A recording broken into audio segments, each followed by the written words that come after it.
Hey, it's Chanchai here. We are in Akai's Open League, and I just woke up, so I'm a bit groggy.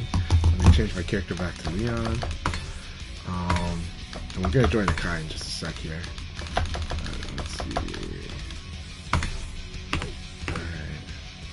So let's make sure that our settings are correct on the stream. I hope everyone's doing really well. I'm pretty groggy. I'm back to sleeping at inhuman hours, so then last night I slept at human hours, but I slept like over 10 hours.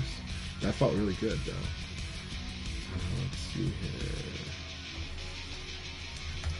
Alright, we're setting our game to Virtua Fighter 5 Ultimate Showdown.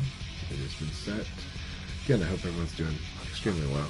Now we're going to join Akai's podcast channel. And let's see.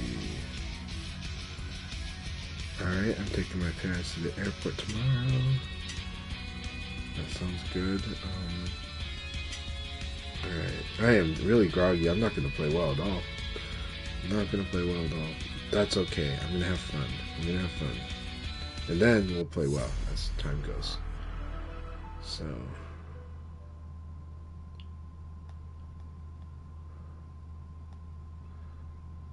did he change his Discord server icon again? Nope.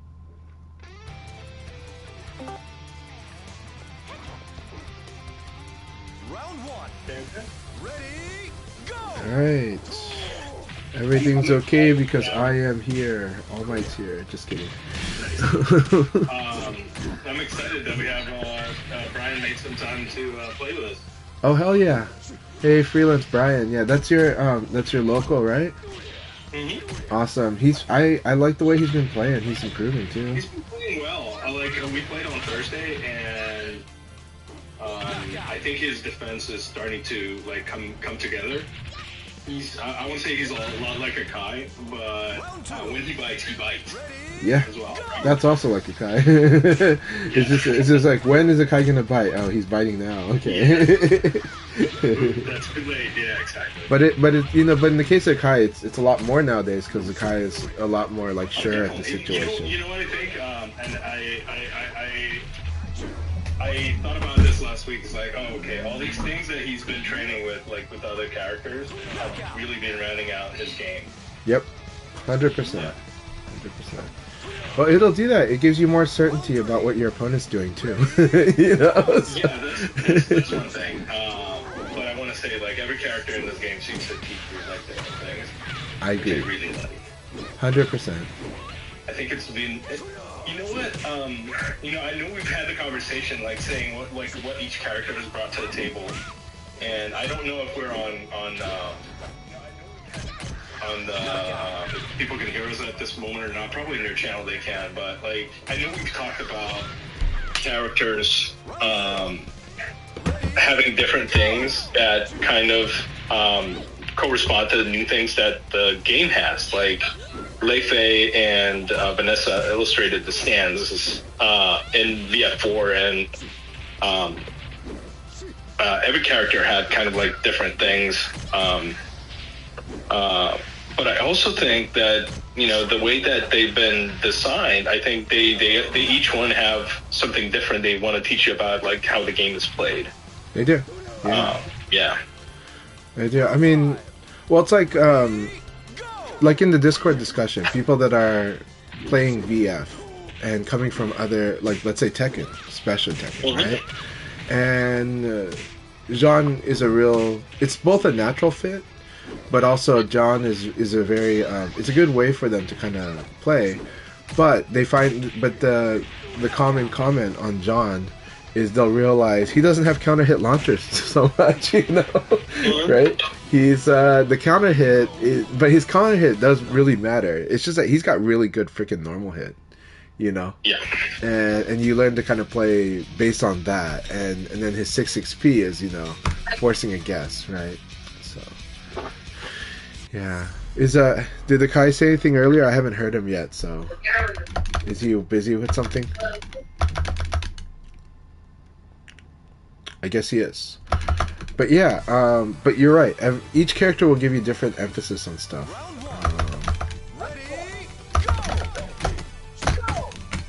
Alright.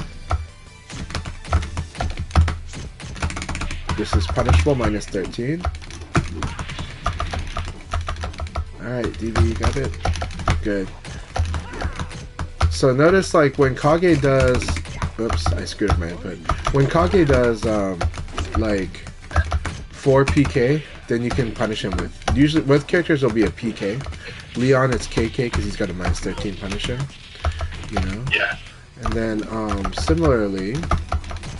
This is where really nice. See, that was cool. He called out the 8K here because he's like, I'm not doing the low punch, right? Very good. That was a very fun round. But 9K plus G is what? Plus 1 on guard. That's why Kage usually is going to low punch after that, right?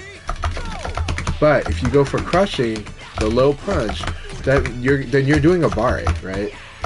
Doing like crushing it, so that's a good thing. Is if your opponent starts trying to punish it, you're like, okay.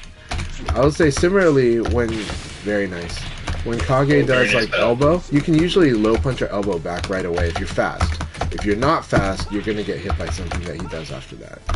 But if you're feeling the sharpness, you're like this. So here now I switch to evade, right? But this is going to open me up to being thrown after the 9K plus G. If I do the evade option, I'm going to be like opening myself up to throw. So plus 1 is a cool situation because it creates more opportunities to do like a reverse, and not Nitaku, but like something similar to the reverse Nitaku game, where you're like, I'm gonna try to squeeze them into doing something very specific, and then I can counter read that very specific thing. That's the fun thing about the plus 1 situation. You're making the street narrow so that they have to choose something that you're ready to punish, which is great. Yep, exactly right. And so here, I evade the jab. Now that said, in this situation, when I evade jab, I'm still at a disadvantage, so I got to be careful about what I do after evading jab. And in this case, I kind of went with low punch. But I think if he had done jab elbow, my low punch, I might have lost. Might have lost there. Right. But evading a low punch, though, I will have advantage a little bit. So. I hate the games and demos. Bug. I don't think they're going to fix it anyways, so. Right. DB, that was a really nice round. Like, I like the adjustments he's making to this fight. Right now, if people don't know, I am giving him a workshop type of fight, right? It's like I'm giving him projects to work on. But I'm also showing, like, I'm not, but now, this is excellent. But of course I'm going to make it really hard for him on this round, so. That was excellent. Kage's half circulars have to be respected, so. And he nailed me. Oh, there you go. Good game. See? That was really, really good. That was so much fun there.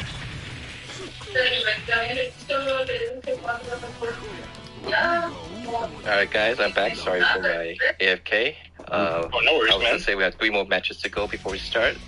Yep. I actually got everything done quickly, so I'll come back and play. Alright. Good to have you. Hellblaze. Yeah. Hellblaze is really challenging for me to play as because the spacing is so different. Getting used to the spacing of his attacks is the hardest thing for me as playing Hellblaze. Because it's easy to make mistakes with it. If you try playing him generically at the same spacing as other characters, it's really easy to whiff with Hellblaze. And then you realize 4P plus K is going to be applicable in like a lot of situations, but you don't want to just do it when you know they're going to block it. So I really like his 4-6K because of the fact that you can rocket discharge right away. Getting used to rocket discharge is good, but of course you don't want to over rely on it, but it is so strong. It's so damn strong. That like you really should learn rocket discharge just to force people to have to deal with it once you get. But that's a very momentum kind of play, and it's very risky too because if people start getting used to evading, if you're. I want to say there's a comparison between rocket discharge and heat engager. Yeah, It's a lot like that. Yes, that's a good way to put it. It is a lot like Heat Engager, except that it is still VF, so there's still multiple ways for you to deal with it. It's not like absolutely. It's not like you're stuck in a 1-2 choice. You know, like we call it force 2 choice. For this. We call it force 2 choice. It's not really. It's like force 2 choice until you learn certain techniques that can like wiggle your way into overlaps. You know, that's the beauty of VF's defense. The beauty of VF's mix-up situations is they're oppressive enough, but they have enough wiggle room that you can find a way to kind of deal. Usually, you know. So the most oppressive stuff in this game is actually very specific. Some of the Okizeme. That's it. I like the way DBB is using his guard break. Me too. I like it. This is something that Volcano Shed should definitely be getting in the habit of using. Yeah. I think it's also part of Volcano Shed's development, right? They generally they're focusing on like what is like the really safe, strong thing to do in the situation, which is really everybody needs to do that at some point in their VF career. But they're doing that first. They're doing that now, right? And but they're very capable of going after your weakness. They're just telling themselves not yet, you know. But I know that when they decide to flip that switch on, then they're gonna learn how to really condition more. I think right now it's their approach is more outplaying, right? It's trying to outplay, but later on, conditioning and reading will be their reads are good. So let's make those straight. Their reads are good. We're talking about exerting your will and then shaping your opponent's decision around your will. That's the thing that they're not quite doing quite yet, right? So they're shaping the opponent's decisions on their defense, but not so much on their offense. I don't feel the extra pressure. I think that's definitely something you need to have in your arsenal. Yeah. But the more you play this game, the more that you get to understand that it's not all about that. Yeah. I think some people kind of get stuck in that because it's really strong, right? In every fighting game, it's a must to learn, right? I mean, the opposite, the outplaying, some people call it fundamentals. It's one area of the fundamentals, but it's like do these things because people have to like respect it. So do the thing that people have to respect, right? And that is good defense is number one, right? Every fighting game, right? This situation, this is the really strong answer. I mean, Asians learn the game this way too, right? Oh yeah, definitely. And so this is a common thing in all fighting games, but in VF, you're always at risk, and because you're always at risk, the opposite is true. That you can force people into decisions to where you can force their behavior in a very forceful manner in this game. And of course, that's more of my approach, right? But I think that my defense is more than it looks. So you know. I want to say that your offense has a very Hispanic flair to it. Yeah. No, that's probably true. I want to say like that. That's been my approach has been completely opposite. I only learned how to outplay somebody and how to play very moral and have a very tight defense until like later into my game. Yeah. Like way later. Like I said, you're more deliberate about your read, but it's gonna come. It's like it is very scary. The reason, and it's scary because people don't know when it's gonna come, and then they get sucker punched pretty hard. So you know. And that's kind of like the thing. You want to. You're a rope-a-doper. Everything is a mix at this point. Yeah, you're a rope-a-doper. You know? All right, but we you have do one more match left, and then we'll start the first league. So aim the person one join last minute. Passcode is 1117. Yeah, I'm trying to see counter to everything, and then anything is a mix, right? If you're exerting your will, or if you're making the opponent feel a certain kind of way, I've also explored that. Yeah, you definitely have. Well, and Akira does a good job of it too. It's very scary. I want to say that's something that I got from Tricky's approach. Tricky's mental stack approach is very much, do I understand what my opponent is feeling at this moment? Yeah. Kind of thing. And then I took it to the other end. Is like, okay, what can I make him feel that is going to make my game easier? Yeah. But yeah, it doesn't work on everybody. So, yeah. Well, again, it's this goes back to the profiling your opponent in the moment. And, like, are they interacting with your play or are they not? And that's not a good bad thing. That's not a good bad thing. That's a very objective. Like, is your game really influencing them, or are they playing more set play? Right? Set play doesn't interact. Set play, you have to interact with the set play, right? And then are they playing like really fast on reaction? Are they playing really fast on decisions? Or are they playing slow on both? So yeah. Yeah, and that can mess you up if you're doing everything frame tied, everything is correct. Then that's also another avenue. Anyways, guys, good luck. Good luck, have fun. Okay, I wasn't sure. I waited until the 3 seconds, and I'm like, okay, I haven't seen like the warning or anything. I'm like, okay, I guess we're doing this. That's fine. It's fine. So we got an extra 2 minutes or so for you guys to join. If you passcode is 1117. The Rock Reaper and I are like doing the Attack on Titan thing. Are we doing this? Are we doing it? Yeah, we're doing it. Okay,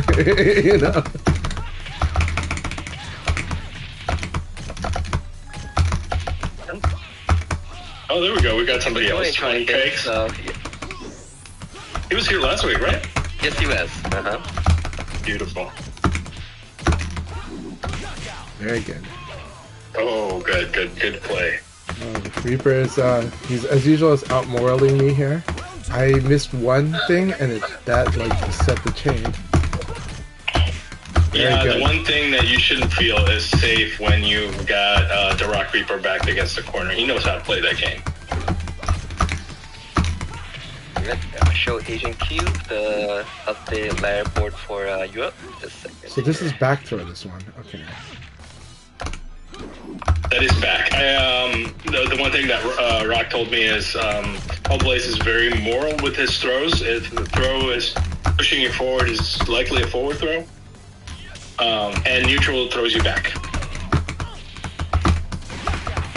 So when he's got his back against the corner, he's probably going to do neutral. But he can also do back, so it's doubly strong. Yeah.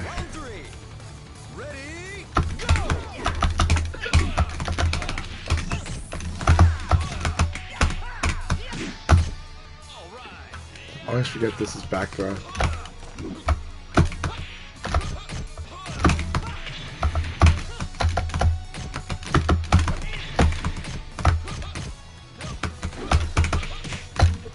I like this throw decision right there. I like that choice there. AP plus K. The stubby limbs are really getting him with his decisions. It's funny to think that Leon was, I wouldn't say he's a tall character, has a lot of reach advantage on No Blaze.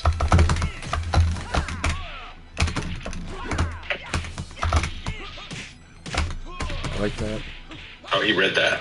Yeah.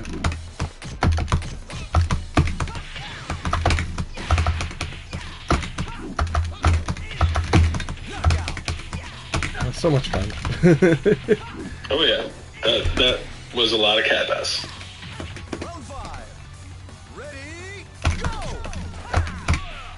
I also like the way that he uses elbow kick. Because I keep wanting to do like anti-Jackie stuff there. It's like, yeah. Oh no, it doesn't work against El Blaze. Oh. Alright, we got 11 players now. Welcome space time.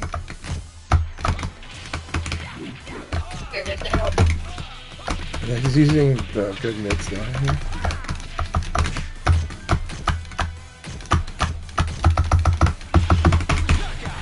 Very good game. That was a lot of fun. He wasn't bold with his throw out of Okisame. He could have ended this a while back. Yeah. But I guess, well, in this game, you attack first and you throw later. Yep. All right. It was excellent. Good luck, guys. Good luck. Have fun. Just the time. See you guys later. See you later. Yeah. Alright, that was a lot of fun. I enjoyed that match with Reaper a lot. Feeling really good. It's also sharpened me up a little bit. Alright, DB, let's do this. That was a lot of fun sparring earlier. Hey, David Blaine, so good to see you. I hope you're doing really well. Round one. Ready,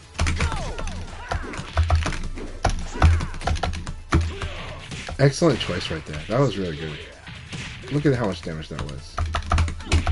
That was very good.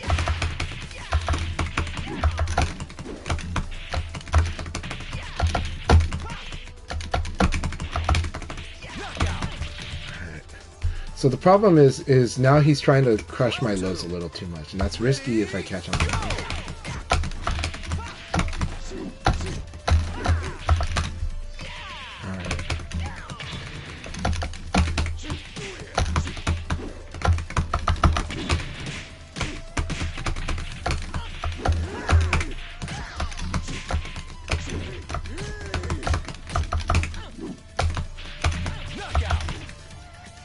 That was really tight.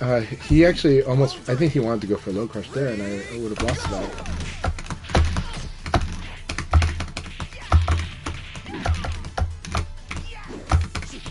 Very good choice. Staying crouched was good here. Very good choice. I'm going to lose this.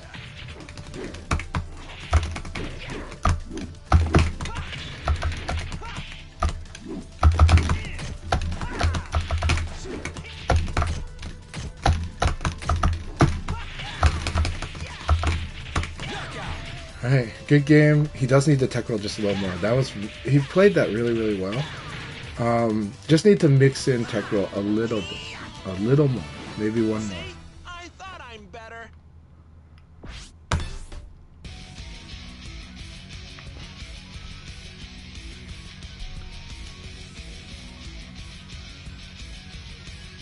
Very good game.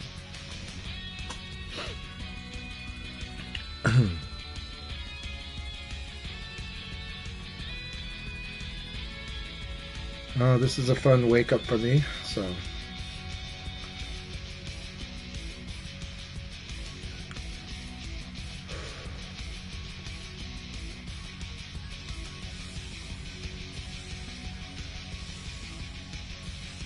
After this league battle, I need to really make sure that my kids ate a good breakfast and will have a good lunch. They do have plenty of food to eat, though. And knowing them, they will take good care of themselves. We have all the food ready, actually, so they'll be fine, but I just have to make sure they're actually eating. So typically, they're good about that now.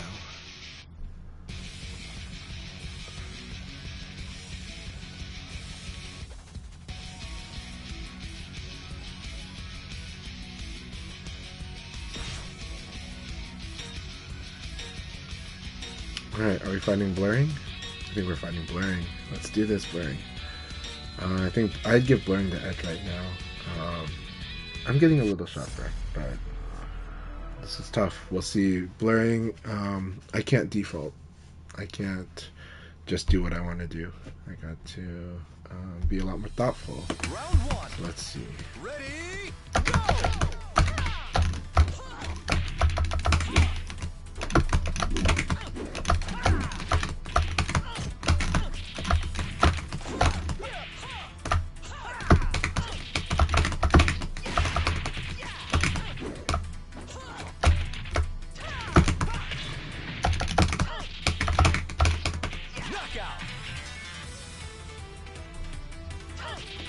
Round two.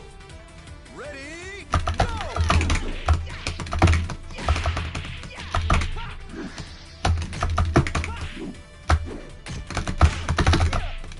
I'm a little slow, so I need to be mindful of that.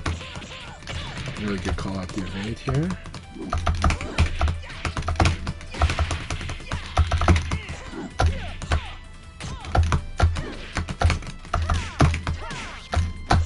Very good. He wants to beat the low.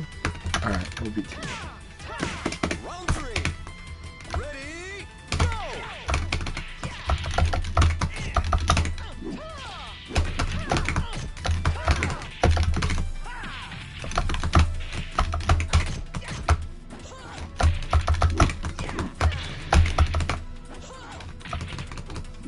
Neutral throws.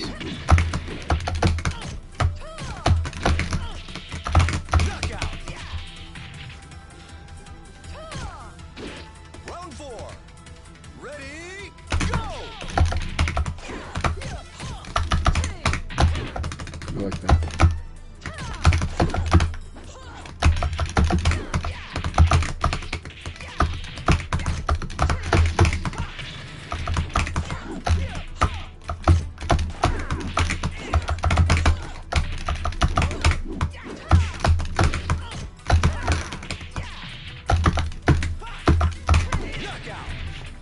Very good game.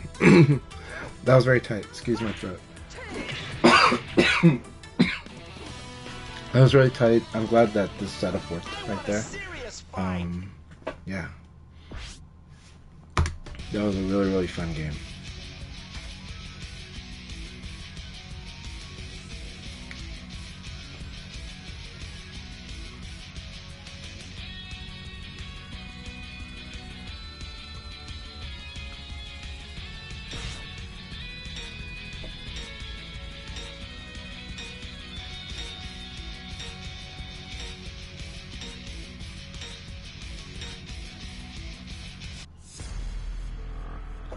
Oh, 20. So good to have you here, 20. Really happy to have you here, 20.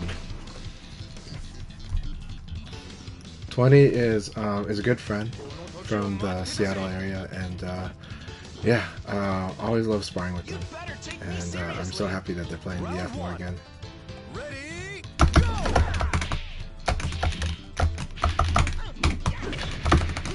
I see.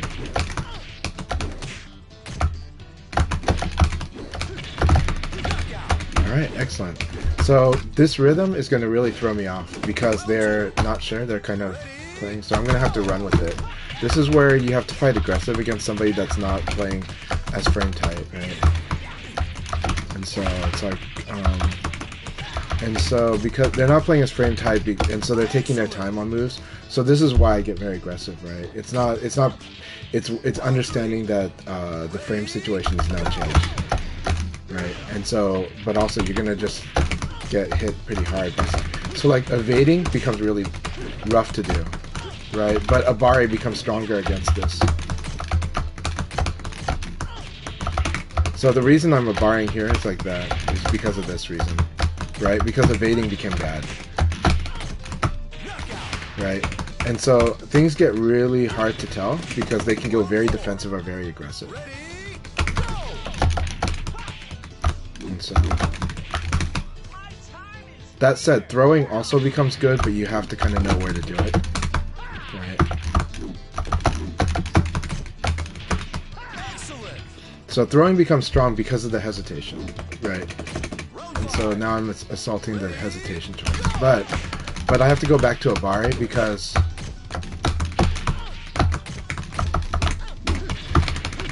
and then this is dangerous against Akira.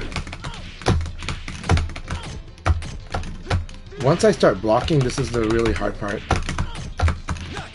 So good game, good game. It gets really messy because I don't know when they're going to attack or defend. But good job, 20. That was really good. It's also Akira's buttons hurt, so so that was excellent. 20 got me pretty good. Got me pretty good. But usually this is why I'll go aggressive because I just don't know, and it's like I'm gonna get out hit by weird shit.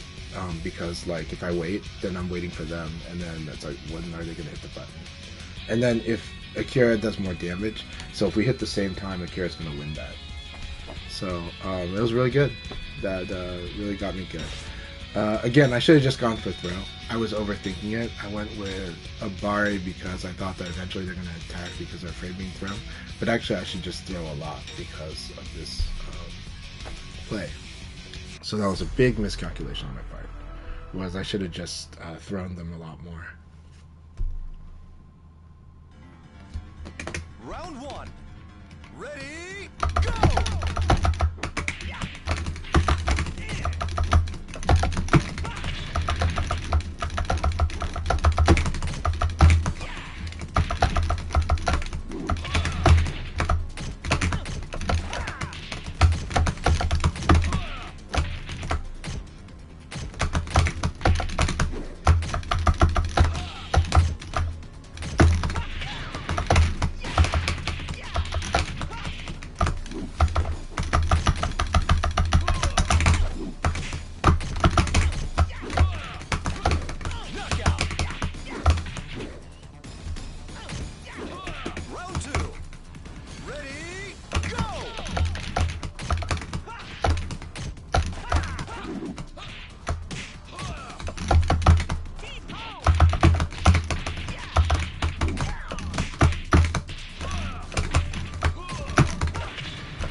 Nope, that's forward. Okay.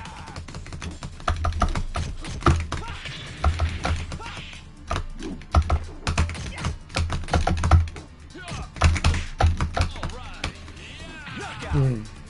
Interesting. Round 4. Ready, go!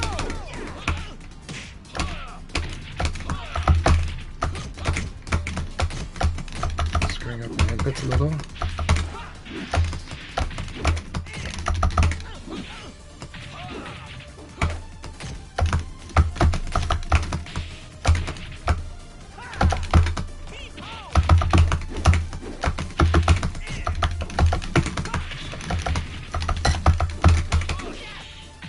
Bring out!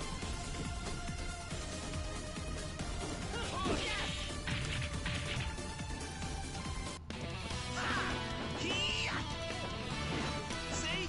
I thought I'm better.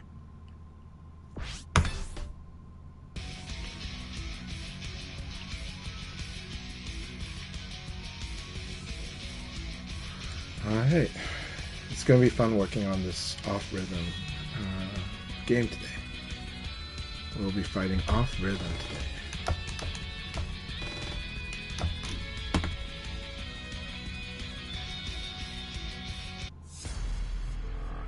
Alright, space-time versus blurring. This should be good. This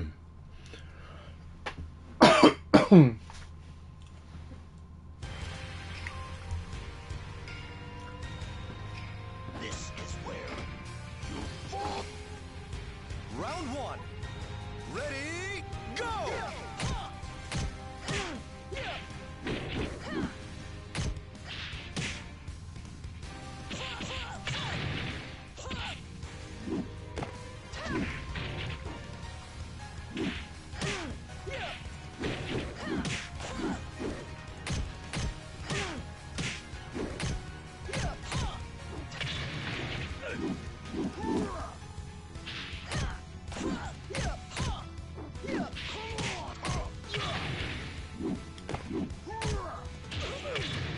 I think I need to give Space-Time. Space-Time is a very strong player, but they're the player that needs to gain lots of experience against each matchup.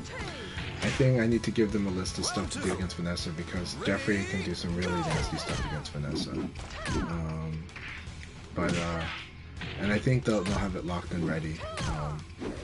That said, the hard part is I can't, how to fight against the Vanessa is a little more complicated, and that one's going to be from their experience. But I can give them how to at least do the damage against Vanessa, because Jeffrey can really do that against her. And she has a hard time because she can't do the damage against Jeffrey that she does against a lot of characters. So Jeffrey and Wolf have this strong advantage of the classic heavyweight advantage that they take less damage from combos because it's harder to combo both of them. Why I don't list Taka in that is because what Taka's design does compensation. Everybody's given some really strong thing, like strong strings and guaranteed stuff against Taka that kind of really levels that playing field a bit. And so now Taka has weird disadvantages. Jeffrey and Wolf do too, but when it comes to damage, they have an advantage where they can dish the big damage, but they take less damage. So this is why people that play Vanessa and Sarah, a lot of times they'll be the ones complaining about the weight system, because they're the ones that definitely see the power difference in their combos when they fight against Jeffrey and Wolf. But they also see the damage that Jeffrey and Wolf can do to them. But the thing is Vanessa has a really big utility advantage, and then Sarah has a really good fundamentals. Like, she just has really good safe play, and she does still have a range game, but so do the heavies. But Sarah can just be played in she can live in actually she doesn't like the heavy matchup as much because they can call out her safe play as well.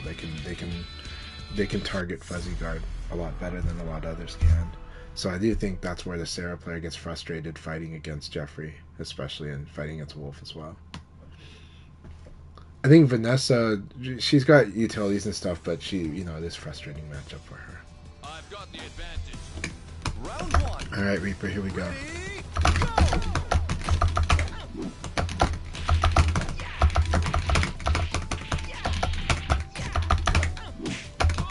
All right.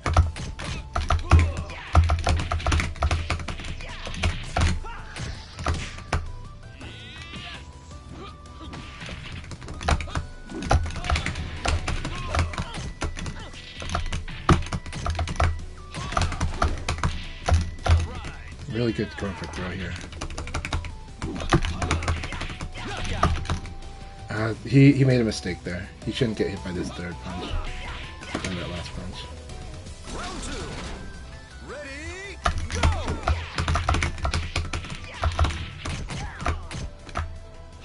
It's always neutral throw, right?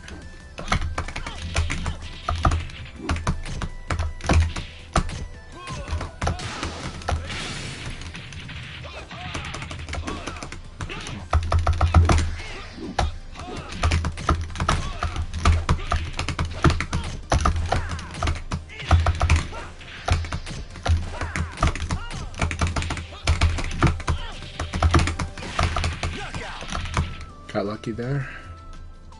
He went with the thing. He went with the slow thing. That's the reason. Ready,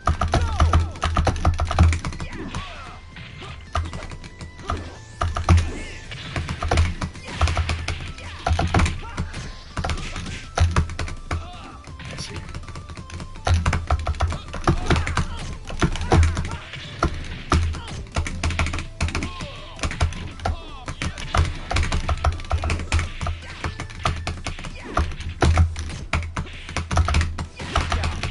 Good game, Reaper. That was so much fun.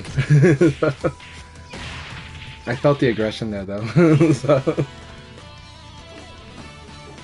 what a knucklehead! Good game.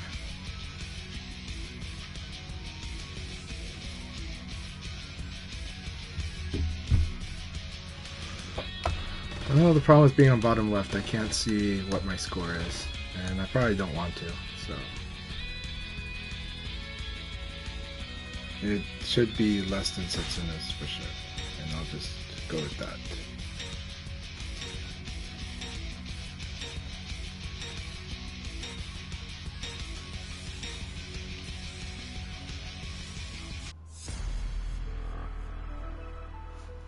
Alright, Brian, here we go.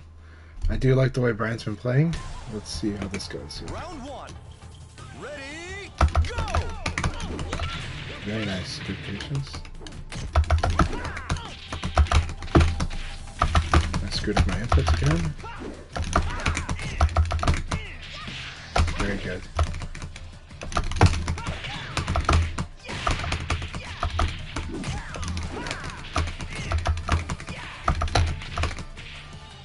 Ring out.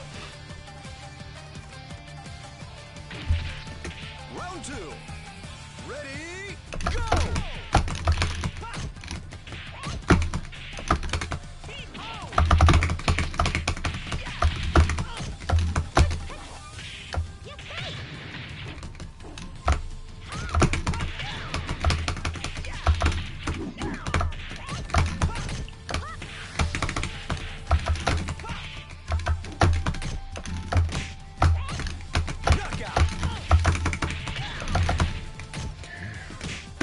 He's playing really, really well.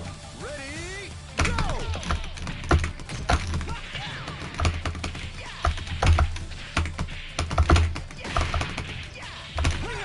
Good game. Good game.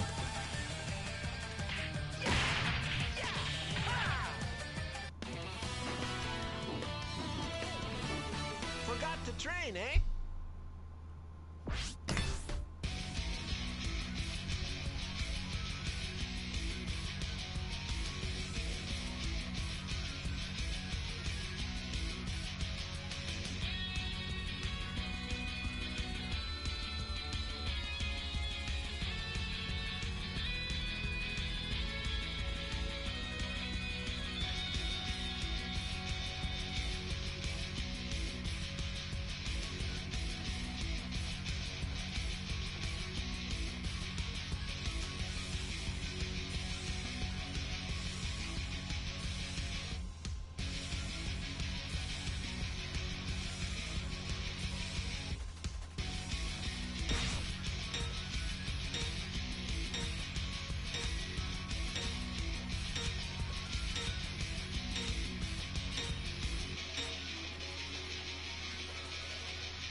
Alright, so Satsuna, here we go. It's been a lot of fun. I don't know if I can fight him today, but let's try. It's a lot of fun always, though. Round one. Ready, go!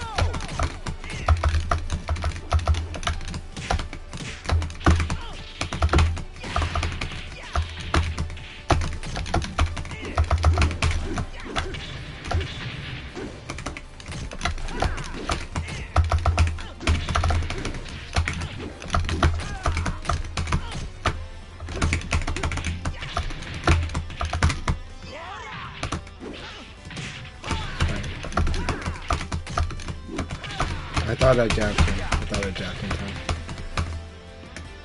But it's, yeah. Round two. Ready, go! Okay.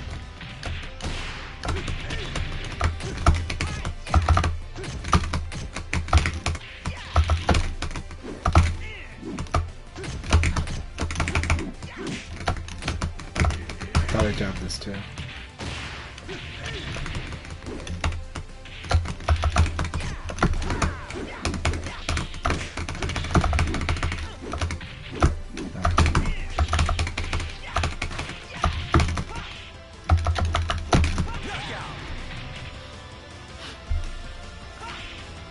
Round three.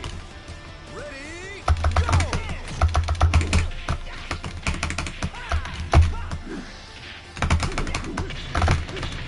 That's what you do.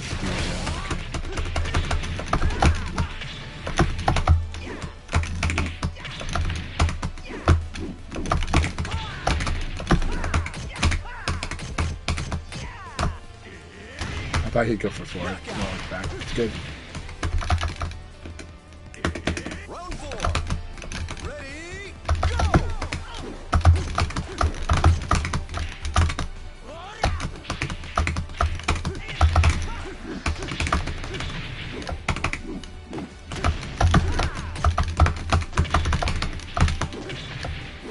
Good call.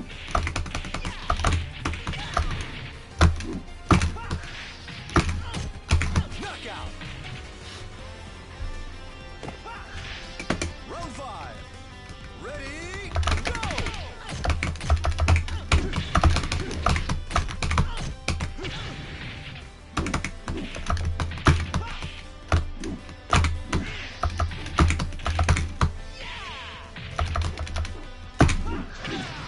Yeah. Again. I did it again. Knockout. That was close. He got the right reads though. He just said 9K, 9K. And I fell for it each time. Like I knew it was coming too. So gotta control myself there. And gotta control that impulse. But that was, thanks for the battle. That was very scary.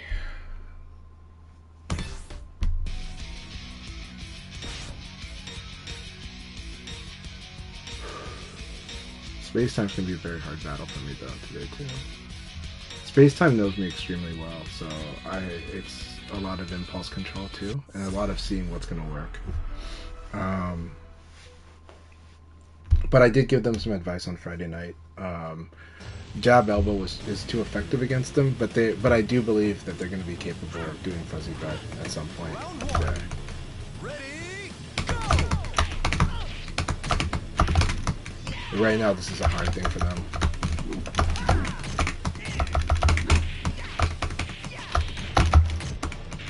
excellent. And then recognizing this situation, like what to just low punch here, like just low punch right there, and make Leon work around that. But their low punish is really good.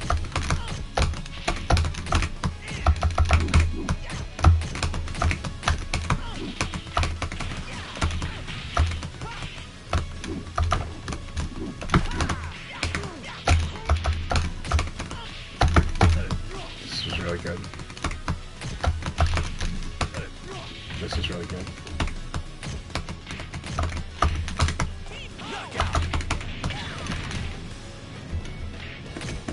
Round three.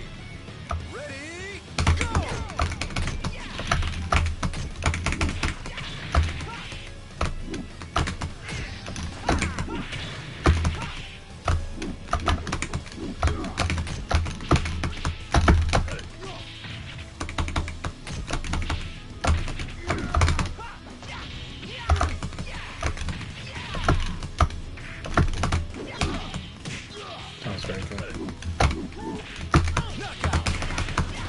Good game. Good games. So we both made lots of mistakes here, but there was good stuff. But so for jab elbow, while that's giving him a hard time, guard throw escape is going to be just the thing to do when someone jabs them. But I do want them to work on fuzzy guard. They're not working on it right now. They're working on Abari versus not. But I think they're attacking whenever I do jab elbow, right? Because I'm getting counter hit on them. And so fuzzy guard is one thing, but if you can't do that, do guard throw escape. Just do guard throw escape when you see a jab. So that's a good starting point. But they got a little bit of crouch hit, but they got counter hit there, and that's because they're responding to that.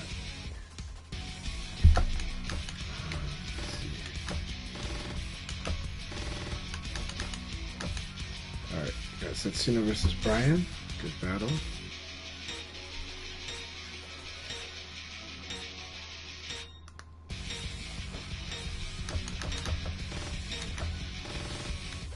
Alright, fight. B Ninja, this is going to be nuts. B Ninja can totally destroy me.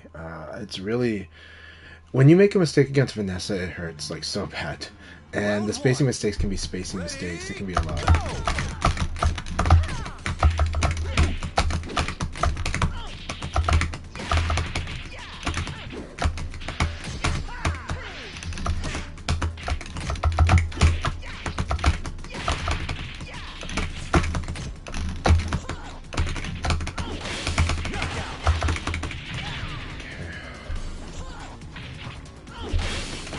That was just a mistiming where they did it too early.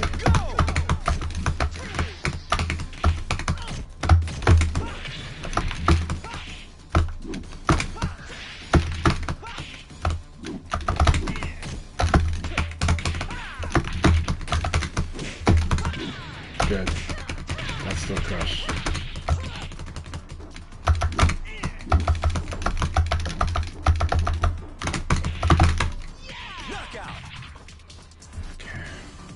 This engagement, very risky. This can go either way. Ready, go!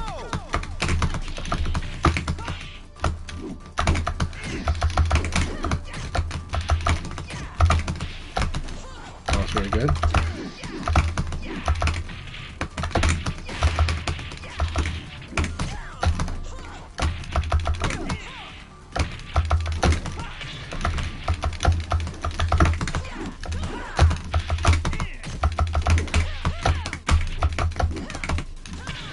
Oh, that was so good. This is exactly the B Ninja play. I was like, you gotta watch out for the low crush here. And doing it out of the string really confuses me.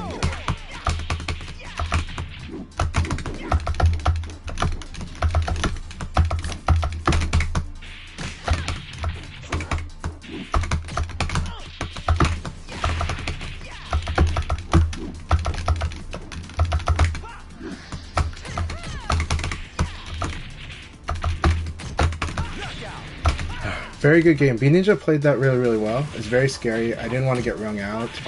I did try to contain some of the low crushing, but at the same time, let them do it. But I didn't punish them enough for it. It's really scary. They're good about not doing it all the time, right? They're good about like picking their moments. They really go for sucker punching you with that low crush. Very scary. Alright, Condor is next. It's also a very terrifying fight for me, right? Condor is very scary for me to fight against.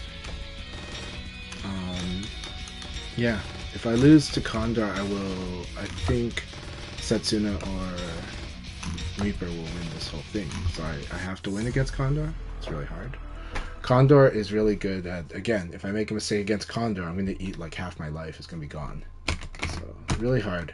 But if I play too passively, I have trouble with that too. So. Round one. Ready, go!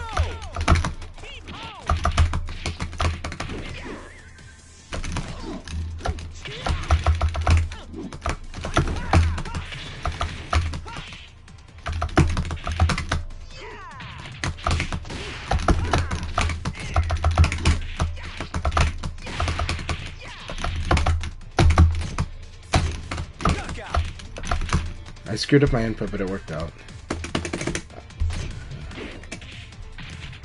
Round 2. Ready, go!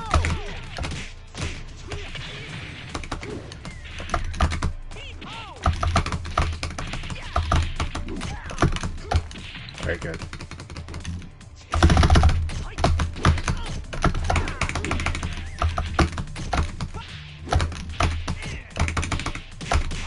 Why is the phone gotta ring when I Knockout. can't? I'm busy. Round 3. Ready, go!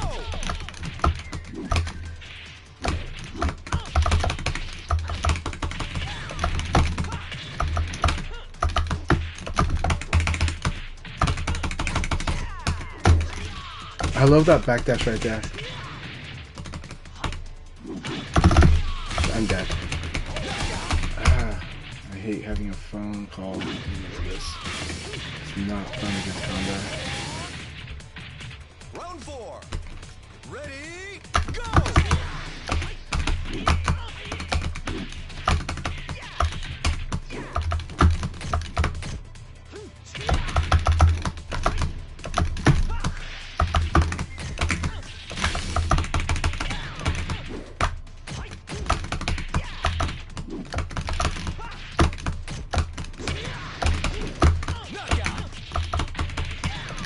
This is so stressful. My dad's trying to call me, so. Round 5. Ready, go!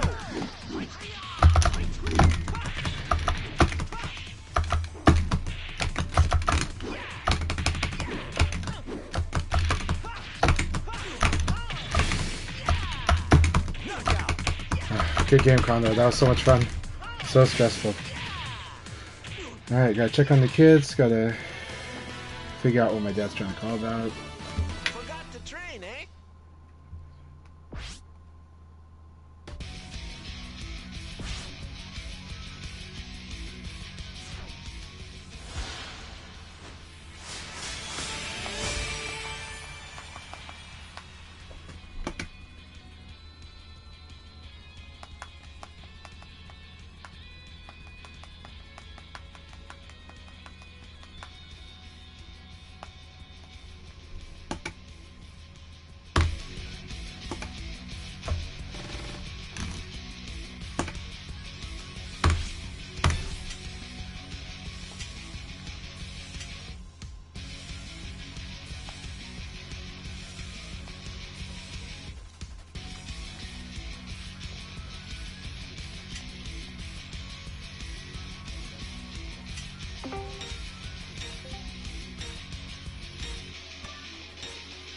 Alright. Alright, well, that was a lot of fun. I am gonna go make sure my kids ate. And, Yes, feed the children. Crazy. We went down to, like, what, the last hit? yeah, that was last hit. I was like, holy crap. I was surprised I won it, actually. But, because you were crushing lows, and I told myself you were gonna do 9K, but I just kept doing the lows, so it was scary. Yeah. Yeah, but there was a lot of nail biting matches for me too. I mean, with Condor, Oh, yeah, absolutely. I was feeling really intense, but I'm also like, my dad's trying to call. This is driving me nuts, you know. So like, and then with B Ninja, I'm just like, I got to be very careful because he can just really like 9K me out of the blue. Sometimes he'll do it out. He'll do it like out of strings too, so it's really scary. And then you know, like I'm always worried that I'll get wrung out if I'm not careful. So, and sometimes, and as I've said with Vanessa, the scary part against her is, especially for Leon, because I'm not usually winning on a normal hit. So the scary part is that if I make a spacing mistake, she's gonna blow me up. Like she does like 40% of my life. If I make these tiny mistakes, it can hurt really bad against her. You know. Yeah. So. And then she can kind of coerce you into those mistakes with if they're playing defense stance like blurring, and they're calling out the lows directly with it. While that itself doesn't do much, it can kind of push you into doing a decision that they'll read. And so it's like, okay, so it's really scary. so I was feeling a lot of the tension and nerves, especially for the first league. I'm feeling super nerves, but I had a blast. Every single battle was a lot of fun, and you know, I loved 20 Cakes was the one who took me down. He's a friend from Seattle, and I love it. And I made a miscalculation. I said, okay, well, 20 Cakes is playing more hesitant, and so, you know, like I was like, at some point they might start like doing a bar if I try to throw too much. But actually, the correct thing was to throw them more, right? Was to just throw them more, and then wait for them to actually do the blow up, and then still throw them more until they blow you up like 3 or 4 times that way, you know. But so I made a big strategic error, but I love that 20 Cakes is here, and I'm happy to lose to them. But I'm glad that I was able to scrape all the other matches. The Reaper and I had like crazy stuff going on in our battle, so it was a lot of fun. I'm gonna go check on my kids. I'll be right back, and I'll let you guys chat.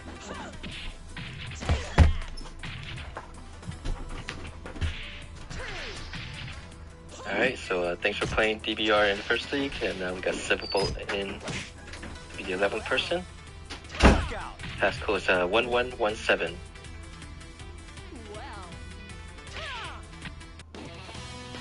Mission accomplished.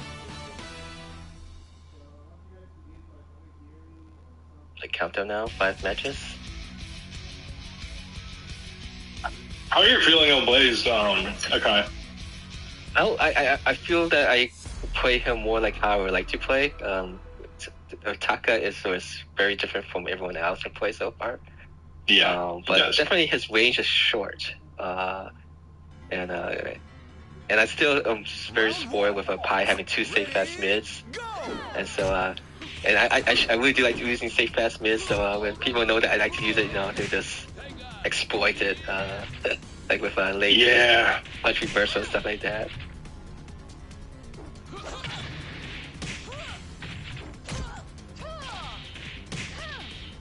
I think in the end you're gonna have be very similar to the Rock Reaper. Round 2. Ready? But you know, playing against using Blaze now, I'm learning some more properties of the moves that I was not aware of. For example, the back turn 2P is a positive on block +1. And so that really helped me figure out what I had to do when I play against the Rock Reaper next time. Oh yeah, definitely. He has a combo too. He does. Yeah, definitely having those things is interesting when you are playing Blaze. I think the one thing that he thought, you know, before we started fighting, because my side throw game is like, my side throw defense is strong. He's like, oh, I'm just going to use the other side throw, which, you know, funnily enough, you know, he has multiple side throws, but they don't always, they all break the same. Okay. Yeah. So, yeah, that's kind of a shame. Yeah. If they have these side throws where, you know, it makes it a 50-50, then that'd be really scary. It'd be very scary. But I think it has to have a weakness, right? You can't have something that is strong like a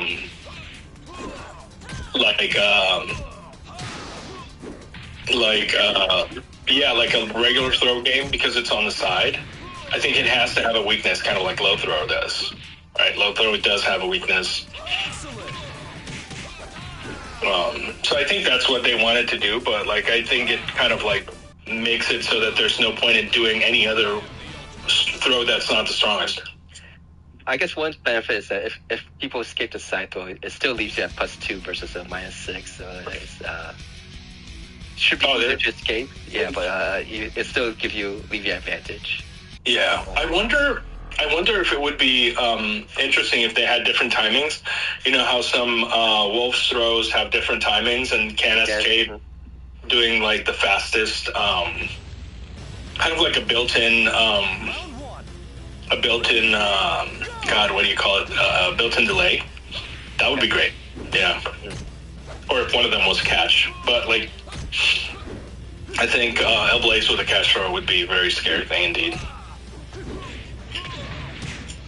Yeah, and because like Wolf have those different execution frame for those dwells, you could actually buffer to escape one direction, and then if you see him using the slower throw, you could Yeah. switch to the end. So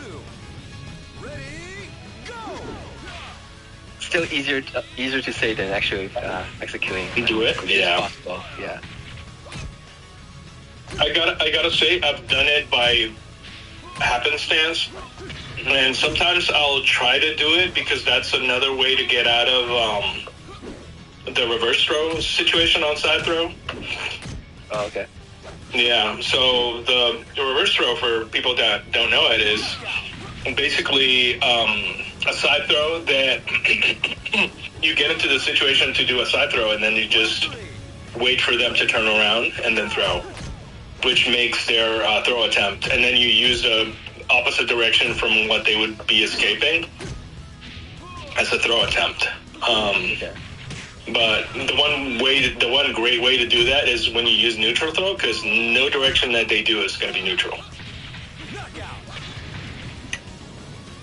But yeah, sometimes I've done it like that. So when you're trying to get away from Yakunege, you do the side first and then the other one, because there's a delay. There's a physical delay that they have to get onto. So,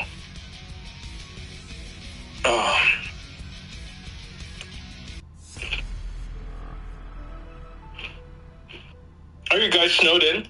Yeah. Nope, we haven't got any snow at my place yet. We should start getting 40 degrees weather during like Wednesday or Thursday. Okay. Yeah, we've been. Oh, you got snow? Yeah, no snow, but yeah, the it's been getting cold this week. Mm.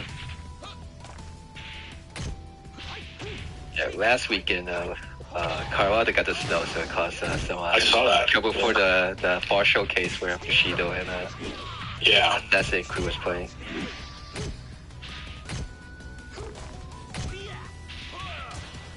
Just while this is going, we could just let's see.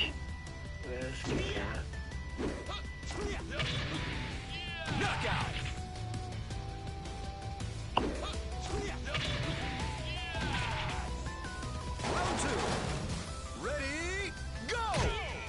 Alright, for those.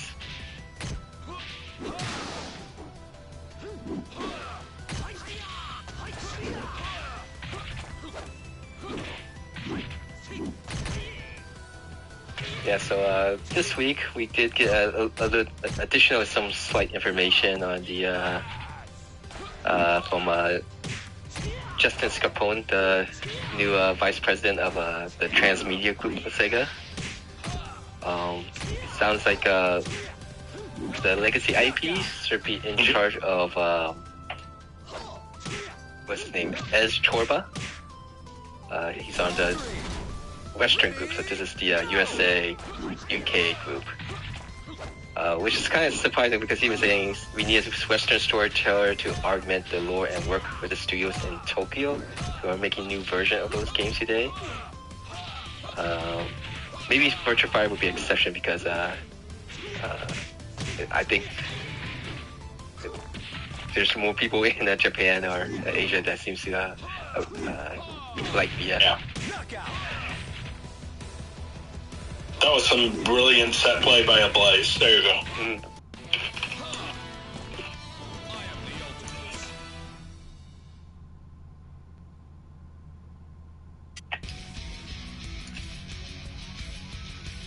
Alright, 2 more matches to go.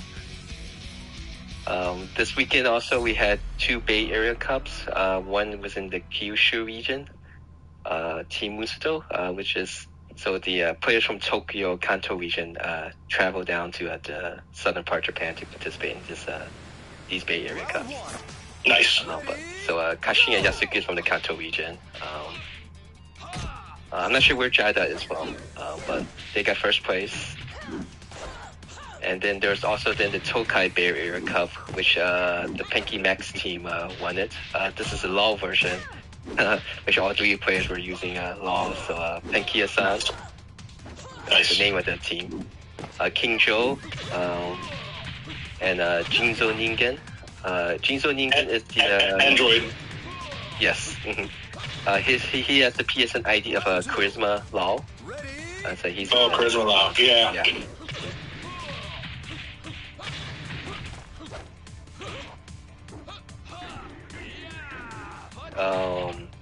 Next events next week we should have Tokyo Bay Area Cup, Choyo Cup offline, December 7th. So if you're definitely in the New York area, consider maybe checking that out. I haven't really been keeping up to date, but I know that there should be a 5-on-5 VFR event in February. Tessico is organizing it and be using that Final Showdown, but the Ultimate Showdown Esports version of the game. Nice. Franchise area, Fight Kingdom. That's May 2nd and 4th. New location at Redmond, Washington. Volcanisha is hosting a side tournament of VF at the CEO Taku. I'm not sure what date is that one. That's this towards the end of December, I think. 22nd. December? Okay. I think so. At down December. So that's in Florida. That's in Florida. Yep. Yeah. Round 4. Likely, that's going to mean that you're going to get Paul there. Yeah, hopefully he could do it. He just moved down there recently. Yeah. It'll be neat to see if Paul, Gentleman Thief, and the other Florida players all show up. Oh Lord. That'd be nice. I'm not sure if I haven't come up to date with what Gentleman Thief is doing, but it'd be nice to see. Round 5. Honestly, I think that's just going to make Paul even stronger, which is very scary. Mm-hmm.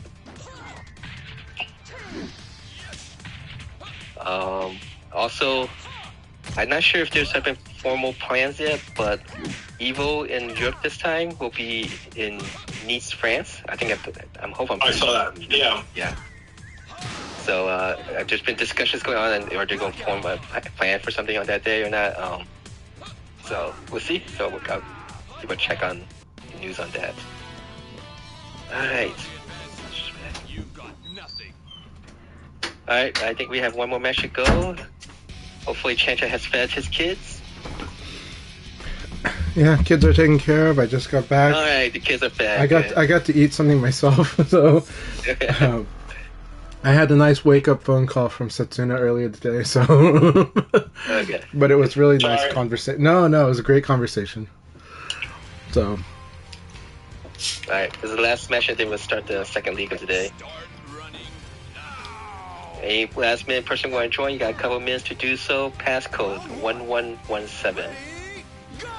no idea what you guys talked about earlier, but I am happy that we've had a lot of VF activity, you know, and then it's been a fun week of trying to help a lot of newer people get connected and learn about the game and explore the game. So it's been great. And we just went over the events that happened. There was 2 Bay Area Cups.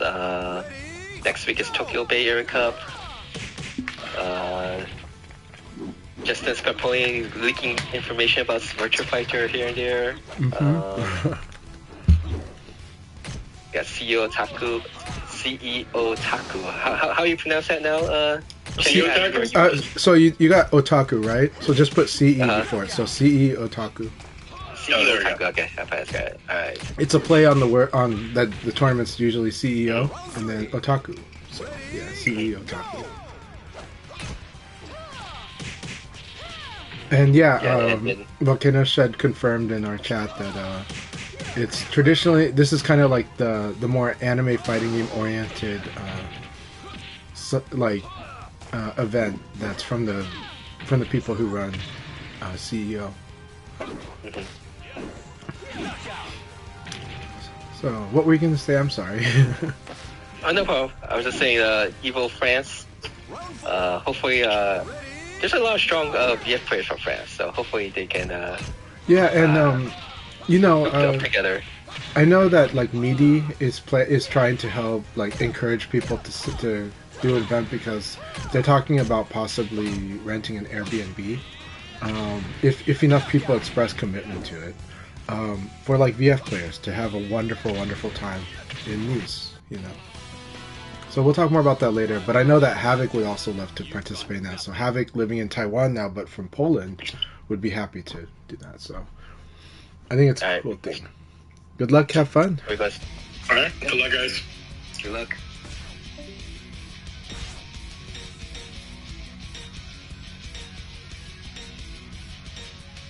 All right, we're back. Hope everyone's doing really, really well today. All right, we start off with Condor. Set us off on the right foot. Get us back into this really scary mode. You know, don't make mistakes against Lei Fei. So scary. Ready, go!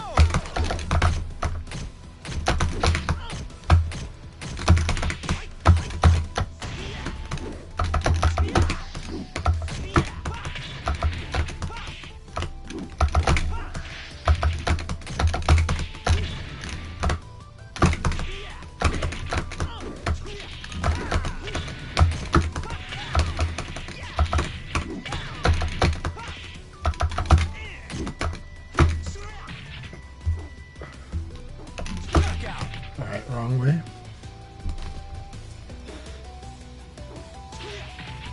Which way can I try? Ready, go!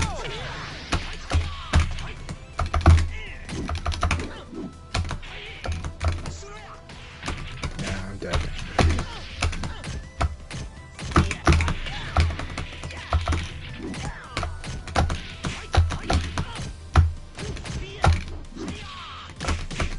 Low kick will use this backdash launcher.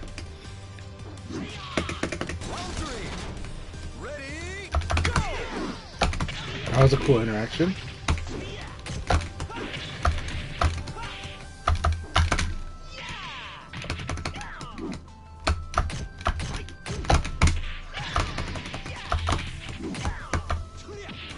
Did the back throw there. Knockout!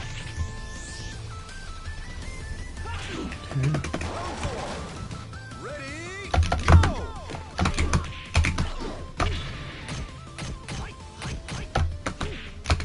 So it's a delayed low kick. Try that here. Look at how much life that is without mistake. That range is pretty tough.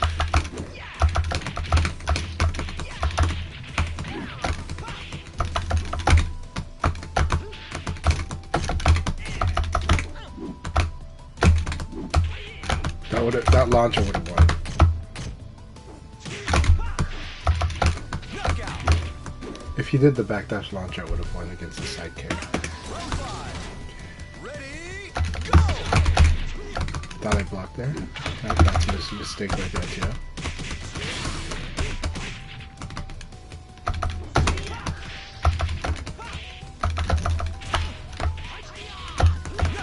Alright, good game, good game.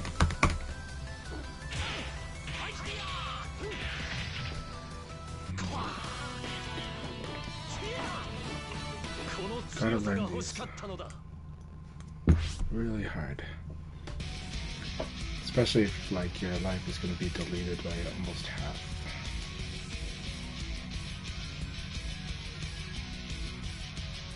But we can get it.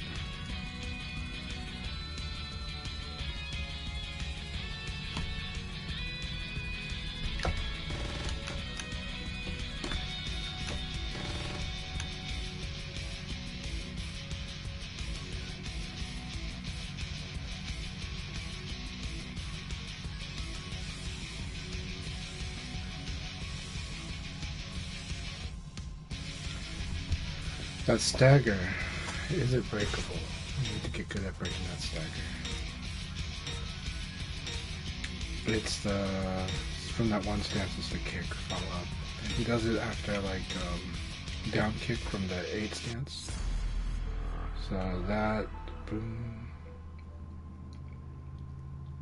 Yeah. Alright, B Ninja, here we go. Round one. Ready, go!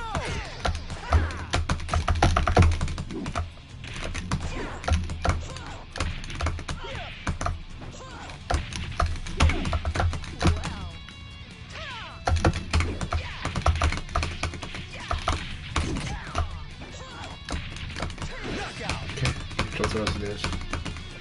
He'll start switching for us at some point, but it's okay. Ready, go!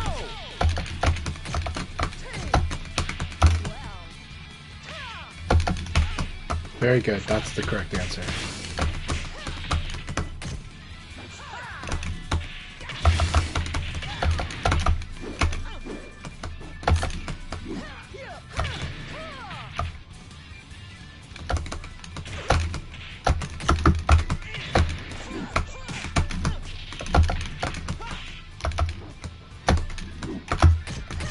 Knockout! Round 3. Ready, go!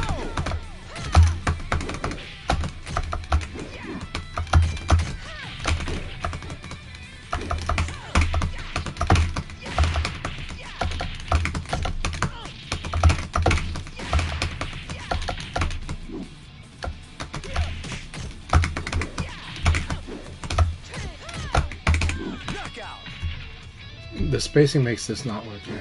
So you see the spacing? They push me too far away. Ready, go!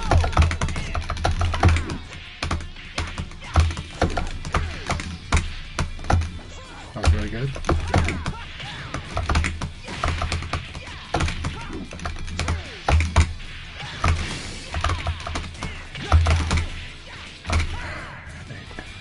Good battle.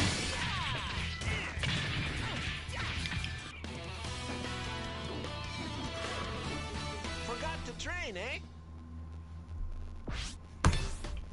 That was a really intense battle.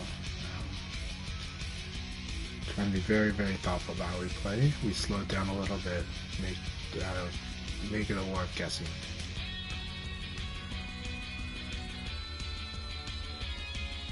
Awesome. Solari's in here too. Wonderful. I'm glad Solari's in here.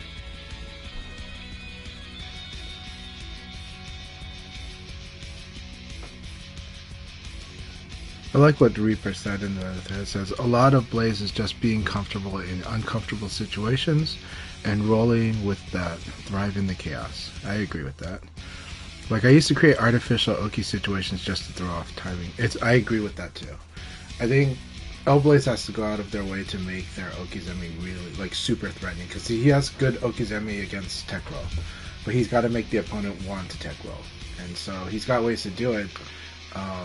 But he has to kind of not do his quote-unquote optimal thing to get the opponent there if the opponent knows to just stay down usually.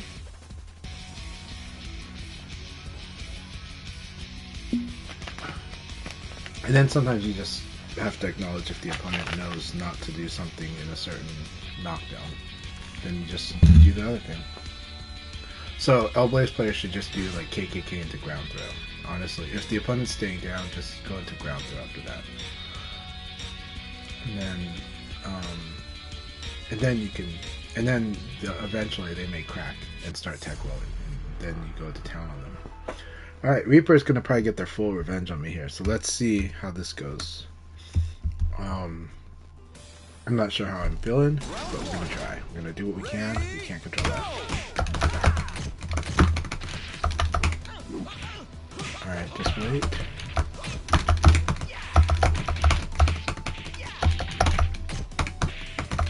Same mistake as before.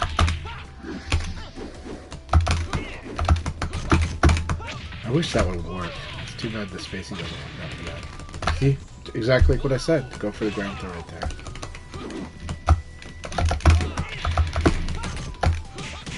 Good. And just go for the mids here. Don't go for the low throw.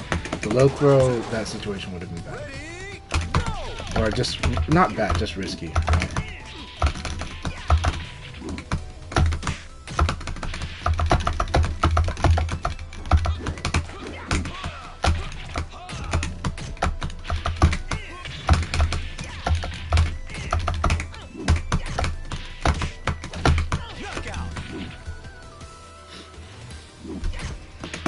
Starting to see the decision points here.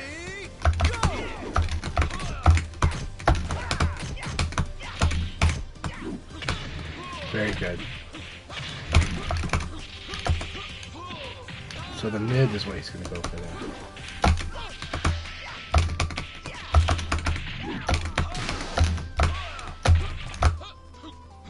This Back throw. Back throw as always. Okay.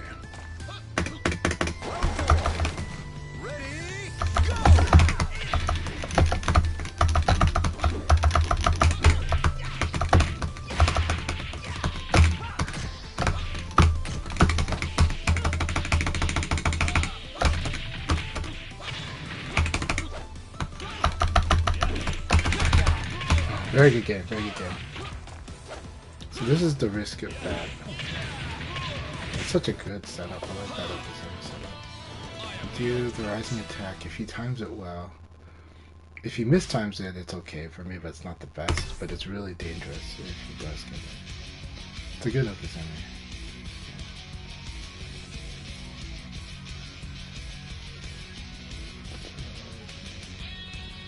Go up there. If it beats the rising attack, he's got a automatic rocket discharge that's really fast, actually, because of the counter hit. So gotta make a note of that. Look at the frames and that, but I'm pretty sure that's guaranteed. It's really good. It's like really good, and like very low risk with high reward if that's really how that works. But the risk then is if I just wake up and guard it, right? What is that gonna be?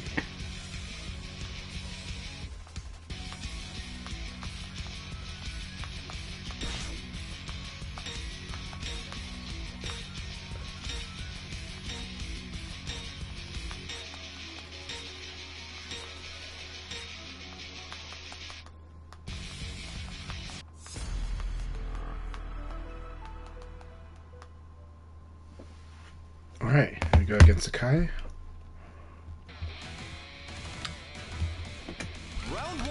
Alright, Akai, here we go.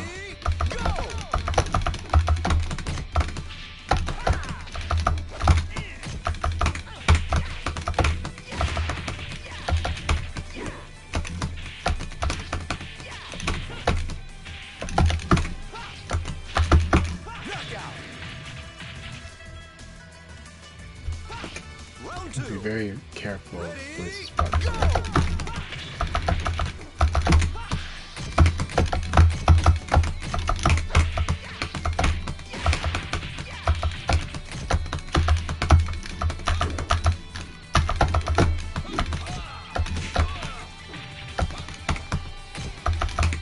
I see. Guaranteed right there too.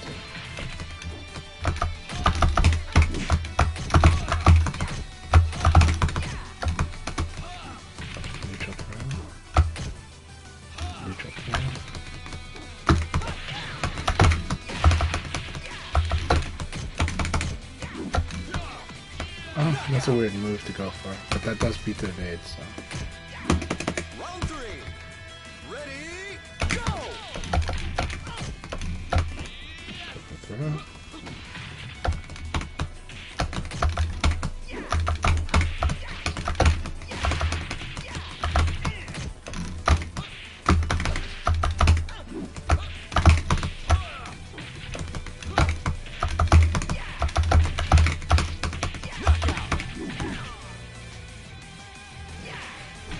Round 4. Ready, go!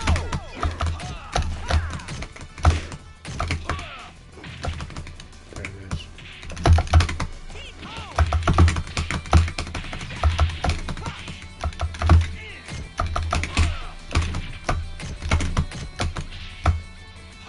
Neutral throw.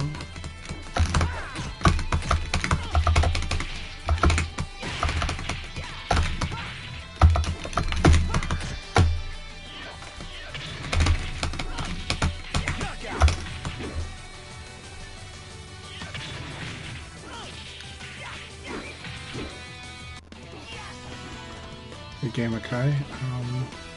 I did want to punish elbow kick, but he only did it with hit confirm, which was really good. He only did elbow kick with hit confirm. No, one time he did do the elbow delay kick, and I ate it. I tried to like 4P there, I think. So that was bad. All right. Let's see what we got here.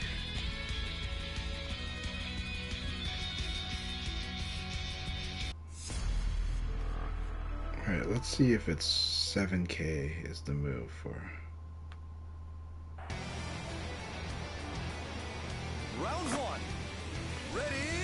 Alright, we got watching 20K switch with B Ninja. Should be exciting. B Ninja's got a big advantage in this, but 20K does have experience fighting against Vanessa. Also, 20K's traditionally played Brad, so Akira is a newer character for them. That was a really good shoulder. Really, really good 20. Keep it up. Alright, so El Blaze. Gotta be 7K, right? Round 2. 7K. Ready, go! Yeah, 7K is a 2-hit attack. Staggers on counter hit, so main thing is that. Minus 14 if you block both. Okay. No, normal hit. That's weird. But that's because it cancels into rocket discharge, which undoes the disadvantage, right? It does not? Yeah, no, it does cancel into rocket discharge. So you gotta always be careful about that. If you block it, it's at a big disadvantage though. So let's punish that. However, he's far away. So minus 14, Leon can do long reach. Leon can do 8 people's K, I'm pretty sure. So you block it, 8 people's K. Block it, 8 people's K. It's not the best, but it's something. I don't think there's enough range to do KK. I don't think there's enough range to do elbow punch. If there is range to do elbow punch, that would be fantastic. So you block it, elbow punch would be great, but if not, block it, 8 people's K would be great.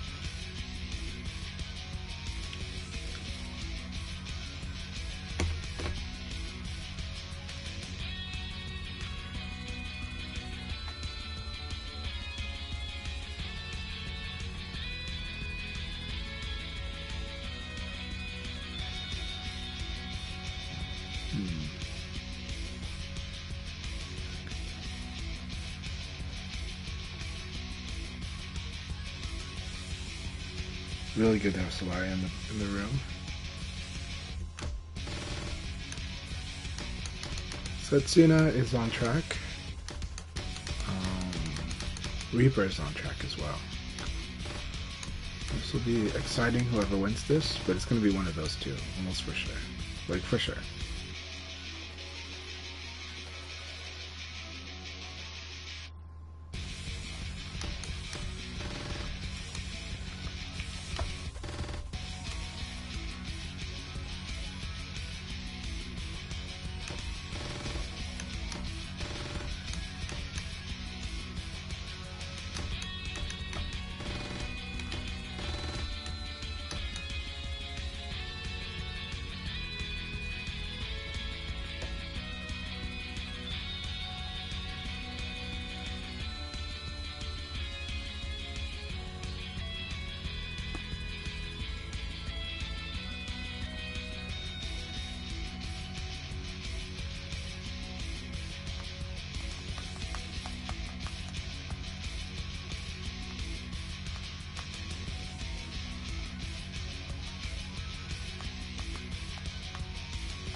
Good.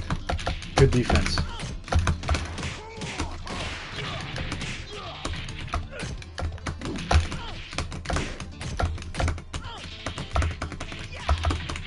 So I do have a side project to work against Jeffrey, which is to evade to his backside. And that is hard after 4-3P. When Jeffrey does 4-3P, he switches his stance late, and so you kind of have to do it based on what on where his fist is on 4-3P, or you just really wait to do it, but to buffer in that evade. It's really hard. It messes you up because he switches the stance very late.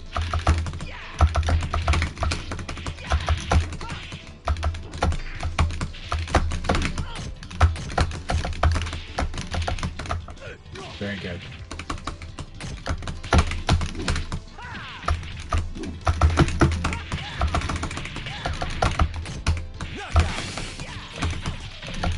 He needs to get used to doing low punch here, though. That's the one correction to make for him, is to just low punch if he blocks that attack.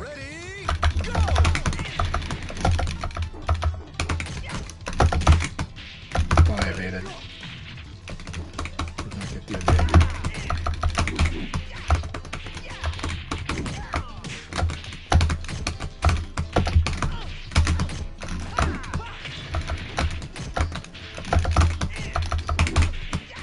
Alright, good game. Get him into that aggressive game.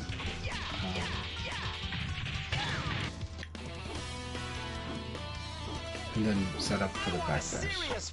But it is risky if they catch on. Like, if they're prepared for that backdash, it's very risky. This is why getting good at responding to when you're going to block low punch. Now, I didn't do this, but when you're going to block low punch, if you can be very sharp about responding right away. So if you're having a hard time with it, low punch, you need to at least be able to low punch when you block the low punch. But the standard is to do an elbow. However, if you're at the point where you're sharp enough that you're consistently doing the elbow after you block in a low punch, then you can elevate it to a 15 frame attack, or 16 even. And so for a lot of characters, you can do it like a side kick right away. You could even do a 17 frame. So if you're doing sharp, if you know you're buffering, if you know you're doing it before you recover, then when you block a low punch, you can start doing side kick, and that is huge because it totally cuts off the backdash option for a lot of people.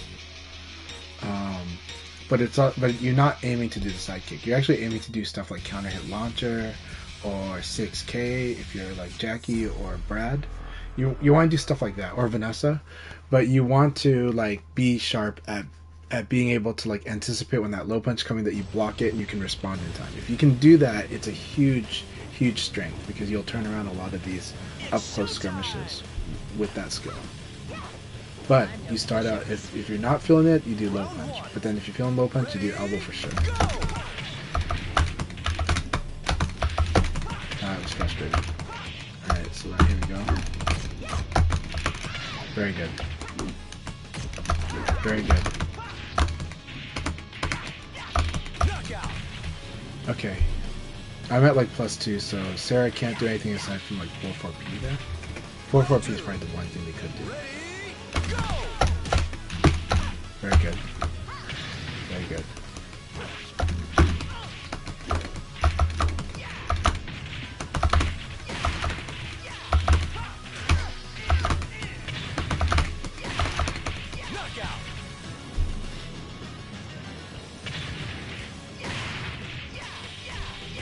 Round 3. Ready, go!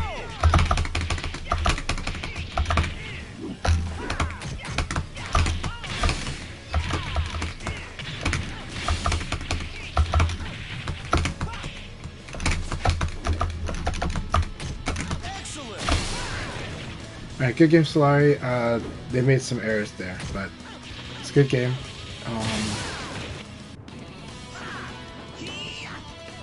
I realized that I could start evading to her back again, which was good. When I can do that, it means either you might have to throw more, you might have to 4P more, you might have to sweep. But you don't have to do those things, you can just get out of the engagement, right? You can also delay attack, and that's actually the safer one sometimes, is you crouch dash, watch, and then respond with an attack. There's also the risk. I had an Okizeme set up that I knew was going to work pretty well, that if I have a very scary Okizeme setup near the wall now with Leon. It takes a bit to get used to. I'm not doing it that much lately, or yet, but I will be because of how strong it is. So I did use that to finish that round. That is, if I can knock you down with certain finishers the right time, then I have a meaty timing. If you tech roll, I have a meaty timing on a low, and that's very scary. So sometimes you're gonna have to realize when you're near the wall, you might need to tech roll and then block low, and just maybe eat the mid. But that's very scary too. So it's a very terrifying situation, but it is something that you can see it because I'm using a very slow attack to do that. So definitely punish the slow attack. That's really the answer there. Don't get surprised ever by the slow attack. being used. So, a slow melee attack is still a slow attack. So you can respond and defend and neutralize it.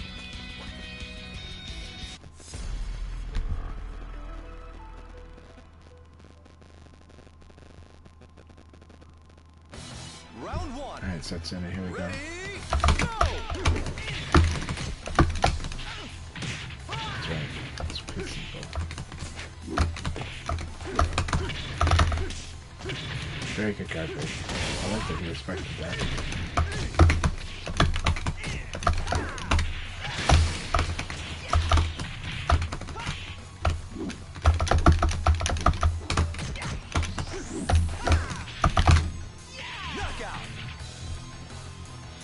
I see that he's freezing, but this throw is risky because of 9k. ready, go!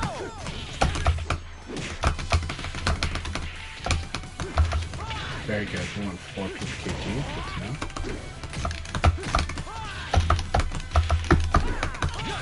I thought I can get an uppercut right here. Too slow. But Round three. it's not a bad idea. Ready, go!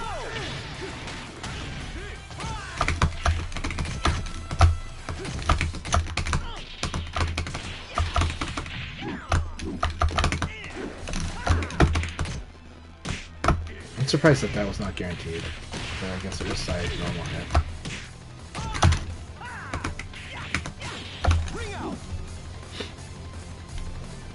He does need to do forward throw escape in that situation more. Ready, go!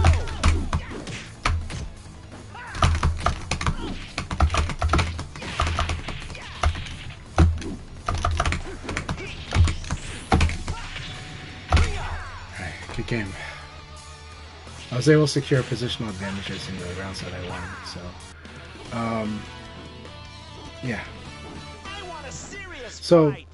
if you're stuck, if you're anywhere near the wall against Leon, you should just do forward throw escape. That's really kind of my biggest advice with that. Back throw can ring you out if your back is against the ring out. That's kind of it. But almost anything can ring you out. Any throw can ring you out in that situation though. But if you're near the wall, then forward throw escape is just covers so many different options that Leon might do and might get greedy enough to try to do. And I do it a lot. So I shouldn't get away with forward throw near the wall. That's the thing. But also, if he can turn positions around, forward throw also, yeah. Because like if you eat the back throw, Leon can ring himself out. If Leon, like let's say Leon's back is to the ring out, if he does back throw, just back, then if you escape it, he gets out of the corner. If you eat it, he's still stuck against the ring out. If he does half circle back throw, where he jumps on your chest and jumps back, he'll ring himself out. So I'll write that down for people to know, because it's a tough position. So then the main thing is he'll have to use neutral throw to kind of edge himself out of there. Round one. Ready, go! Good, that was good.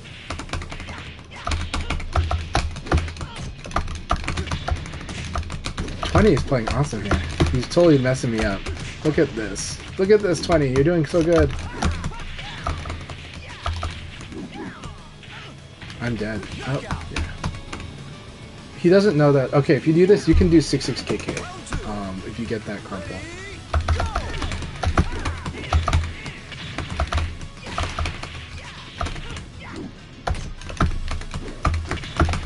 I'm screwing up my inputs. 20's gonna kill me again. Look at that. That was so awesome. He just threw me onto that.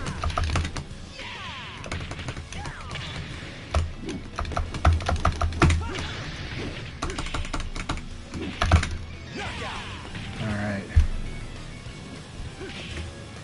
Round three. Ready, go!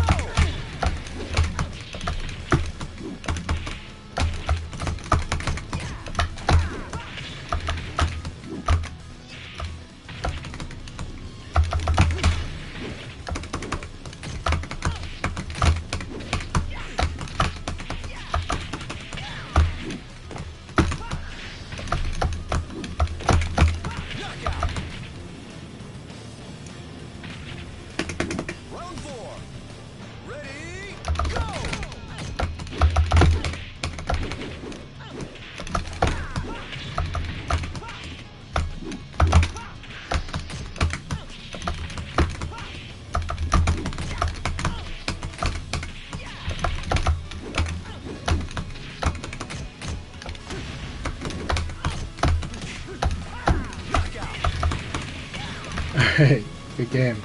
That was exciting, 20.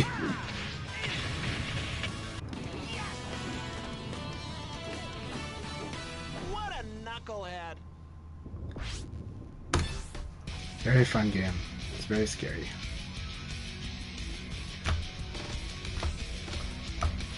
I got Blurring and Silverbolt. Silverbolt, good to have you here. It's been a while. Hope you're doing well. And I hope the weather in Chicago is okay. I imagine it's so cold over there. But I imagine you're used to it. Now we got Reaper is in a strong position to win it all. Yeah, Reaper is pretty much winning this for sure. It's guaranteed.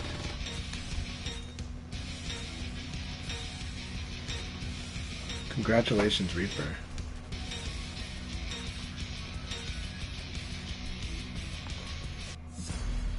Let's charge your phone while we're here.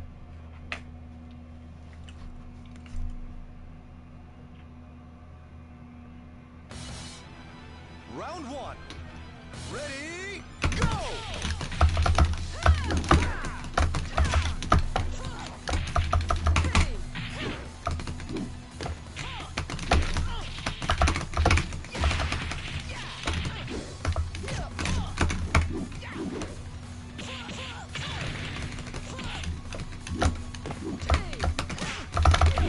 Yeah, I know better than that. This attack, we're gonna punish that attack, but Ready, go!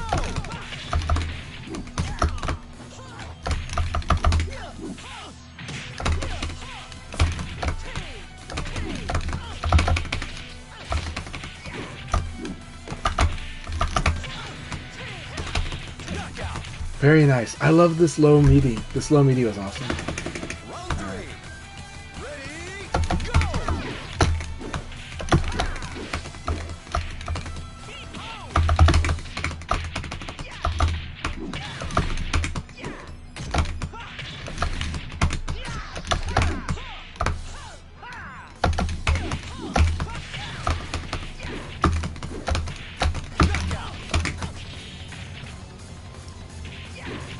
Round four. Ready, go!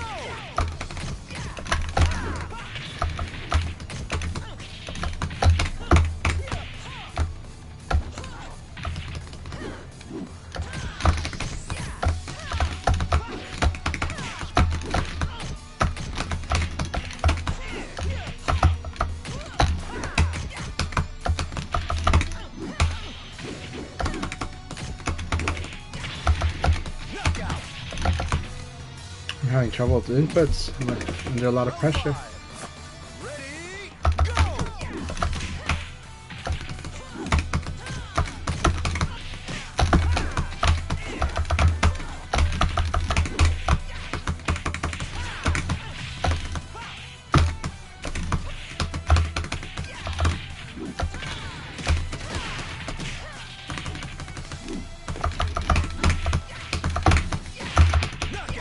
That was exciting. Thanks for that battle, Blurring. That was really exciting.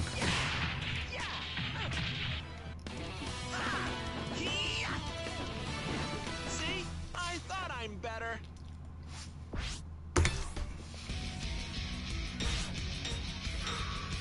Very nervous and exciting.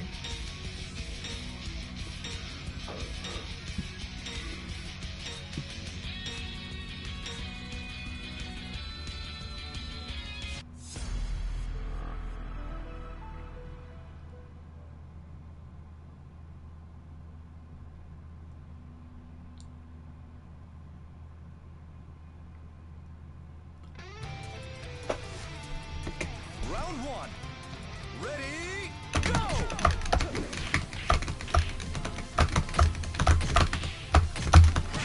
Very nice.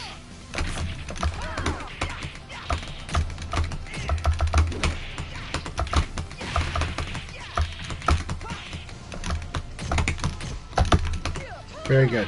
Good choice right there.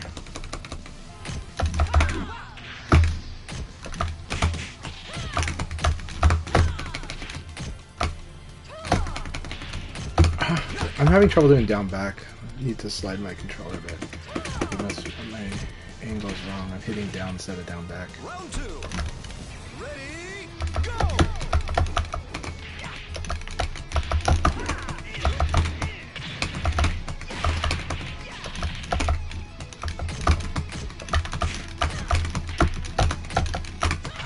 Very good choice. Really risky.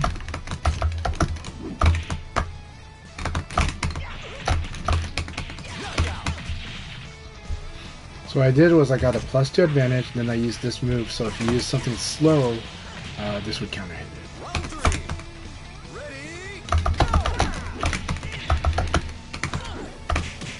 3. Ready, go! Very good. All those hits are not guaranteed, only the first 3.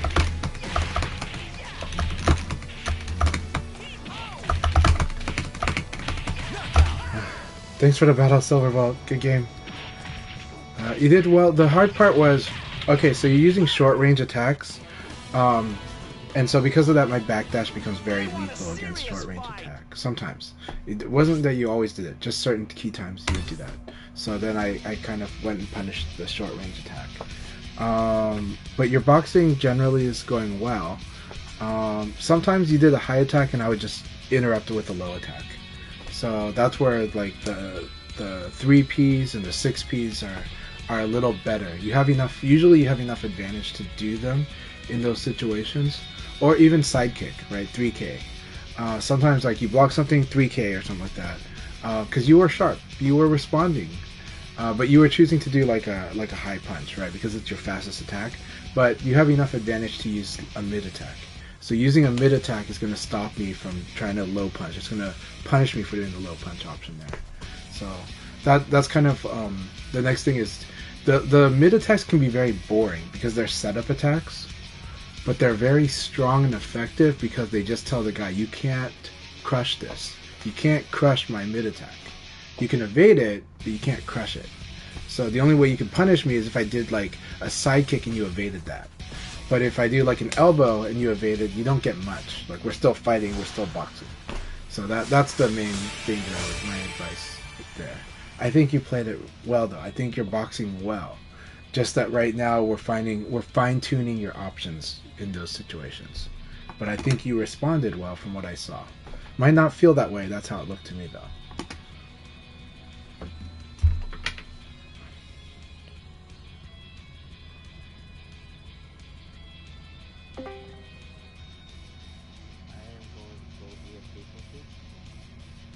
Thanks for playing Space Time Trying Kicks.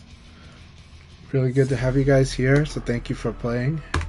It's good battles, everyone. And congratulations to Reaper. Yeah, Reaper, congratulations. Excellent battle. Alright guys, I'm going into AFK for a bit. Continue playing the room. Passcode is 1117, and once I get back, we'll start the third league. Please, I'll figure out how much matches go. Alright?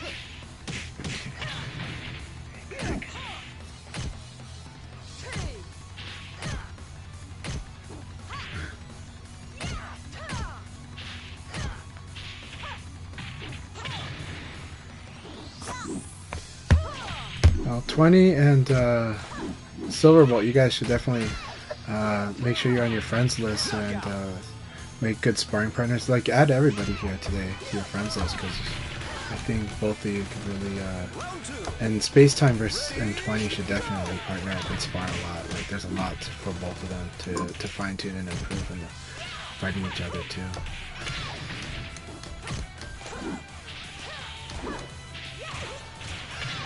Good to see Solari here, and B Ninja also. Really, really exciting battles for me today. Absolutely. That was a really good match between you and me too. So It was. I got sloppy. I got positional advantages and was able to run with it for this one. But so not the best match because of that, but because I was able to use the taco stage a bit more. That's all. But I was the advice I did give on my stream though was, okay, so if Leon is like near the ring out, like if Leon is cornered to the ring out, forward throw. just escape forward throw no matter what, because here's the thing: if he does back throw and you escape it, he actually gets out of the Go corner. back. He'll get out of the corner. If he does, but if he lands it on you because you are escaping forward, he's still stuck in the corner. And then half circle back throw. Either way, he would just ring himself out, win or lose. Gotcha. So the only thing is you just only allow him to do the neutral throw, and when he does the neutral throw, he doesn't switch positions. It's just sideways, you know. Yeah. So it's one of those where just escape forward throw, and he will be Yeah, stuck my there. my general thought was I should have Alvarez at that point. Yeah. And Yes, I agree. I've gotten that habit from Jimmy. Yeah. Where if their back is to the wall and then there's a gap, you just Alvarez that gap. Yeah, I agree with that too. You Abari that grab, but Abari with like something light, like something safe and light, like a fast mid. You know, don't do something big that's gonna cause them to swing the match around when they evade it. You know, so. But yeah, so I agree with that. And Abari is really strong. Yeah. But yeah, for the throw, well, don't let him throw you is definitely one of the things, right? But against Leon, just forward throw. Same thing, if you're cornered against the wall, you just do forward throw escape because there's just too much upside for him on that. Whereas back throw, he doesn't really get much. He gets damage. And he probably gets a guaranteed pounce because of how close they are. But I think that's it, you know? But the forward throw is going to be the one that wall combos you and does all the shenanigans. Or it does the high damage from the wall throw, which you shouldn't do the wall throw. But yeah.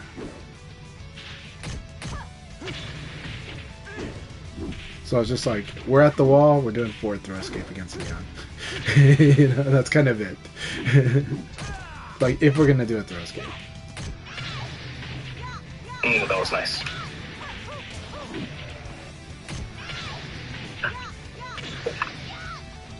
Round 4. Ready, go!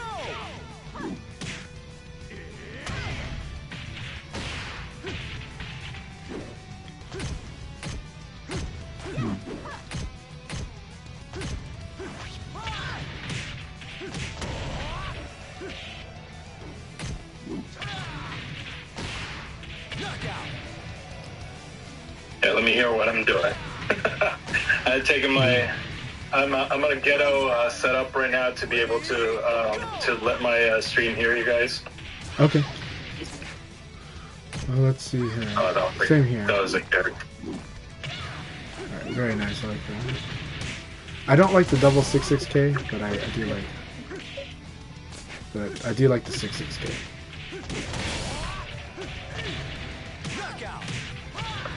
I saw that. Big problem with double 6-6K, even though it works against people not used to it. But at some point, it's a lot of room for them to buffer and evade. But the 6-6 can be delayed, but you gotta delay a lot. If you hit them with the 6-6K and then delay 6-6K, that's still like a lot of room. Like, they still have a high chance of evading because of the amount. So, well, maybe not. It works more often than not, I'll say that. Yeah. I think she's got other interesting stuff too. She can play around with 9k plus G, but that's not as elegant. She also, her 4k plus G is pretty scary. And then canceling that into Flamingo too. But yeah. No, that's probably true. I think I've failed evade on the second 6-6k a few times, if I'm thinking about it, so.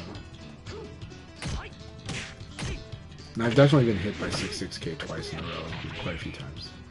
So I'll work on that. Oh, he had the advantage. I see. He said they were way too overly committed to trying to get the wall splat there. I know that feeling. I know that feeling too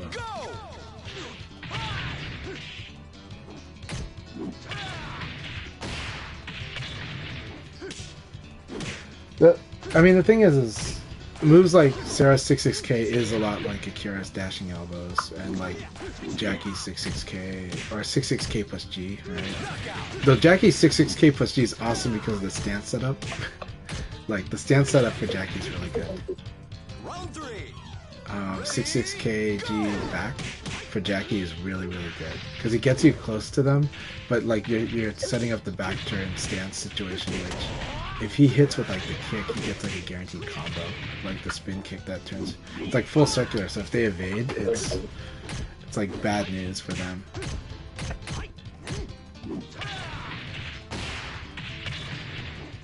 Ooh. Very nice run up in the neutral throw.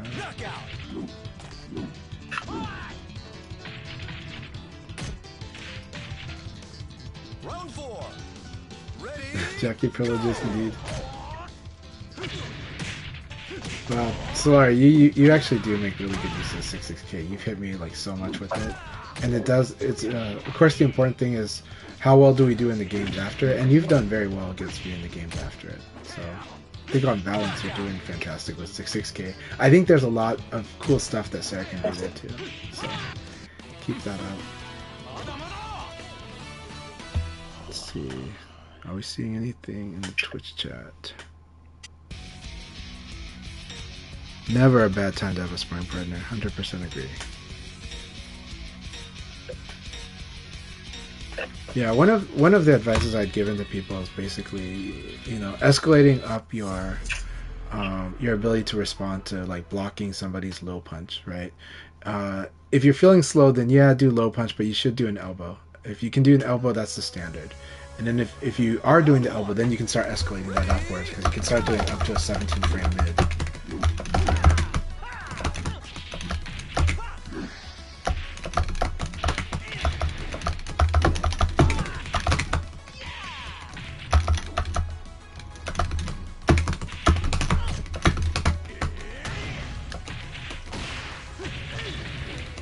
That will do it.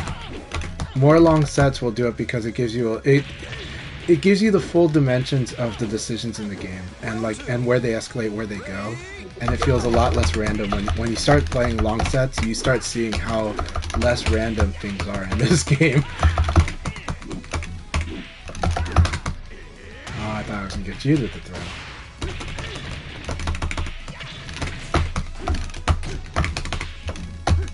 Can't believe that I didn't get that I was that slow.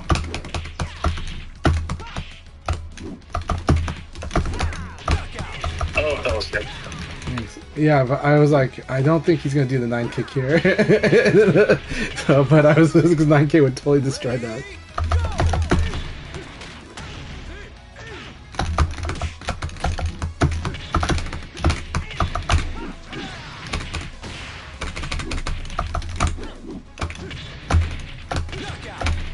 Wanted to see if I can create interesting situation there, but you still gotta, you're still on top of the Oki here, so. Round 4. Ready?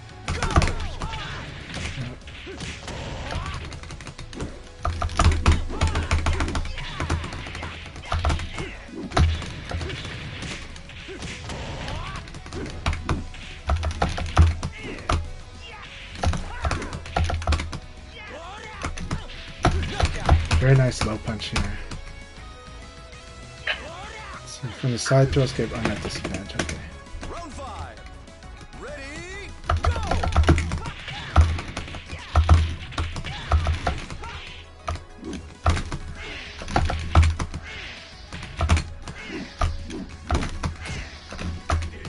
Oh, nice. Good game.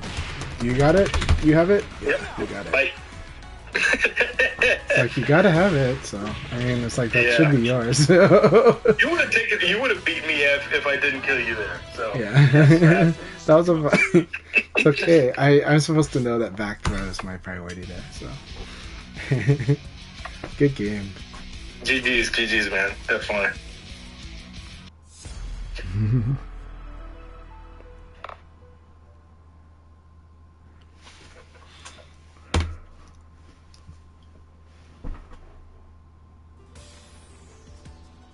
Round 1. Ready? Go! Okay, alright, I'm back. So something Sawai said was, yeah, I've been trying to watch some footage of better players again to get more inspired, but I think I need some more long sets against stronger players to work on my moment-to-moment decision making. I agree, and just general matchup knowledge. I agree. You improve in the matchup knowledge by playing long sets. In this game, you need to. Playing long sets with the same opponent is really huge because you need to see how things play out progressively.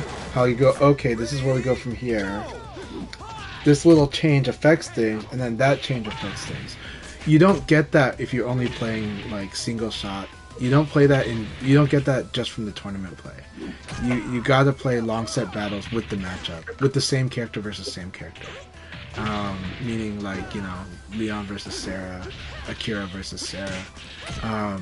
You gotta play that matchup a sufficient amount, and when you're at the level that you are at Solari, the 50 battles is really a great spot. But if not that, 20, first to 20 is fine. But I still think you get a lot more from not even first to 50, just 50 games flat.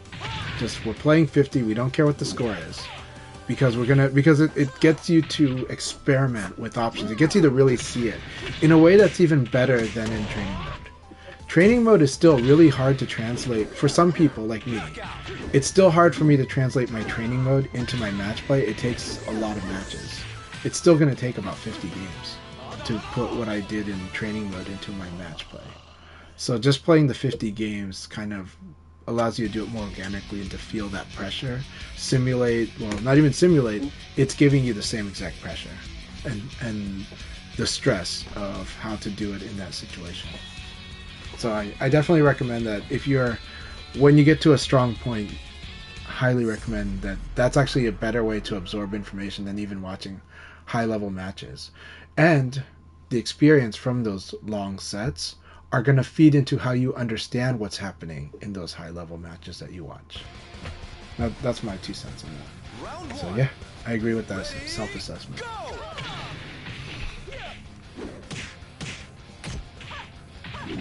Yeah, Reaper, I mean, Reaper's crazy strength comes from a lot of the battles they had with a lot of people and willing to take a lot of beatings and just working at it and then seeing things work, but seeing things iterate. This game, everything has multiple answers for it, almost always. And simply because of that, getting the reps in is really super, super important. It's not just, oh, I know what beats this, I know what beats that. Because if you only play on how to hard counter everything, it's fun. I do that a lot, but it's really high risk, right? But if you play experiencing the situation over and over, and then starting to find, oh, you know what? If I do this thing, it knocks like 2 birds with 1 stone, and if I do it this way, I'm not at risk, or I'm not as in trouble. But sometimes I do want to take the risk to just seal the deal sometimes. You get more of that experience in the long battles. Yeah, casual battles, it's fun to really experiment. I do that too.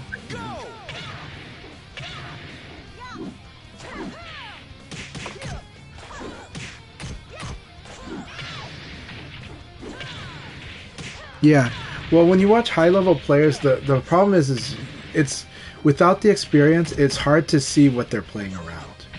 Right? It's really hard to. They're playing around so much, and also at the high-level play, it's easy to misunderstand what's going on until you see it enough. Which is in the Japanese high-level play, there's a lot of option selects going on.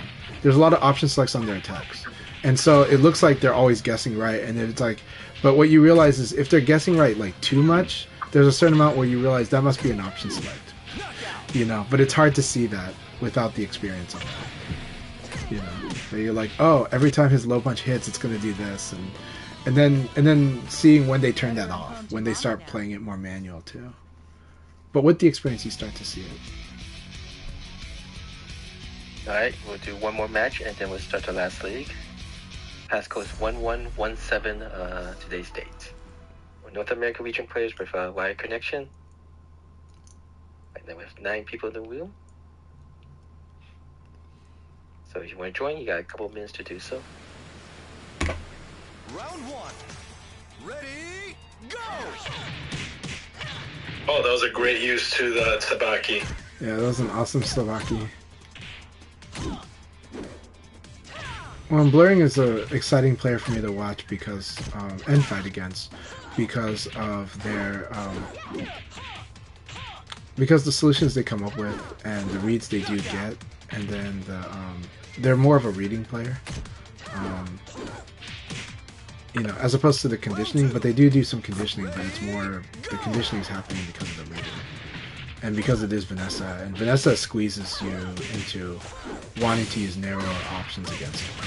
She's very good at that. A defense stance, Vanessa's good at that. So,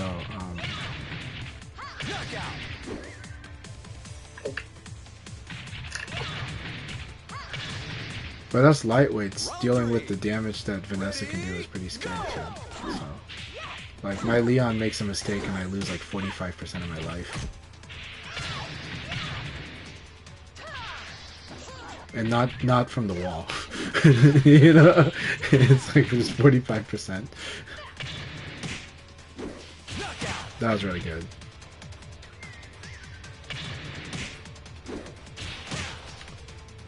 Round 4. Ready? Maybe just not the jab. Yeah. But it was a side turn, so I think it's because most people like me might lose there.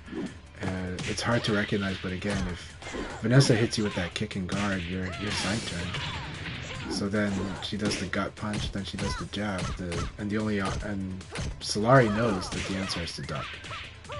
So then now the Vanessa player is like, okay, now I do kick and guard, gut punch, and then do either a mid or a low, but probably a mid. So actually, definitely a mid. Low throw would be so cool though. But they can do low throw escape side, like low side throw escape. So, all right, good luck, have fun. Good luck, guys. Good.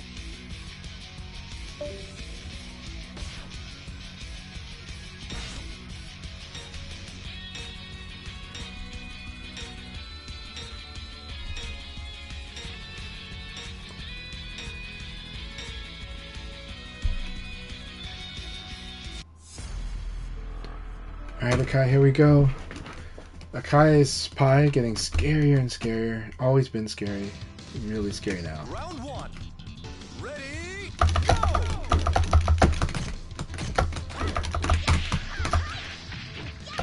Good.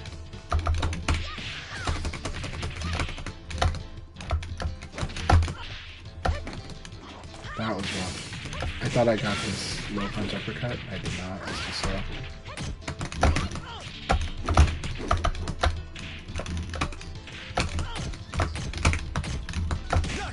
This delay, this like duck and then jab is really good. Round 2. Ready? Go!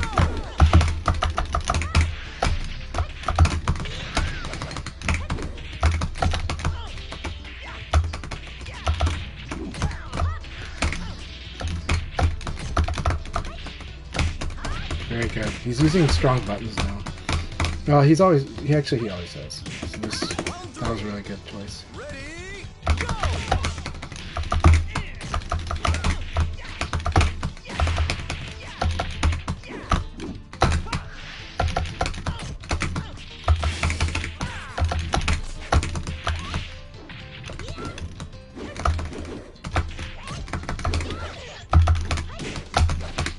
Knockout! Round 4. Ready? Go!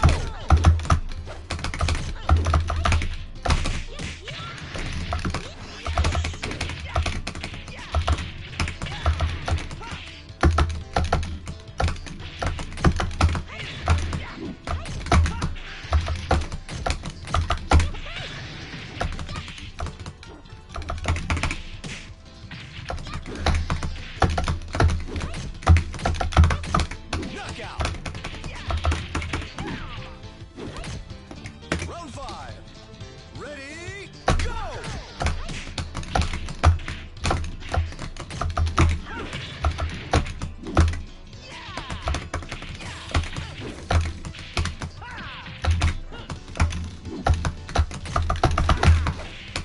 Knockout! Good game. Was able to get the side counter hit for the guaranteed PKP.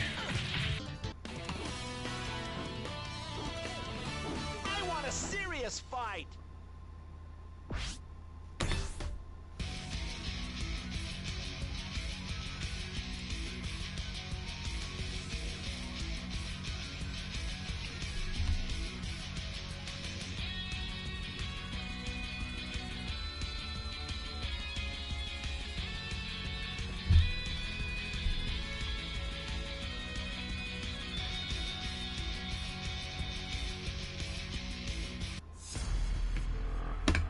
Alright, we got Setsuna versus B Ninja. This should be a fun match to watch. It can be really hard though. Setsuna has a really scary anti-Vanessa game sometimes.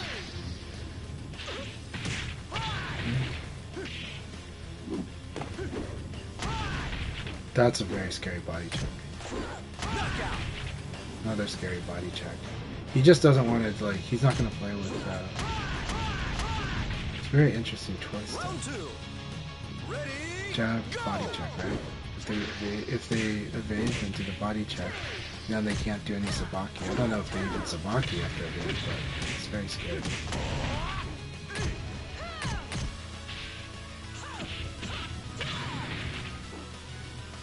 That is a cool technique.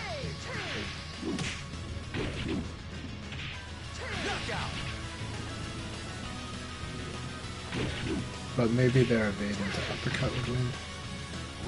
Should win. Should definitely win. Like, evade body check shouldn't really work against much. It should lose to like a really fast poking after the evade, even on the jab. I wonder.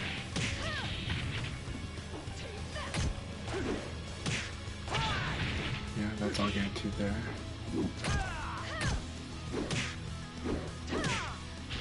Knockout.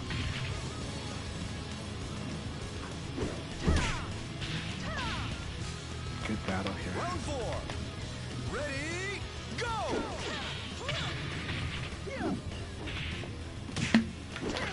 Vanessa has good strings. She has very good strings. I lose to them a lot. I like punishing strings, but she loses. She has good strings.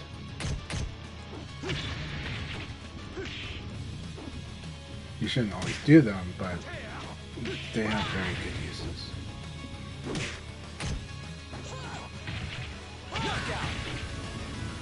Very scary, yeah.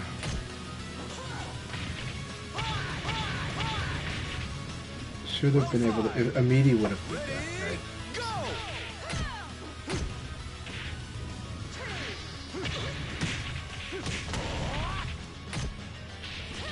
Well, you can't meet me because it's not like a guarantee.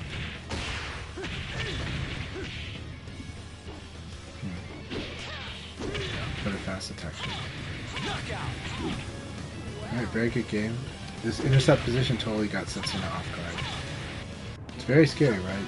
Vanessa player can, when they're about to hit the ground, can hit back in all three and be in intercept position. And if you overcommit to Okizeme, it will wreck you. Like, that thing is really good against people that are committing to Okizeme. Very scary. And once you get hit, it's actually hard to defend whatever they do next. They really force a guessing game. If they manage to hit you with that, it's a guessing game to start with, but once they hit you, it's really a guessing game. Alright, Silverbolt, here we go.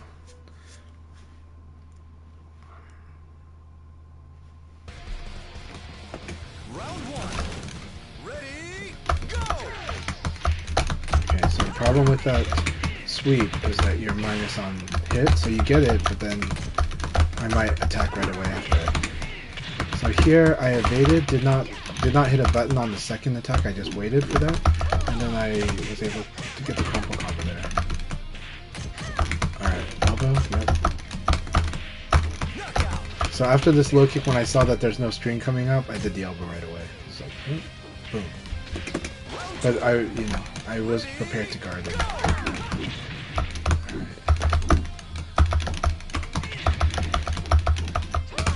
Very nice. Nice.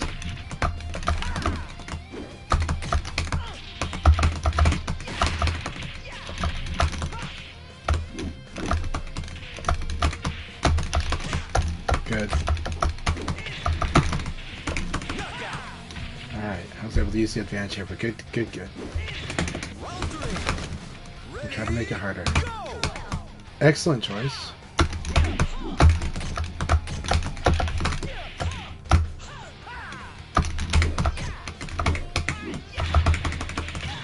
You did well there, you did well.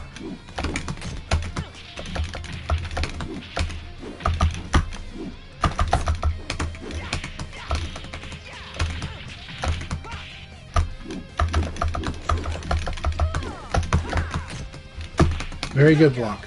Okay.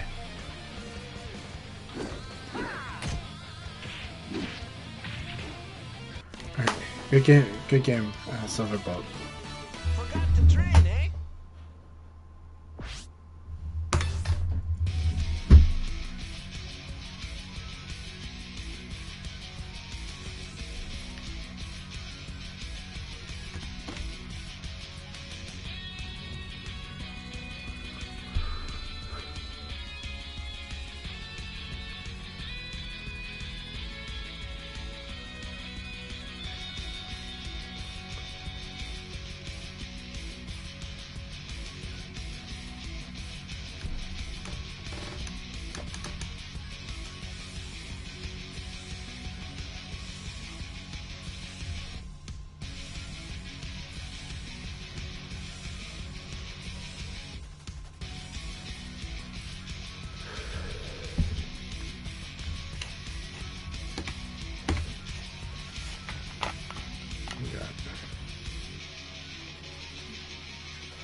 Right now, B Ninja, they're in the final round.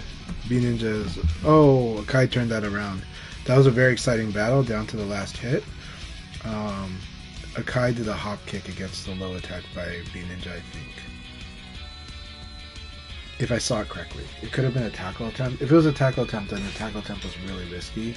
But it's one of those things where the tackle is good if they're slow. But if they do something fast, it's going to be tough. Or hop, right? So yeah.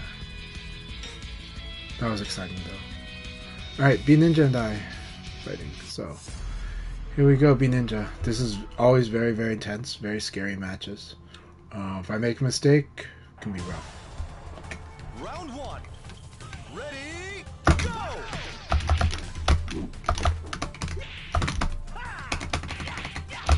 You can duck that, you can defend it too. Neutral throw. Back throw, okay. Neutral throw on the back throw.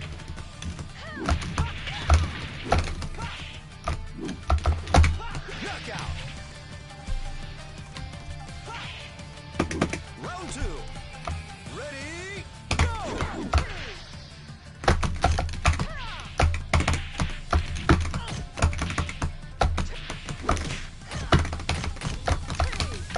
You can throw that.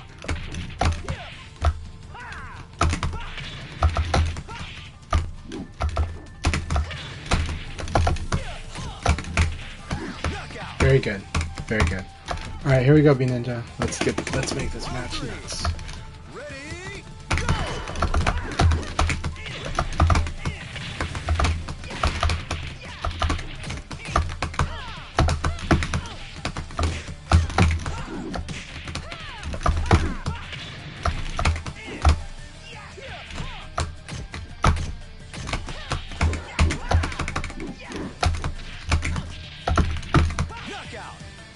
That sucked that they're behind me when I sabaki'd. Round four. That was amazing. That's like not the first time that's happened too. It was just like shit, man. Good to see you, Shadosha. Good to see you, Nala Strave. How are you both doing?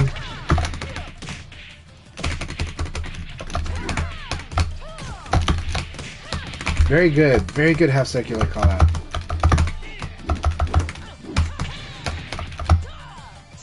That was very good half circular call out. It's okay. I love this game. Alright, B Ninja.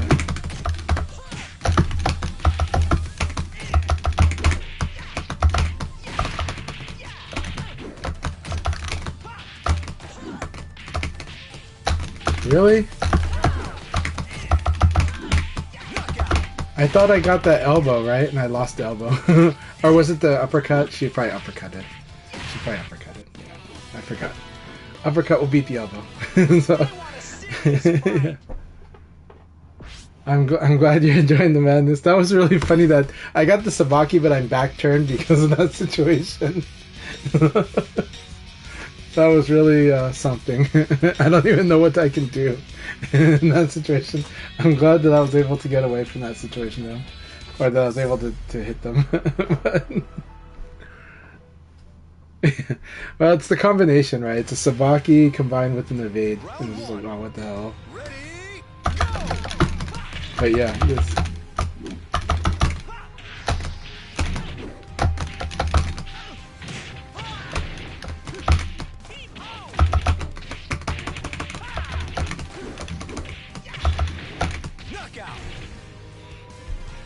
But it's so good to see you both here.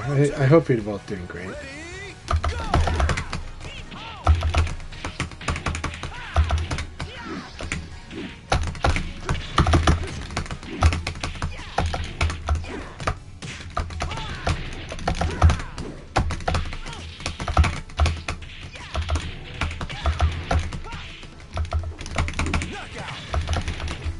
Alright, here comes the 9Ks, right? 9Ks.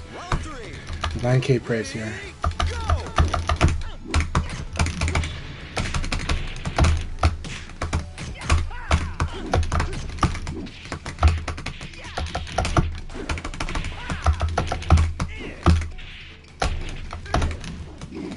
There it is.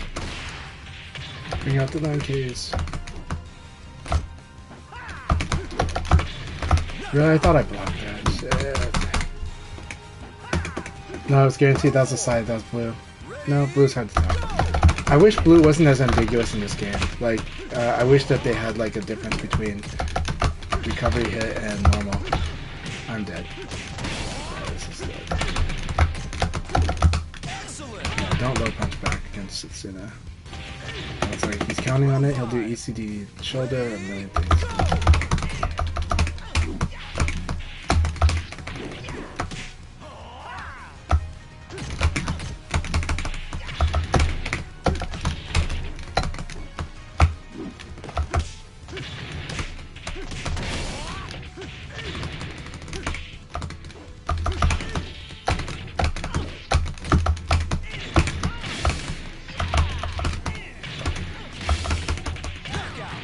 Yeah, I got the wall. Yeah. Thank you very much. Yeah. See? I thought I'm better. Empty jump guard break. That is something Paul does do. I don't remember Paul doing it that much, but when it comes, it's like, shit. Gotta love it. It's awesome.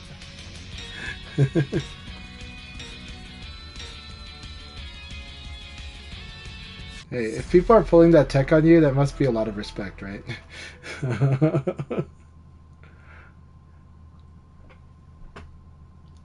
I think I remember seeing it once, but yeah. Round Damn. one. Ready, go!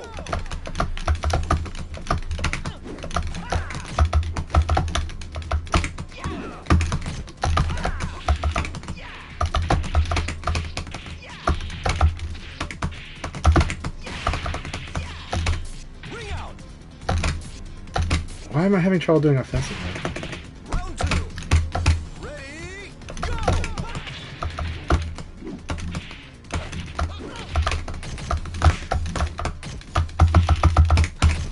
Oh, almost. That's right, it's... Oh, nice conversion. Nice.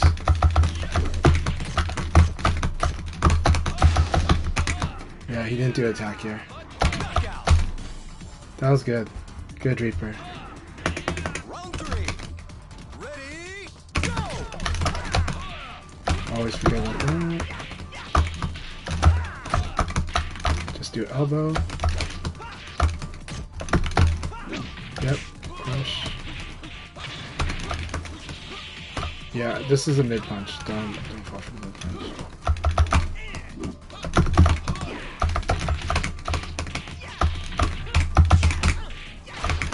Ah, it doesn't work. Freaking Hellblaze.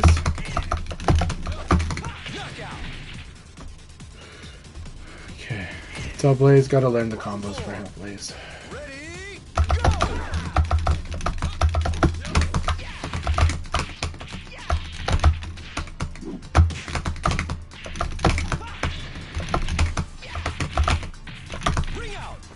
Alright, good game, Reaper. I was reminding myself, neutral throw, neutral throw, neutral throw. You know? Like, my brain is so... And I bet you in the last moment I'll do neutral and then I'll just go... I'll go like forward or back and I'll screw it up and get rung out by a neutral throw. Always happens, right? The hard part when you're trying too hard to be deliberate is when you hesitate at the last moment. When you do it and then you get off of it. That's the hard part about beating yourself up style of psychology. Like, I can't do the beat myself up style psychology because I'll always end up flipping at the last second when I do that. I'm sure a lot of people do because a lot of people tell me, like, oh, I was telling myself to do this. Tell myself to do it, and then I don't, right? I was like, yeah. Sometimes for me, I got to ease myself into those decisions. Round one. Ready, go!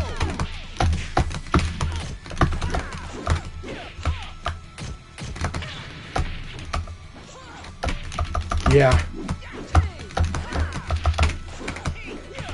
Nice patience. I love the patience there. They just waited for it. Now they were looking for that delay thing. That thing used to kill them all the time, right? Now they were just waiting for it. So good.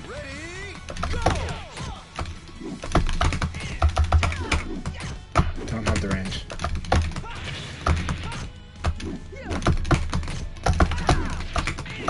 This is awesome though. I'm enjoying this match with Blaring.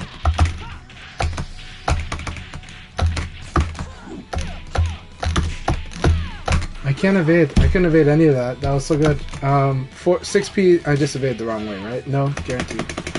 Shit, that was good. That was good shit. Go Blaring. I tried to guard.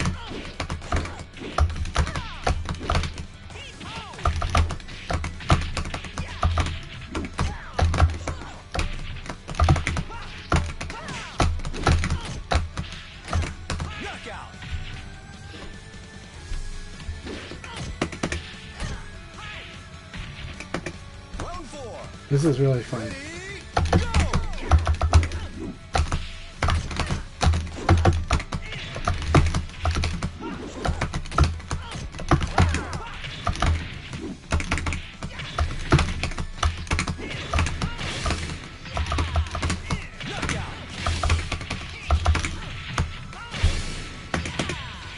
Just have to practice the combo to remind myself not to rush it.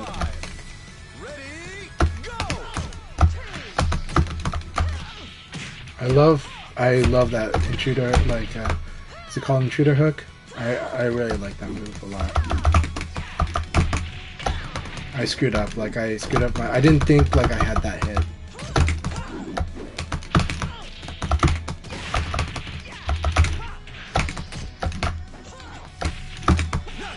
Yep, good game, buddy, that was a lot of fun.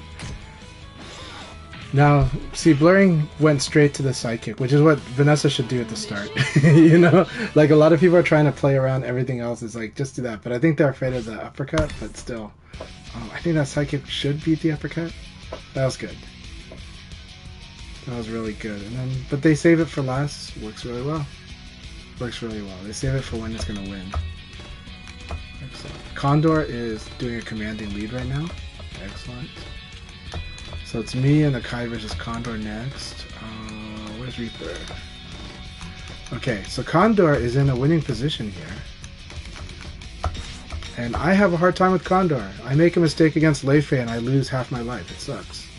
And I make lots of mistakes against Lei Fei because it's a lot of set play and a lot of just wait for them to do this thing. But also, Condor has gotten smart about it because they use that set play as a way to read the opponent, and it's pretty good. And now they mix up their wake up. That used to be a big weakness of theirs. They used to just stay down like crazy. Big problem. They mix it up now. Alright, Solari is a very terrifying thing too.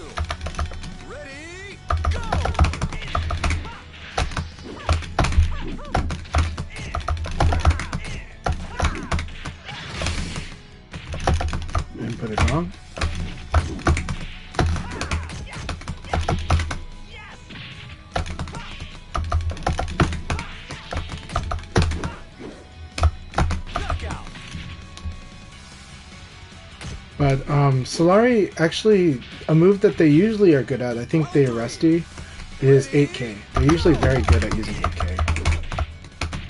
Damn it, I screwed up my inputting again.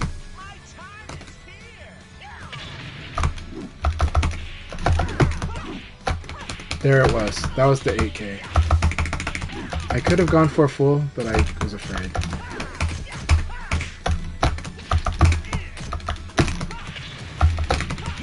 Alright, very good game, Solari. Very good game. But I was happy to see that 8K again, because that 8K is such an amazing move. It is a really amazing move. Especially if you fight Taka, but 8K is really, really good.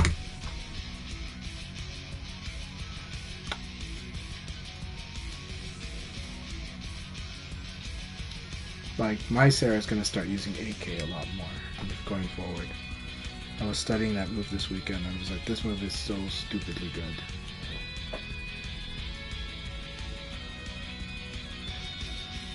But it's risky. If you're using it to crush, it's risky. Sarah doesn't need to crush. Sarah just should actually play very safe. So I think if there's a thing that I'm seeing about Solari's play, learning how to change their pace. Changing your pace. Meaning, by that, I mean, right now, instead of doing as many attacks as you're doing, sometimes do that. But sometimes replace it with movement. Sometimes replace some of your attack decisions with movement decisions. So you can change the pace of your attacking. You'll start doing some delay attack, you'll start reacting more. You'll be, by using movement, you'll be doing defense, but in a delayed way. And I think that's going to strengthen your Sarah's game. Doesn't mean always do it, but I think you have the skills to use that well.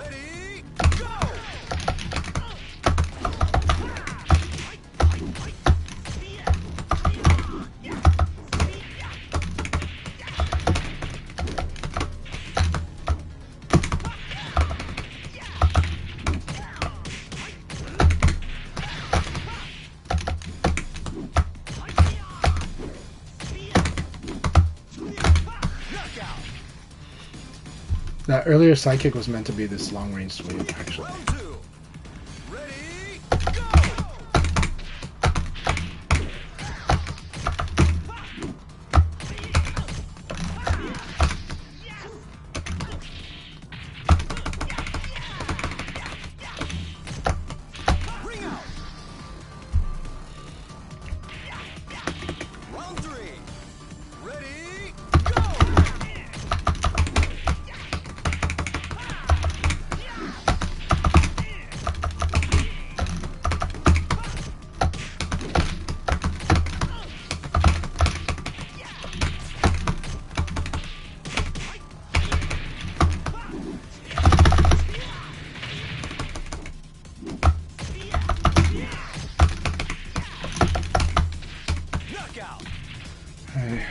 Good game.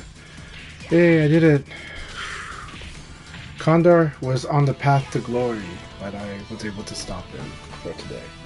So.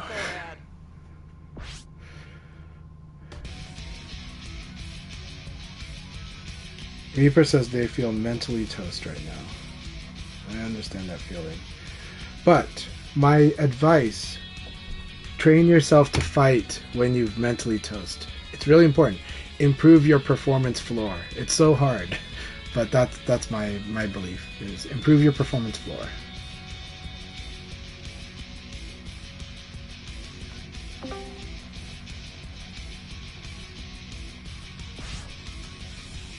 But their performance floor is very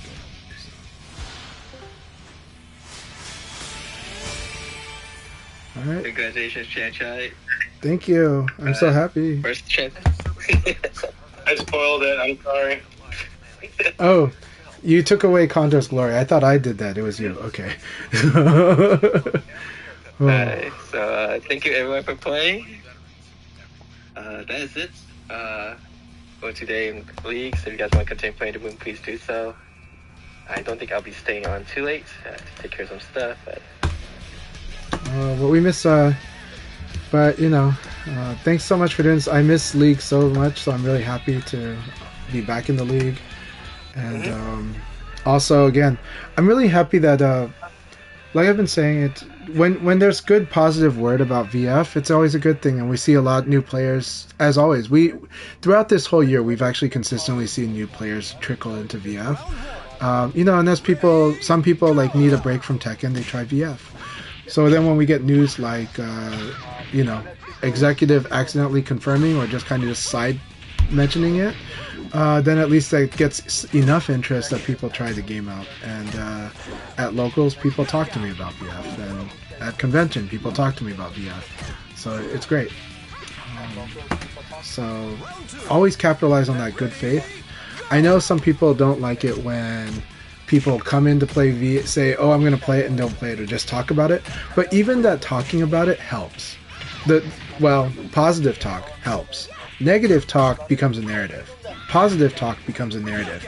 Narrative matters. If anything, this modern age, the last 10 years has told us narrative matters. Narrative freaking matters.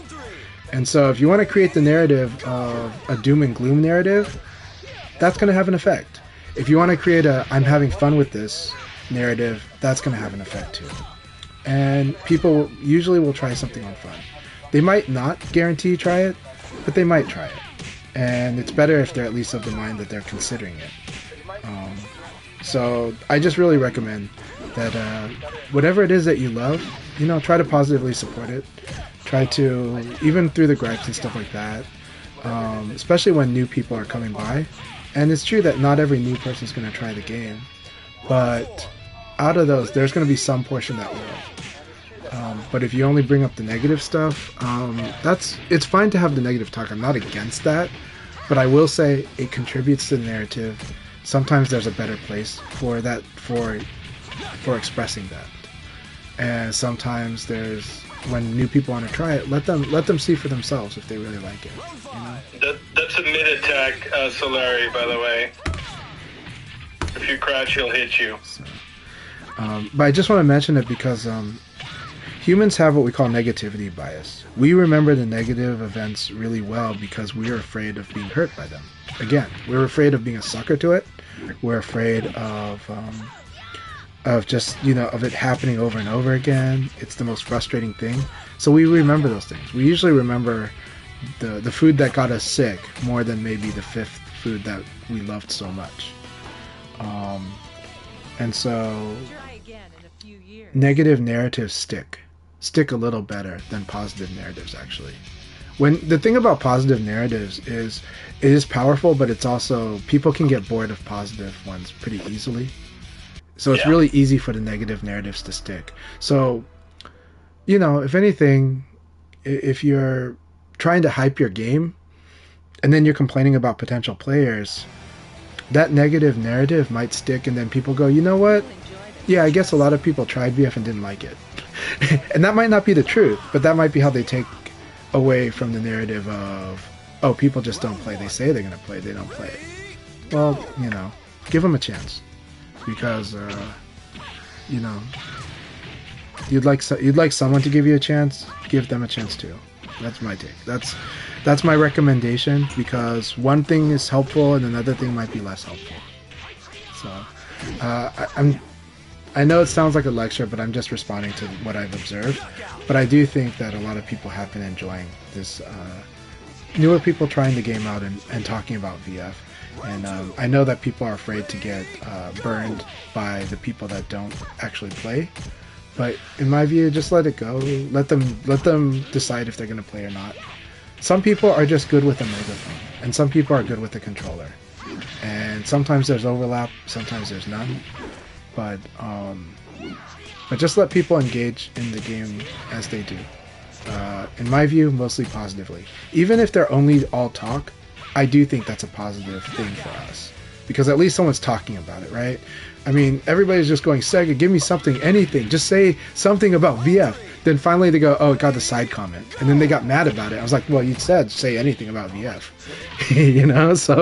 So we got it. We got that. And then we got the follow-up. We got, hey, I'm thinking about playing VF. And they honestly do play. People actually bought the game. People actually are playing it single player. You might not see them, but they are. So, and then there's some that are not playing, but at least they paid, I guess. So I don't think that hurts. Anyways, everybody gets my point. I've made the point millions of times, but I do want to remind it because sometimes it feels like I have to remind it 5 times for it to stick against one time of a negative take that is honest and sincere too, but my take is just as sincere and honest as the negative take. But yeah, that's 2 cents. Absolutely. But yeah, execution. Oh, that's a throw punish. Sorry. Oh, no problem. I was gonna say, you know, one of the challenges on execution in any fighting game is stuff like when you get counter hit, that has an effect, right? When somebody hits you when you didn't expect it, that's gonna affect your execution. That is the real test of like of fighting games and of competitive games too, you know. Yeah. And in this game, it can be harsh because we're telling you got to input early, but then when somebody counter hits you, you probably input too early. So that's the hard part. And so sometimes some players do need the advice of, if I get counter hit, if I recognize it, just know that I might have to input the move twice. And that really messes up your inputs though when you try to do that too. So I feel that. I feel that a lot on the execution part.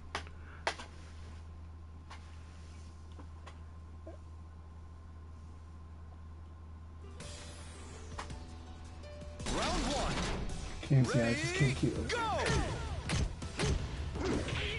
So Solari, something that I do a lot against Solari's Sarah, I use spacing a lot because Sarah has some.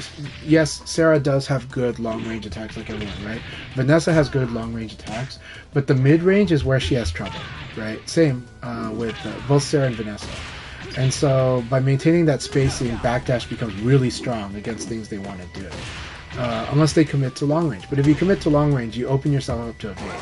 That's why backdash evade is really strong, right? Backdash evade will really wreck somebody. But that's why Blurring's Vanessa will start doing kick and guard, right? Because it's like, you can't backdash evade if I do a long range full circular attack, you know? But I could, if I'm early enough, I could evade cancel into a guard, but it's hard. Yeah. But, yeah, Lei Fei's hard. Lei Fei is the knowledge check character too. So yeah. But yeah, alright, so Lesbian Allen Iverson, what an amazing nickname. I started playing VF at the start of this year.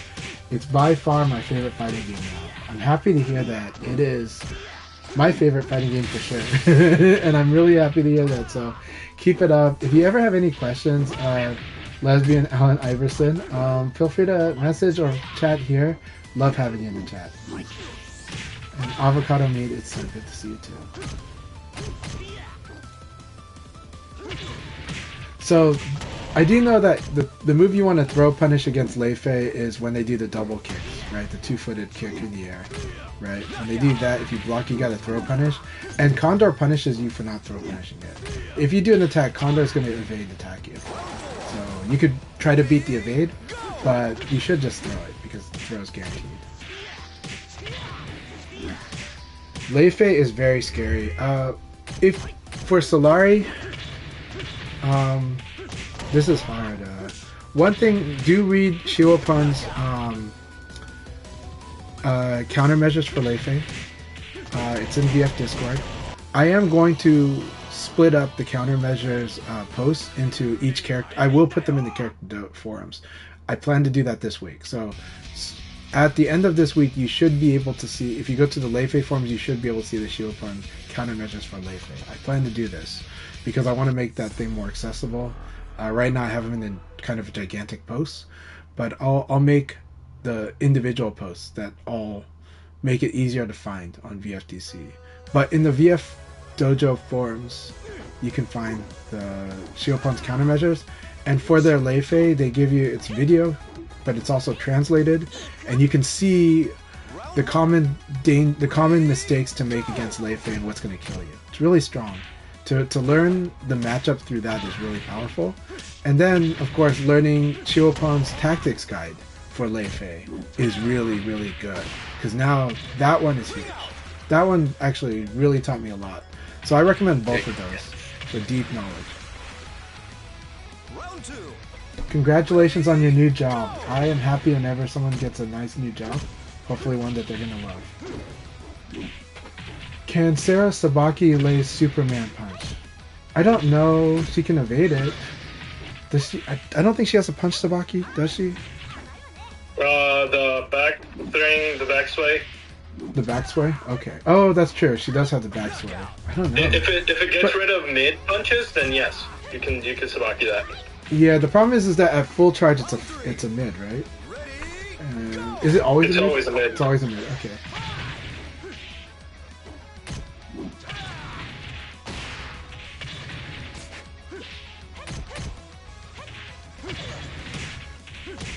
Oh, I definitely respect any person's social anxiety and all That that, was but sexy. it is fun to be I involved. take it.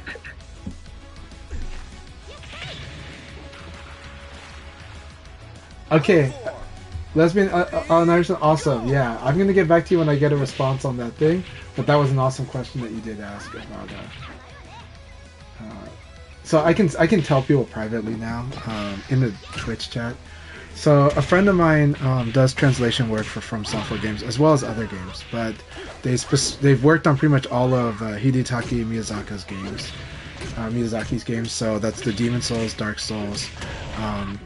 They did some of the translation for Armored Core 6, but Namco had hired another person to do that as the main, so my friend was mostly supporting there. So that friend was having dinner with Miyazaki-san on Saturday night, and so he asked me to just ask some of my friends if they have any questions, and he'll ask Miyazaki those questions, and we'll see if they get an answer. So so I got some really good questions from some people. I didn't make it publicly known about that because there was a limit of 4 I got lucky. questions. But yeah. I was trying to go for PK. That's it. Jeez.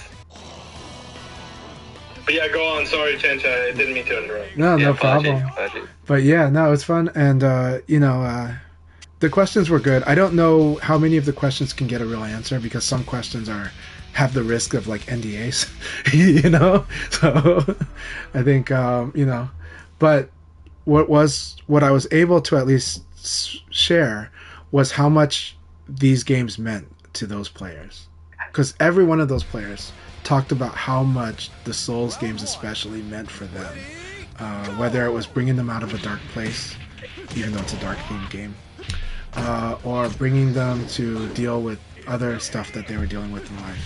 And so I'm really happy to hear that, and I'm happy to share that with my friend, to share with Miyazaki-san. So and I think if you read the interviews of Hidetaka Miyazaki, he's very sincere in his interviews actually, and you can really, as a gamer, you can really feel where he's coming from on stuff.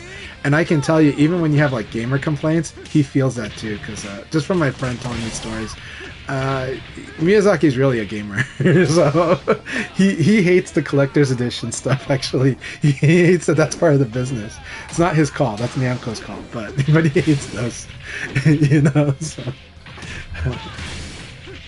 And if people were wondering about Dark Souls 2, and Dark Souls 2 is a fine game, but that was not his game, right? Somebody else, he passed it on to another team member. He did not like the way the team member took Dark Souls, so Dark Souls 3 is his response to Dark Souls 2. So, So,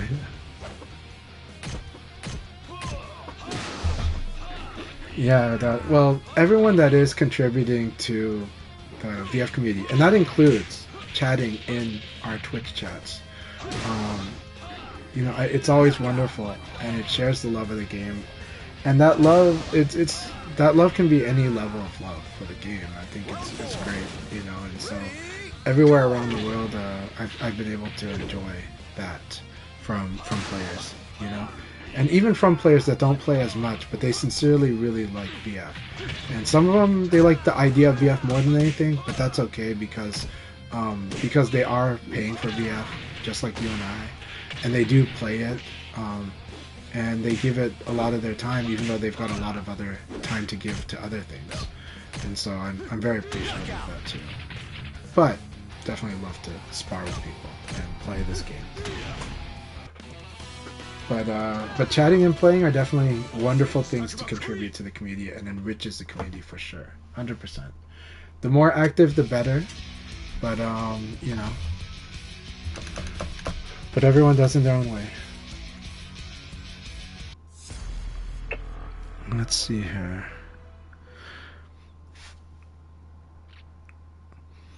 I'm sorry to hear that B Ninja's under the weather, but I really enjoyed every battle with B Ninja. It is stressful fighting B Ninja. I'm gonna be honest. B Ninja likes to sucker punch the crap out of you, just like Setsuna does. It's very scary. It's like I don't want to get sucker punched by this person. You know, it hurts. It really hurts. Like I get wrung out for that. You know.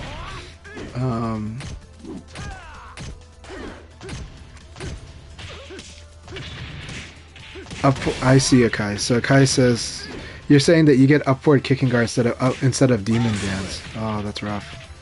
I like the demon dance too. You'll get used to it, but it is a very different motion from the motions that we do with every other character. Yeah, anytime that we're introducing new moves into our repertoire, usually that does cost me execution errors for a while. It's part of it.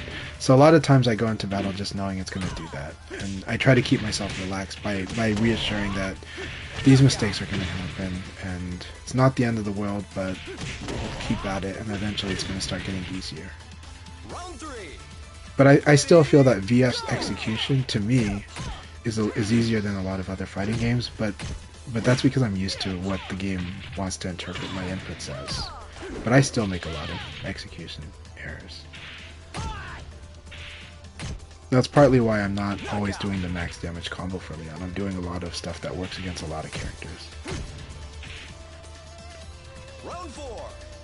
I think once people who are not familiar with the VF system will find it clunky. Yeah, how the game executes, or when you're trying to control your character. Just once you understand how it's almost how you understand the buffer system, then you see how it doesn't feel so clunky no more. Yeah. Well, I think one of the hard parts, especially if you're playing on stick, and most of us tell people they should play on stick, right? Not everyone anymore. That's like old advice. Yeah. But the old advice was that, right? And the challenge with that, though, is that again, when you play other fighting games, if you play Tekken, you want to have this habit of holding back. And if you're playing most 2D fighters, you want this habit of holding down back unless you're in the air. And so when you play VF, if you're holding back or down back, it can mess up your inputs really bad. So VF is like, let the stick go back to neutral. And VF wants you to tap a lot. Like tap, tap, tap, tap, tap with directions, like hitting directions, like tapping directions. VF really encourages that, and that's not normal for a lot of people coming from other fighting games. A lot of people are like, wait, why can't I hold? Right?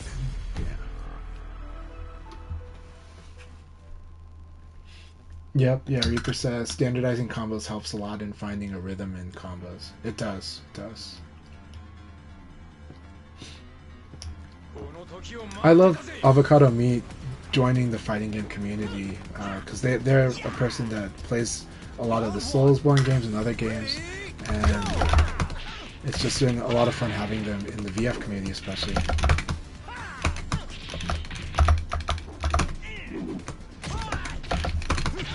How minus is that body check? I want to know. That'd be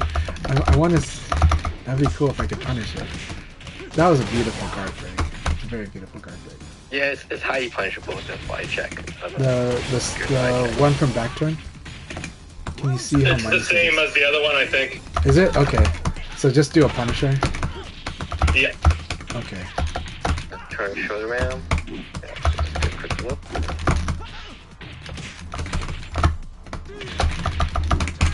Oh, I have to commit early if I want to hit you out of the air like that. I wanted to see if I could do that. Okay. Minus 22. Minus 22, good to know. Yeah. Okay, minus 22. So you went for mid reversal, huh? Okay, went for mid reversal.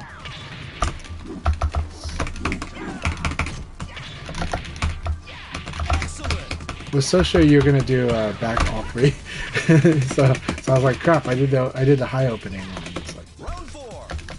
Ready, go!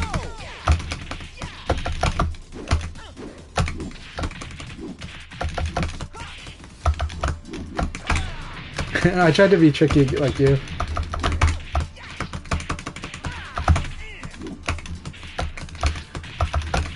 I love it too. I like when you get used to the inputs in this game. I like that feeling of tap tap, of feeling precise with your inputs and telling yourself to relax.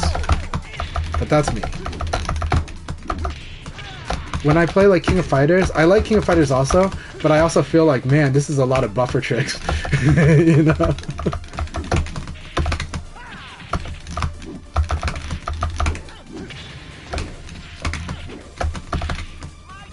Yay! I was like, it's really risky though because there's a lot of times where I'll like low punch or high punch you and you'll just attack right away. So I'm like, so it's really risky to go for the throw. You know, like you earlier today, I was like, I'm gonna low punch throw him, and you freaking 4-6P'd me out of the throw. So like after the low punch, so I was just like, what the hell? So. I'm pretty sure you were probably intending to do the 4-6P before that, but it was really scary when that was the net effect, and it's like, well, I have to fight the net effect. It doesn't matter what the intention was, you know. So okay. So Nala Strave says that body check normally is -32, so -22 on the back turn one.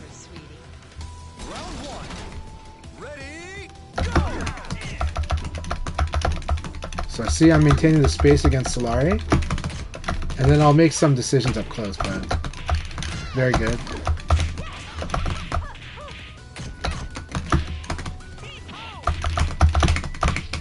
I'm so afraid to do the combo against Sarah, but I need to do it because it's so much fun, but it's really hard to do it. That's not it, but you know. I love when I do nail this side kick here. Fun thing about using a 17 frame attack for you know, to beat a rising attack. It might only have 3 hit frames, but when you get it, it's just so effective. Also, be wary of my Okizumi, but I do force you to guess. But that one you can see though, right? That one you can see, so you just need to just block it.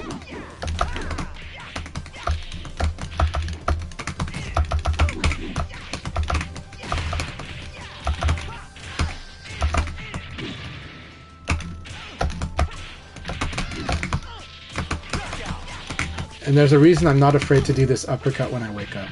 So, but the key is finding which knockdowns is where I do it. Whether you write it down or you watch the video and you write them down. But just know that, like, okay, I'll give away a thing. Some people will just always do certain things at certain times, but some people will make decisions because of the sequence, and I tend to do those on the sequence. So. If you know which sequence, like, if you know the sequence, you'll know, like, the higher chance I'll do some certain things. It's a weakness, right? But yeah. You'd better take me seriously. Raw 17 frame, yeah, it's fun. You ever try it? Blaze can do some pretty mean stuff too with it. But it's risky, but it's fun. Gotta wait. I need to go back into. So now I've just been reminded I need to go back into watch when you evade, right? Just watch what you do. I'm fighting a character that uses strings. Do not mash when you evade. Watch. Watch if you evade. That said, also throw escape while you're watching. So this was neutral throw, right? Alright, Condor, here we go.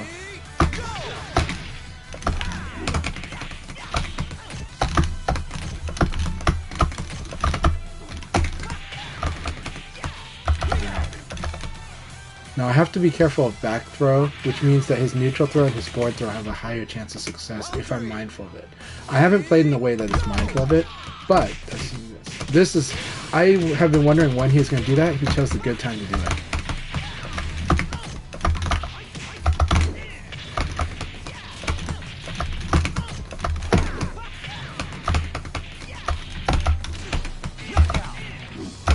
That was really fun.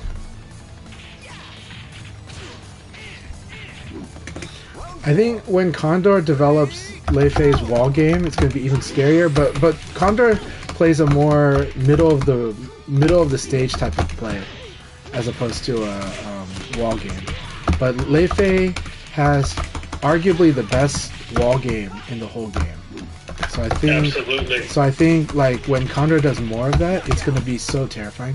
I did try to block low here, but I think I did. I hit all three and I let go of P and K, so I was holding guards. The guard didn't register.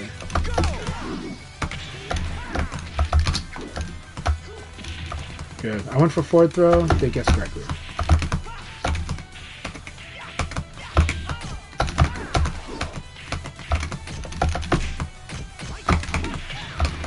That was really exciting match, Condor.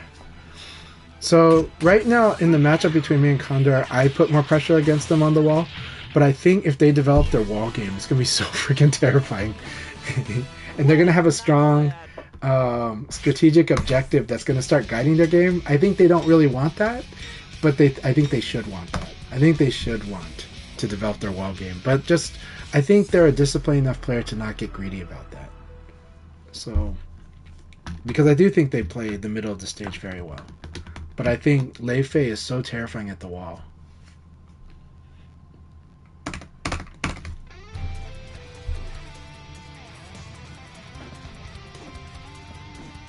You'd better take me seriously.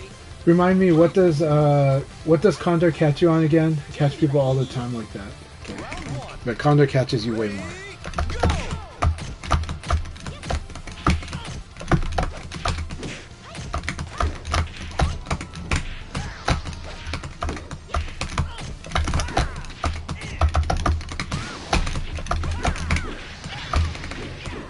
Delayed inputs, yeah. Oh my god, really? that is like the VF5US right there, right? It's like that isn't even super crouch. So it's like it's like really? I guess it is. So like I guess Pi is momentarily super crouch because she's so slumped on the ground after 9kk, right? So it's like really? I can't evade punish 9kk?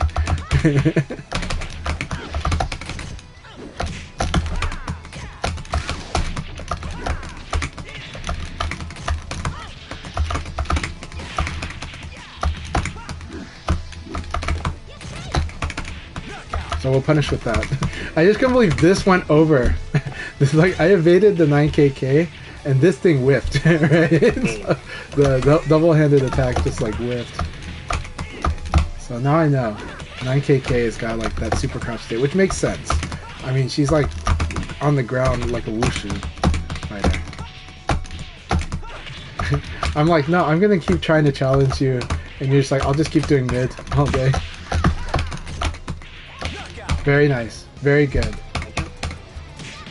Alright. We have answers for this though, so let's see if we can implement that.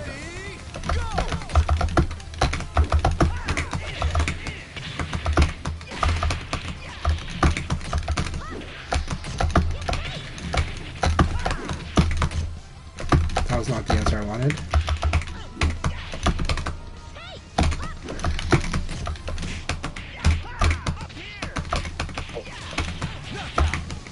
Very good game.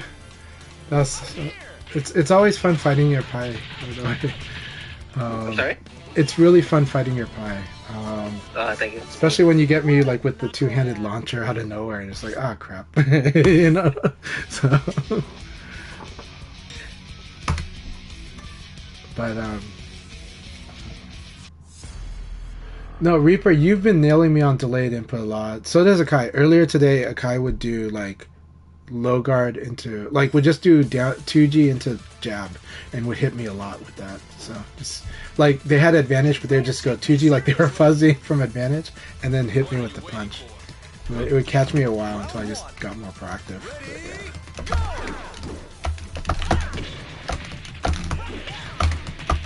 yeah. That's cool that that works.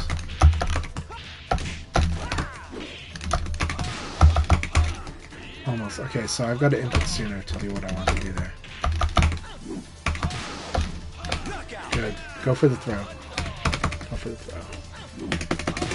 It's so scary. Like, rocket discharge when the opponent's at low health, it's so terrifying. Because that's such a do or die, like for me.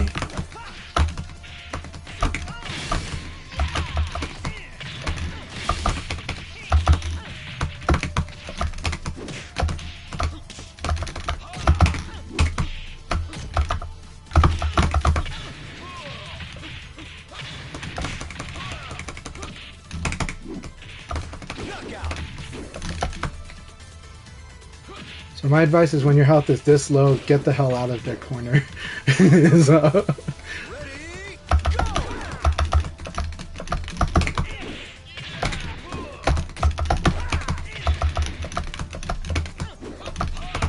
oh, I thought I can evade. Very good, I love this. I love that too. So for those who watches the Sunday sessions and stuff, usually me and Chantai stream, we have B Ninja stream also. It's always nice to have the point of view perspective. But it looks like Cessna is like he's streaming back again, so definitely give him a follow. How do you do that? So much fun.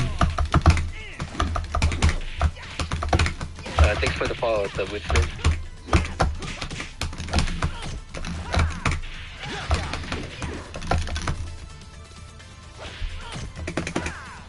I'm bringing back Chanchai don't give a fuck style play.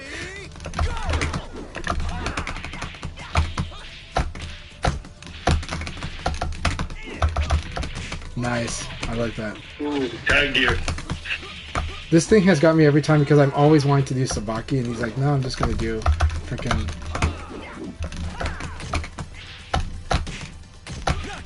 It's good. I almost blocked this. I almost blocked that low kick. Am I locked? It's not guaranteed, right? No, it's not guaranteed. Okay. So, like, if you block the high jab, you can still block the low kick. You can right? still block the low. Okay. I'm just slow, but I'm getting there. Okay. But he has games. I've never he been has able games to once you block do it, so you're better than me. No, but he has games once you do. It's actually a very good skill check too. But it's like, oh, now I get to mid you. You know, it's like okay, good. I'm just slow, but the funny thing is yeah. But then after that, you're just like, well, if he's gonna play this game, I'll evade. But then now you got jab throw. And jab throw sucks. So you know, Time for a combat. +1, +2 guessing games are a lot of fun. But, yeah. Yeah, there's the 4-6P layer for sure.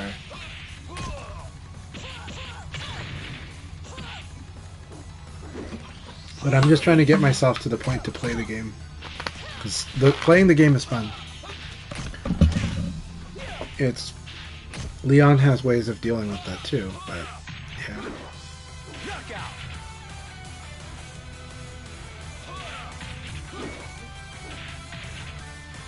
Round 2.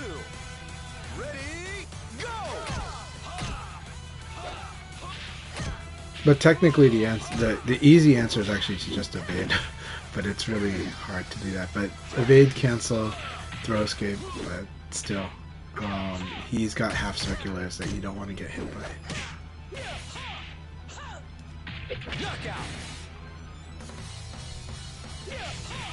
But it might actually work out. I don't know how delayable P2K is. So. Ready, go! And that only matters because that affects how you buffer the evade.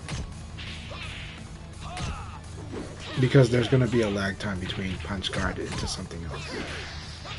So I'll have to lab that. I think you can just like, when you see his single jab, you can like evade cancel, and like if he did something else, it wouldn't be a problem. So I think there's a way to just negate the P2K, but I'll double check. But it does open you up to it, because now you're risking jamming your hands up. So I do love, in this game, almost every advanced technique you can do in this game has some kind of a price for it. It has a risk, and that's what's amazing about the design of this game.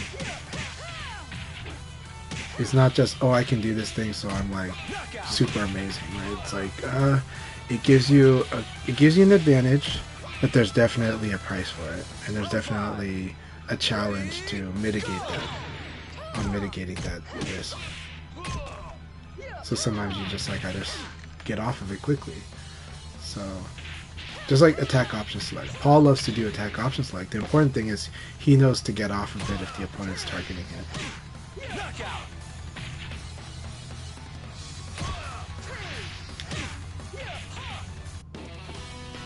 Mission accomplished. Alright, very good battle. Very good battle.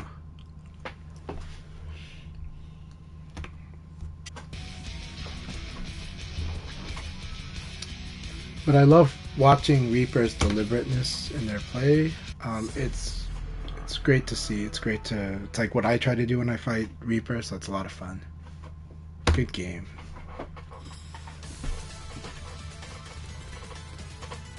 Round one. Ready, go!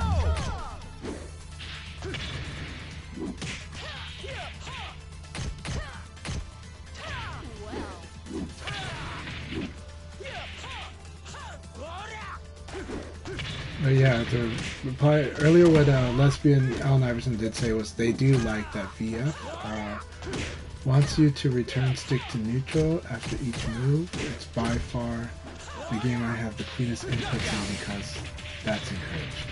I agree. And I think that's also why the all button controllers, you know, it's fine with this. Pad is also fine with this. Just my advice for people playing on pad is to just make sure that they have like maybe a shoulder button set to guard, because of how much you have to use guard independently of the other buttons in this game.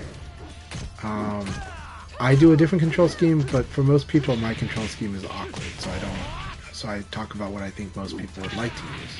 And I think most people still like to use punch and kick on the face buttons.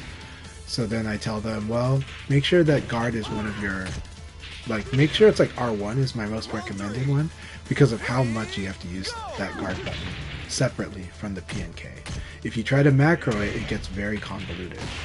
But if you use that guard independently, it'll work out well for you.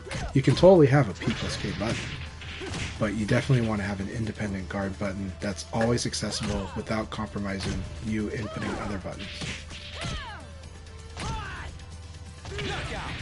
That was a really good battle. Keep it up, Silverbolt. So that is the situation we're talking about. Has a big punish though, so it's hard to. You just, you know, and you don't know when someone's gonna do it. Setsuna only does it once every like 4, 5, 6 games. Though they do it a lot against certain people, right? And I see them do it a lot against Vanessa. So. Which one? Body check. You almost never. Yeah. Yeah, but I am seeing you do it against the Vanessas, and I think it's because you're trying to punish them for trying to Sabaki. But, yeah. Then also if they're on the ground, it scrapes and hits them. I see. Round one. But yeah, I was just like, that's when I was like, oh, Setsuna uses body check a lot, but it's because it's fighting against Vanessa. I saw it against your match with Blurring, and then with Silverbolt. So. And I think B Ninja, I saw you do it against B Ninja too. So. I saw you do it like, I think the setup I saw against B Ninja was you knew they were gonna evade, so you did like jab into body check, so that they would evade the jab, and then your body check would just slam them really hard. Yeah. It was an evade check. It just hits really hard. It does. It's really scary. It's like it's worth the risk because the thing they can stop you on is going to be something that's like low damage, but you're going to do high damage if you win. So it's like really scary. That's a really high reward compared to a low risk, you know. Except for Leon can PKP you, right? So you know.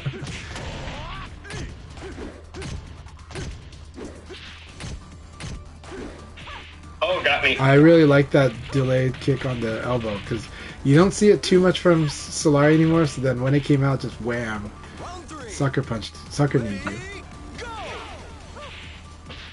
I like that sequence too. The 4-4K into that like turnaround like front kick. That was cool.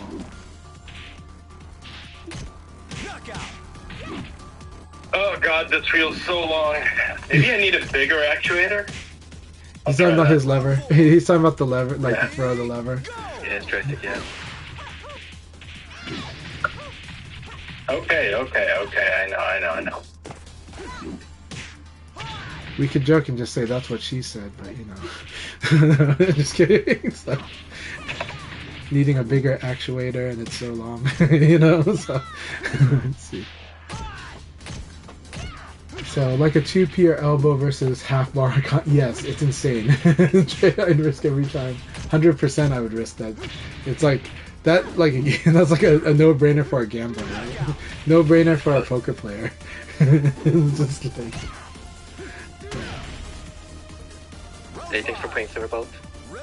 Silverbolt, it's good to see you. Take good care and hope you've been doing well.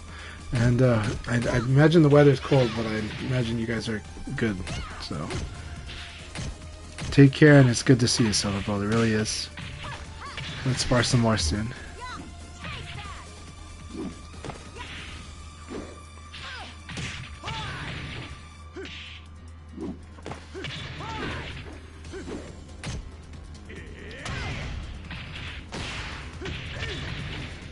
Nice. I'm gonna change my actuator. Let me find my actuators. Try again in a few minutes. Where was it? Oh. I think I got one more round within me. You know, it's a lot of fun when playing characters that are not Leon. Having like a 17 frame launcher is so much fun. 17 frame normal hit launcher. So it's just like, oh, I just duck this high and then I do the launcher, you know? It's like with Leon, it's like I duck this high and I do a mix up, you know? But like everybody else, like if I play a Sarah, duck this high, do a 1K. And if I'm not sure about how much time I have, duck the high, do 2P plus KK, and hit confirm the K. It's so nice. It's so nice, you know. Leon, I don't get that with Leon. I don't have that. Because my normal hit launcher, the fastest is 19 frames at 4.6K, but that input means it's going to come out a lot later. It's harder to do on duck. So then P plus K, but that's 20 frames, you know. And a lot of times they're going to defend after that. So yeah, I have to be like really fast on that. But when you have 17 frame launcher, it's like, wow, this feels so easy to do. Just like duck a high, do the launcher, duck a high, do the launcher. But again, with Sarah, she has a whole duck the high, do 2P plus K if I'm not sure, but if I'm very sure, I'll do the 1K. God damn it.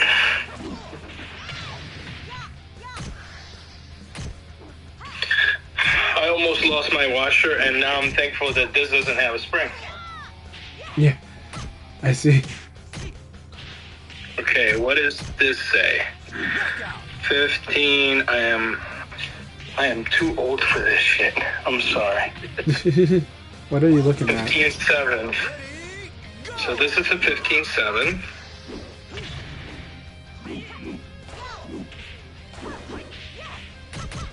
$15.5. Oh, that's not gonna help me. Are you looking at tools? I'm looking at actuators. Oh, okay, the actuators, yeah. So what do you want it to do? I want 15.9. This is my baby tonight. All right, you're gonna have easy direction hits. You might be stuck, but you might be stuck actuating too long, and that's your problem. I'll take the gamble. Okay, yeah. Well, you should test it out regardless. But I'm just saying, like right now. So what you want to assess: am I having trouble leaving the forward direction, or am I having trouble getting to it? So that's kind of the thing. Yeah. But try it. Yeah, try the 15.9. But understand that if you're having trouble letting go of the direction, that means the actuator might be too big. So just try it. Yeah, try it and assess that way. That's all. But it might be perfect. But also you can do micro movements when you have that 15.9. You can just tap it barely, right? Creo que sí hay. All right, Condor's on a run here. Let's see. We gotta have like a new song, you know? Monk on the run. Monk on the run.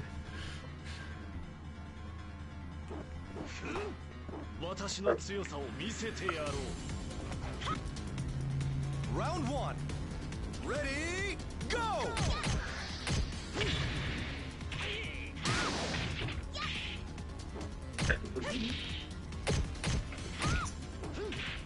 So let's see on the controller input settings. But how would you feel if they were like hiring Western writers to write the characters, right? To write the story aspects of the characters for VF, right? And that might be pretty cool, you know?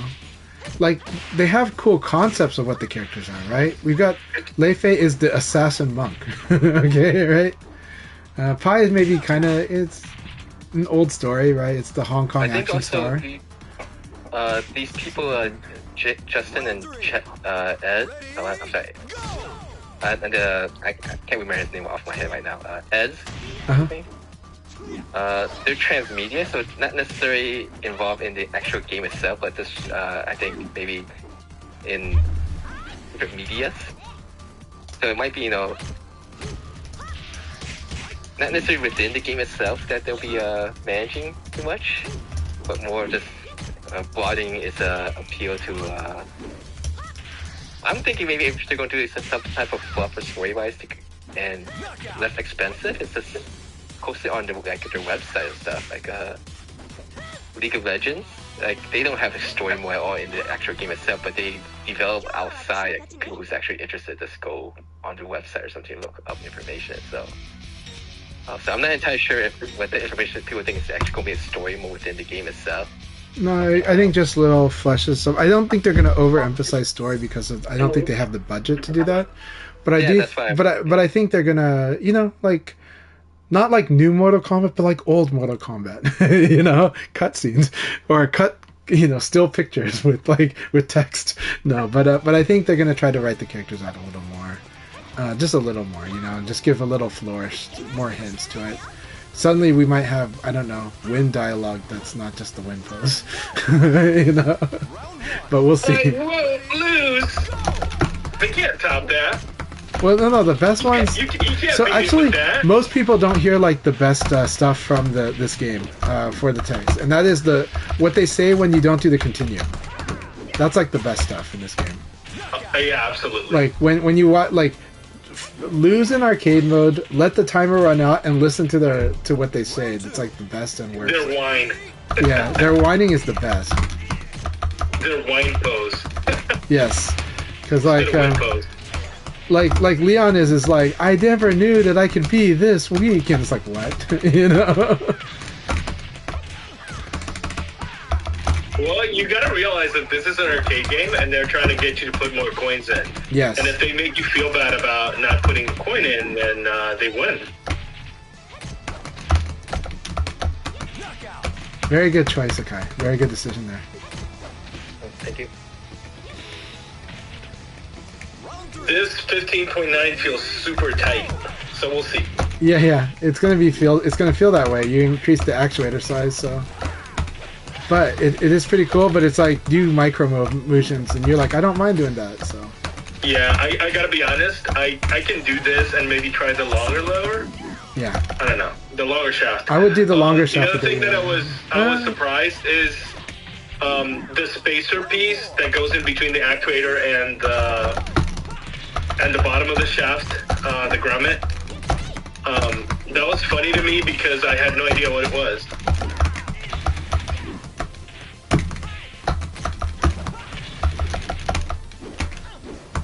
I'll ask you again about that after I fight Akai. No worries, I got you.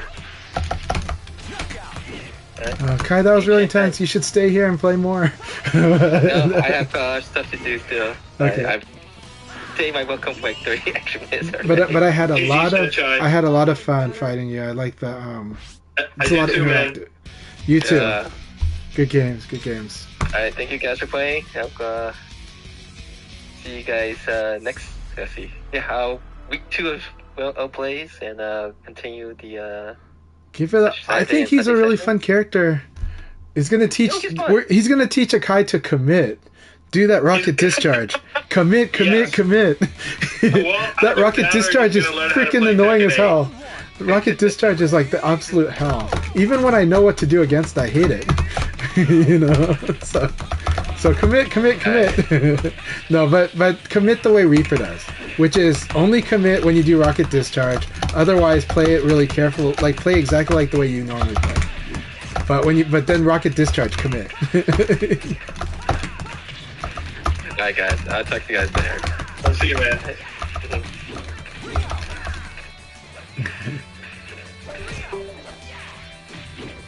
All right, everybody. Welcome from the Akai League. This is my personal Discord, my Twitch. I'm sorry. So feel free to add me if you like. I don't have subscriptions up yet. Eventually, I will. I'm just very lazy about setting up monetization on Twitch. It would mean that people would have to see ads, but I've had a lot of people tell me that they honestly want to subscribe to my channel, so I appreciate that gesture so much. I cannot believe that's not guaranteed there.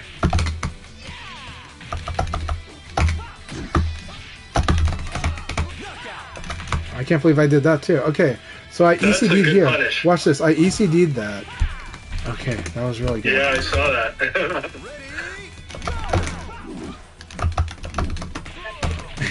I like my force field on 1K. I still can't believe that's not guaranteed. Look at how safe 4-6K is, right? But that's because it's done in Okizeme, so I'm evading it very late. Oh, you did evade this time. I did evade. Well, I evaded after, but oh Yeah. no, I evaded there. I did. I got the evade there. You did the whole thing fast, and you evaded before. You evaded the punch.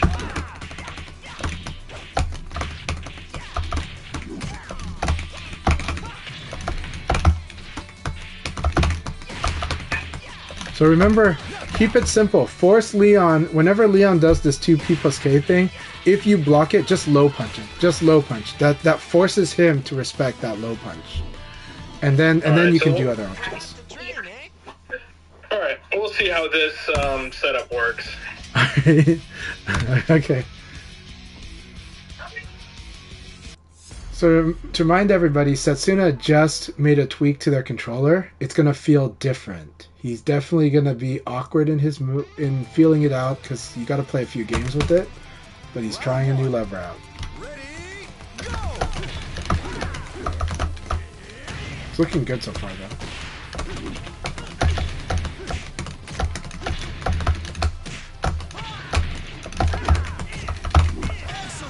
Nice. How are you feeling so far? I like it better. Okay, it's an I'd upgrade. probably do like a 15.8. Yeah.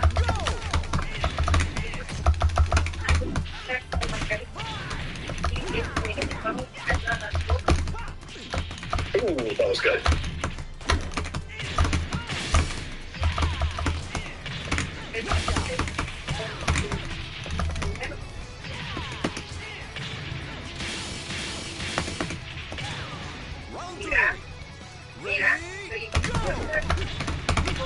Nice. That was guaranteed.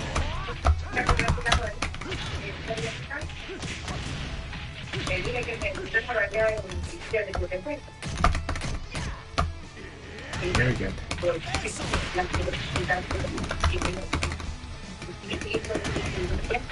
Yeah, I'm definitely gonna keep it this way. All right. Sounds good.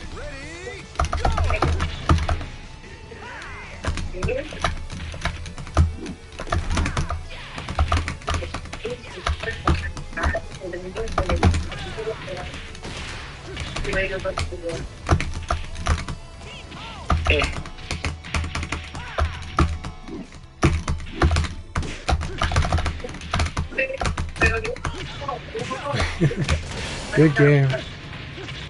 I still feel like I'm fighting it, but I have to fight it less because the actuator is bigger. Yeah. Yeah. It's always gonna in a- call it a day. Okay. I'm gonna try to raid you if I can do that from my phone. Oh, okay. You're gonna try to what? Rage me? Raid you. Raid you. Okay, thank you. You can do it from Yeah, the I'm phone. not- I was like, what? Yeah, I can do I No. was so Alright, let's see. confused. Raid. How do I raid here? Jesus Christ. You go to Screen Manager, then you'll look down. And then, but yeah. Which one is the raid? It's the I one have that looks like a million, but parachute. Looks like a parachute. There is no parachute.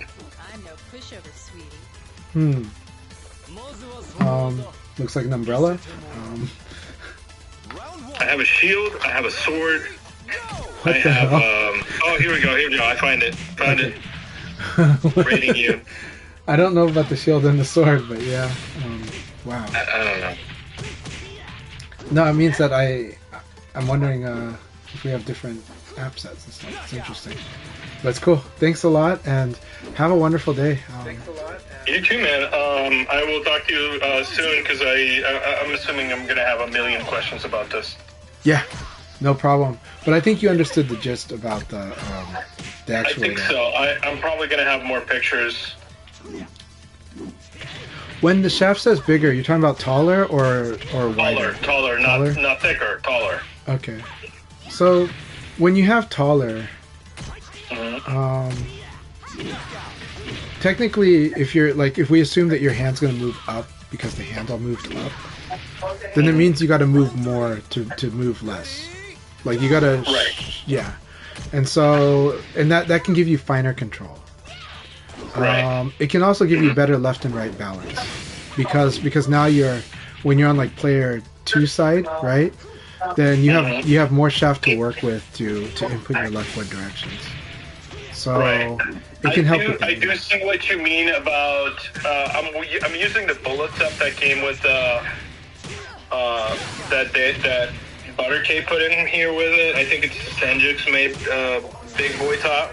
Yeah, but it's really small though, right? It feels weird for Cardinals, but it feels good for left and right. Yeah. That's the money. But yeah, I'll keep letting you know how this goes. Go ahead and give me feedback. I'll remind myself it's just feedback, and it's just you're troubleshooting how you feel about it and how you build your technique around it. You know, so. Yeah. I'm giving you like what I feel honestly. Honestly, it feels like what I think he wanted to convey with this stick, which is a V3 version of his Korean sticks. I think so. Yeah. It's very spot on. It's a very spot on comparison.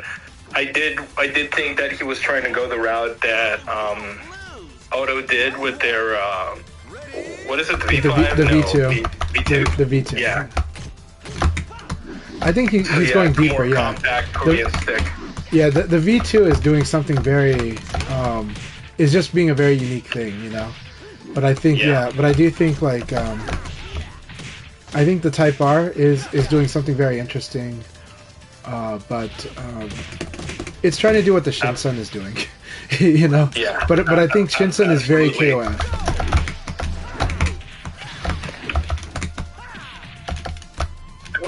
I don't think that I'm gonna turn this into my daily, but for a Tekken stick, I would say yes. I love that. It's so good. Look at the range on that move. Alright, brother. I will talk to you soon. Alright, talk to you soon. Alright, cheers. Cheers. Round 3. Ready, go! Alright, everyone. I hope you're doing well. Again, I'm having so much fun. And yes, Condor consistently gives me trouble.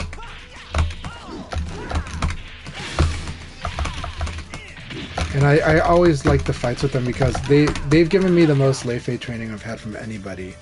And I'm so grateful for that. There's a lot of set plays they do that's really scary. I'm trying to knock it off one at a time. The opening plays now scares me just simply because they're always threatening to do backdash into launcher, which can kill like half my life. So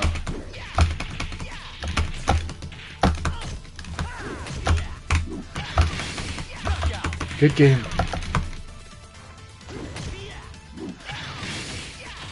Hey, Sacred Mike, Sacred Miko. I'm sorry for misnaming you. Sacred Miko 7 says, "Hello, I'm relatively new to VF, and I was wondering what is your opinion of a beginner starting on Aoi." I love playing Aoi. If you love playing Aoi, go ahead. However, she is probably the most difficult character to start the game with. She is probably the most difficult to start the game with. But if you're okay learning and losing, she's really fun character to play, and you do get there. But the hard part is my beginner advice to do damage, right? For beginners, we tell them, how do you do damage? Because that's an easier way to win. And to do that with her is a little harder and is a little overcommittal at the beginning.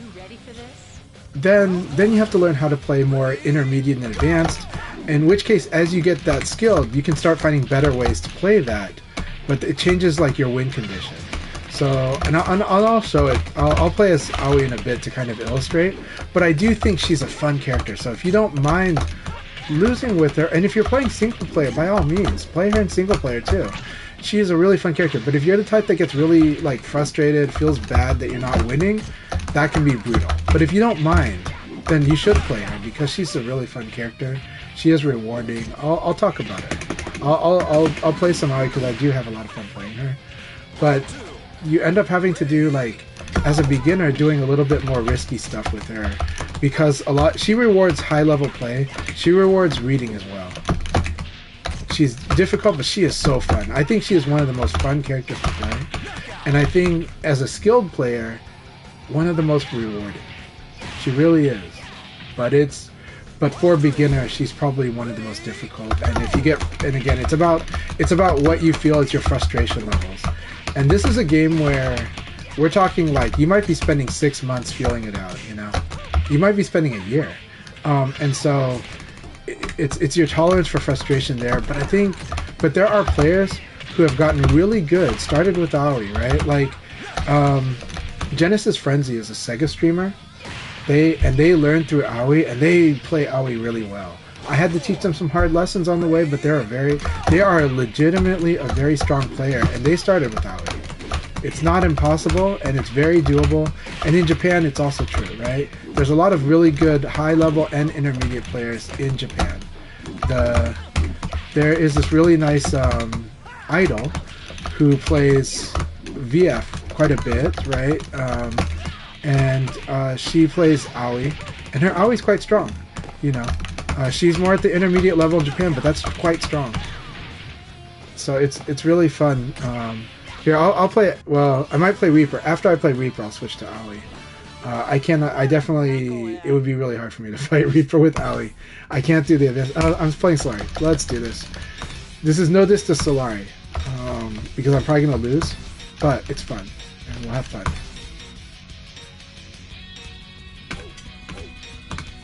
Okay, so here's why it's hard with Aoi, right? If I want to do damage as a beginner, I might do something like forward kick. At Solari's level, Solari might evade that, you know? I might hit with it. And then there's a difficult hit confirm. I might have to do that too. But mostly I would teach beginners to do like forward kick, because if they're fighting other beginners, then they can land this, right? Then they can do combos like this. So this does damage. That's one way to do damage with Aoi. Another is this way, right? Doing this. Now that said, technically they can stagger break that one too. That said, but Aoi is really, now at the beginner level, using this is good, right? Using this stance when you hit all 3 buttons will defend any mid or high single arm or single leg attack. But and then you have like guaranteed stuff from that. So.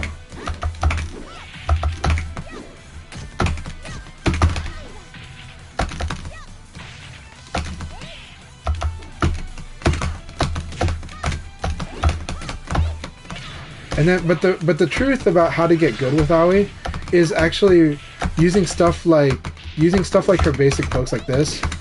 And like what I did there was I did this elbow punch and then I canceled it and then I threw and then I ducked and threw, right? That's a high level thing. That's not a beginner thing. And I'm making these micro decisions with her.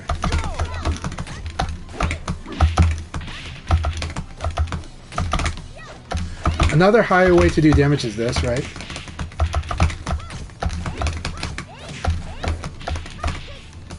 And this is a hit throw. It's really important to do that. But she is a fun character.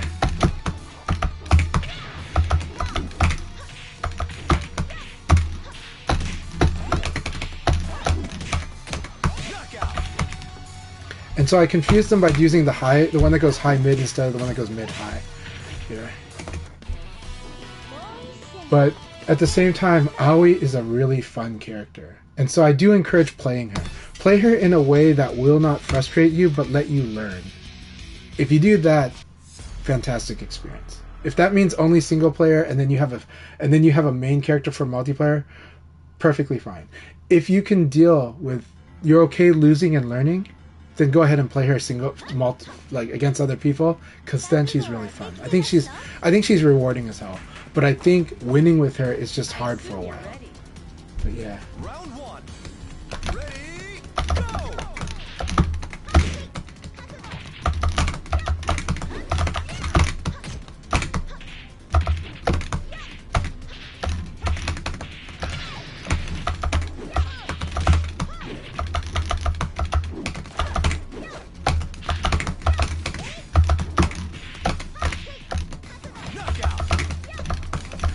Aoi is a pressure character. So when I teach people that are intermediate how to play Aoi, I do tell them they have to learn how to pressure with her. She has the best. She has amazing elbow game, really awesome elbow game, and then she also has like the best sweep, right? And then she has this, right? So then you can counter offense with her defense tools, but you got to know what to do with them. So yeah, and then this move too, right? It's really good. This is a hit throw. So Aoi is really, really fun to play. Like one of the most fun characters in the whole game.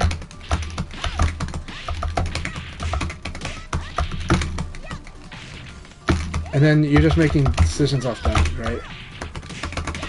And this is the damage that you do with her when you do with this move, right? And you can guard cancel this move for micro spacing, and then really mess with people if you see mistakes.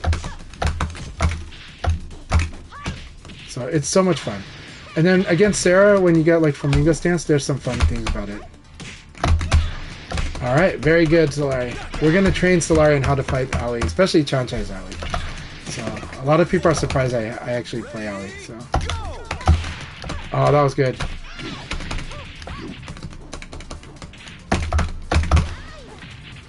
Ground throw, you got to choose down or forward. Down or down forward. So either 2 or 3. Very good. Yes. If you think I'm going to zone, you zone. That's correct. That was correct, Solari. If you think I'm going to zone, you zone. You zone or you crush it. Yeah. Round 5. Ready, go!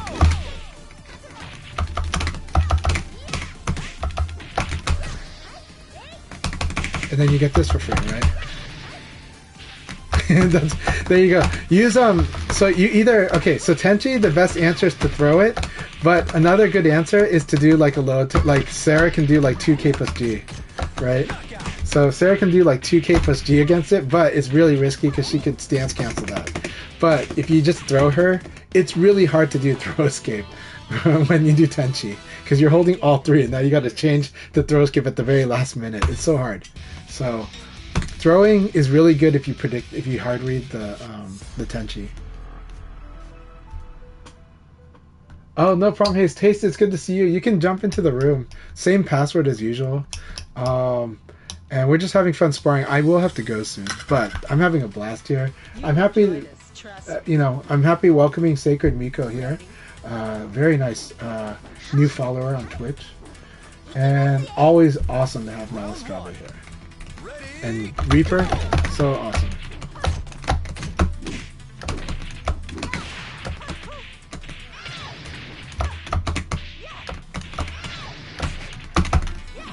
Excellent. See, that was a good choice to throw here. They're like, oh, I know that Chan-Chai is going to do a reversal and wake up, so I have to do reversal throw escape, right? That's actually a difficult technique also to teach somebody. But it's like, if you're going to use reversals, do reversal throw escape, but you might guess wrong.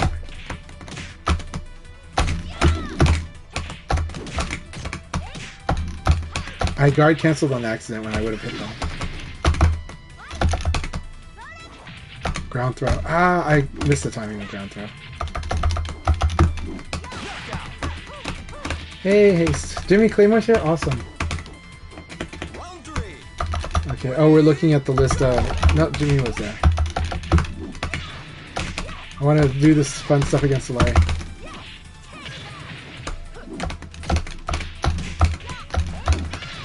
Very good.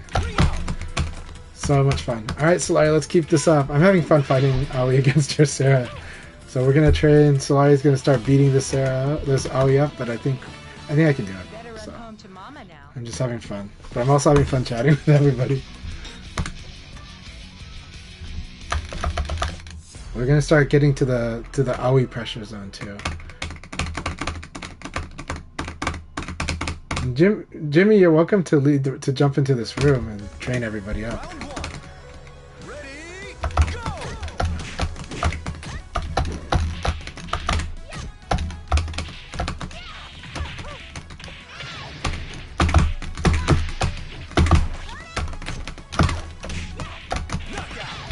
There's also the key to ringing out with Aoi, but Solari's playing in a way where they don't want to get thrown. So you can't throw somebody that doesn't want to be thrown.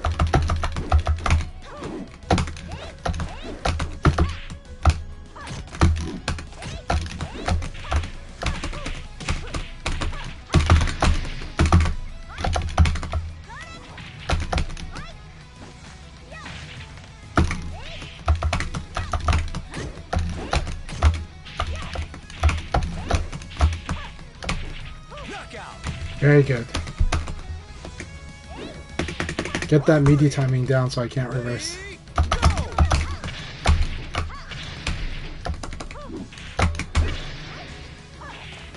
Yep, use a two-footed attack.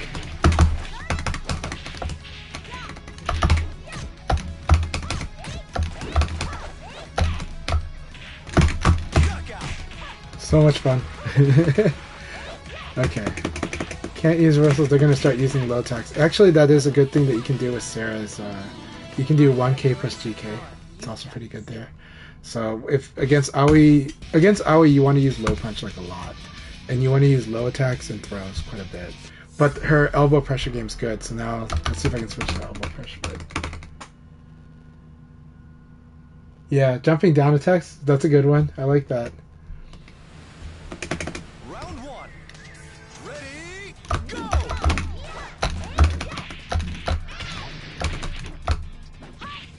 Good, back throw's good.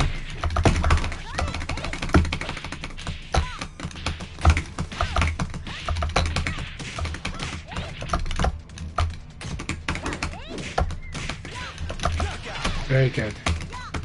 Let's do this. So much fun. Round two. Ready, go!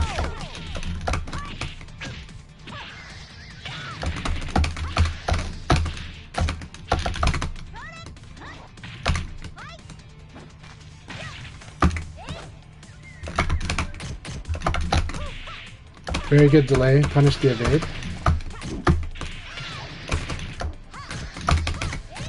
Knockout.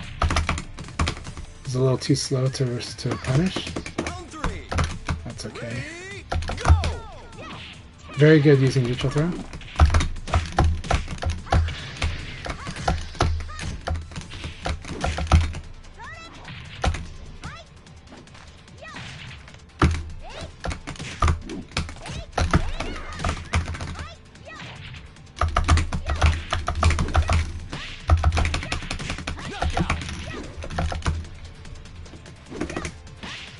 Round four.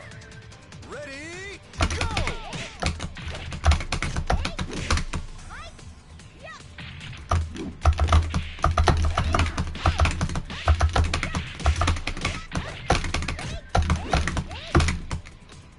Knockout. Do the sudden low throw from the side. There's only one throw escape for the side low throw. Ready, go!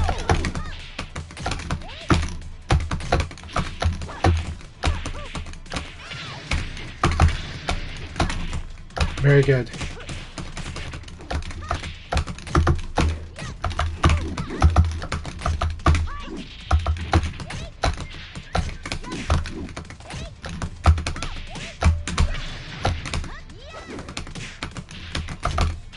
Knockout. I forgot that her 4-4-P is like a high. So that was too risky to do. But the elbow would have got her. So good game. Good game. Better run home to Mama now.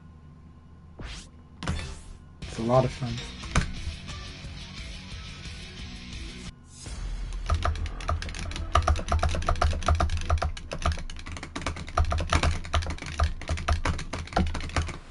Alright, Round one. let's come up with things. Ready,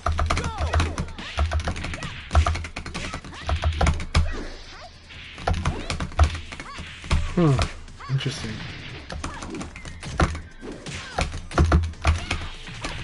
Very good.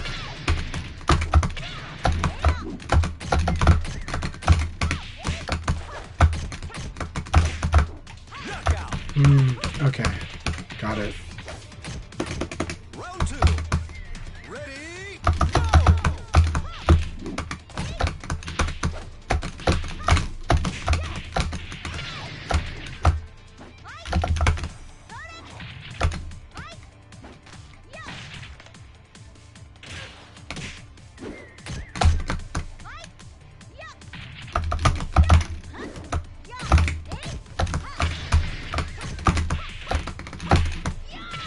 That was very good. Okay.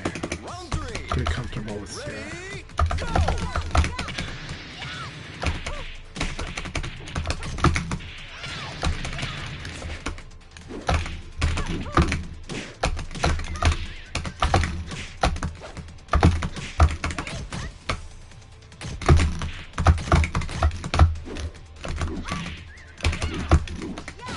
Almost. I want to nail this thing because it's so much fun. She won't allow it though. So Ari's going to attack out of the air. Really good. Try again in a few years. 66k minus 13. Maybe, but the rising elbow is minus 13. So the from crouch 3p is 66k should be punishable. Yeah, 66k should be punishable. Round one. Ready, go! Let me see.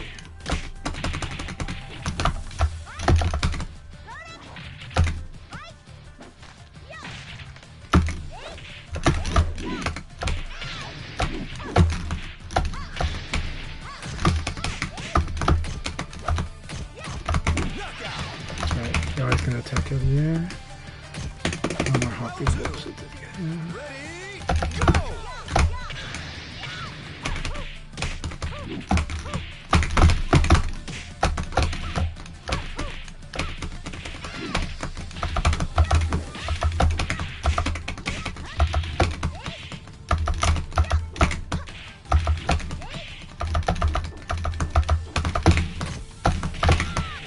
That's right. I want 4-3p plus K so okay. Let's try doing that. Ready, go!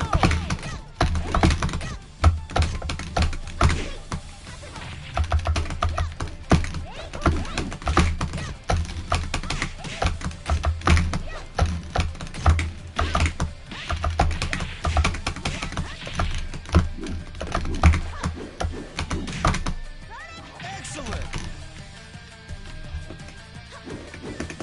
Round four. Ready, go!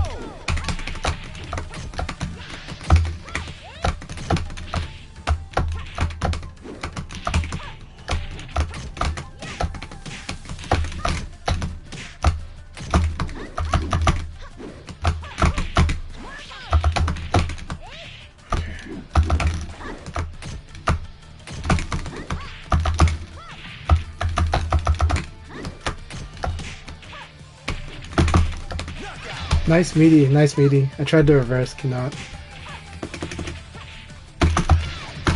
But I do think you can buffer a reverse into a guard, I think. You'll never be a match for I think you can buffer a reversal into a guard throw escape. Wake up, stop.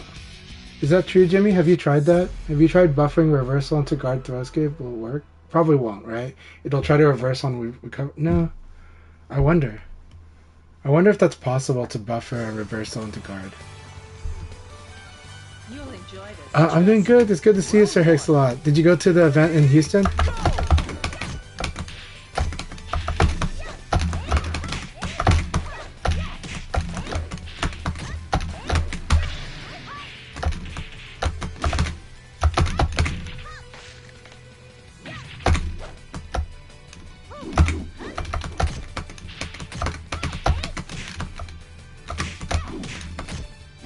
Knockout!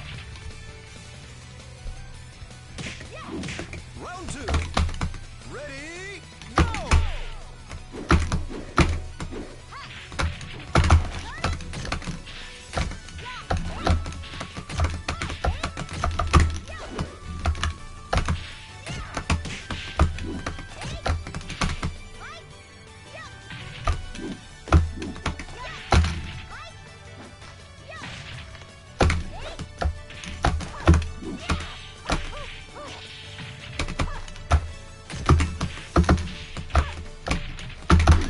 Knockout! Round three. Awesome. Ready, go!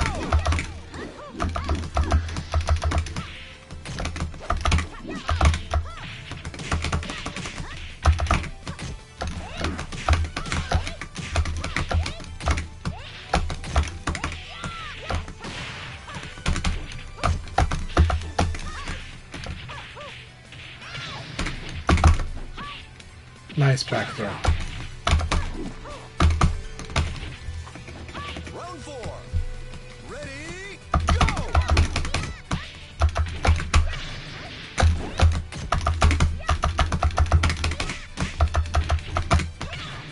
Oh, I thought I Sabaki'd that.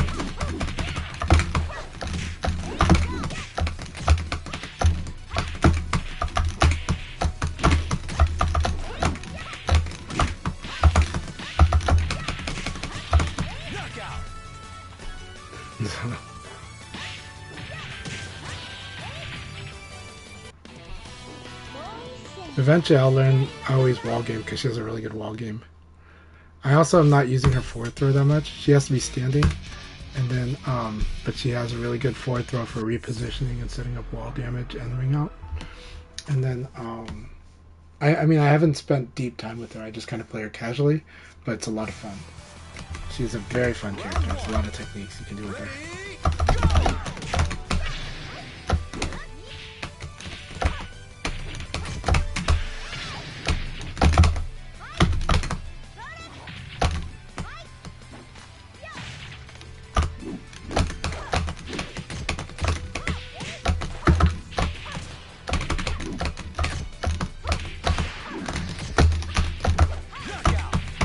That's how I feel about Jackie, yeah. Round 2. Ready?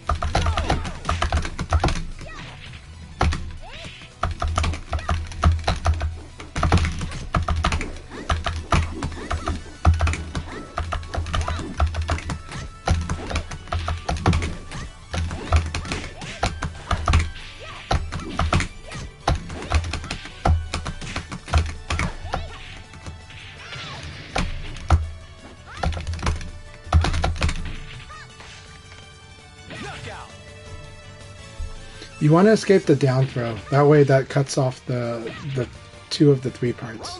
So it's like it's either forward and back and then after that it's after that it's gonna be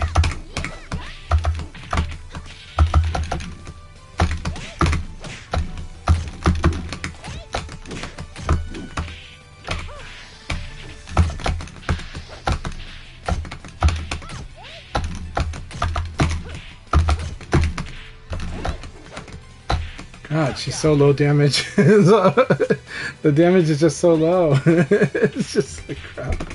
It's like, damn it. Ready? Go!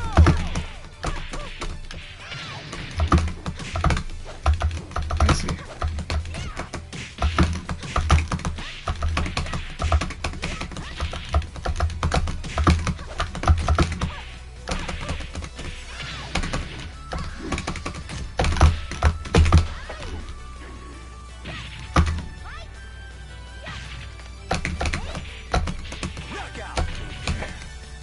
No guaranteed down, so good at rising up fast. Ready? Go! Almost.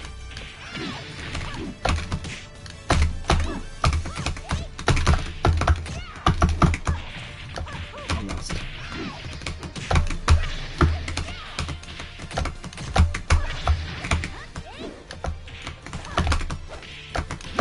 Very good, very good.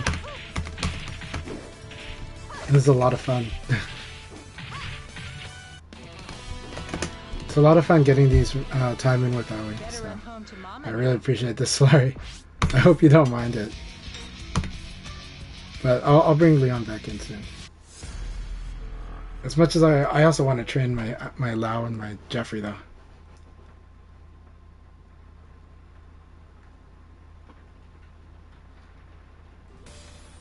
Okay. Round 1. Ready? Go! You do want to practice the stagger break, though, against 4K. Like, what I'm doing is not guaranteed. That might be because of the counter hit, but... So this is the thing that is good for Aoi, is using 4-3P here. But you can backdash punish that, so... Ready? Like this, yeah. Very good, very good.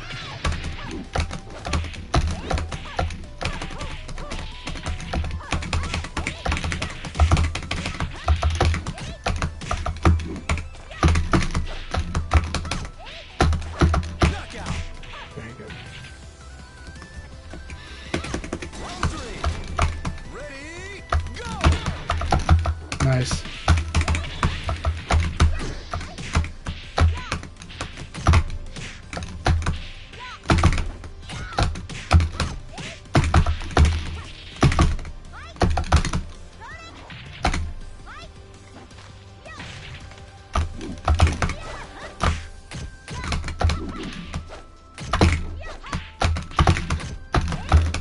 Knockout. You got to get used to ducking and punishing this part here. So elbow into high. Remember, if she does the mid elbow, it's going to be a high after that. If she does the high elbow, it's going to be a mid after that.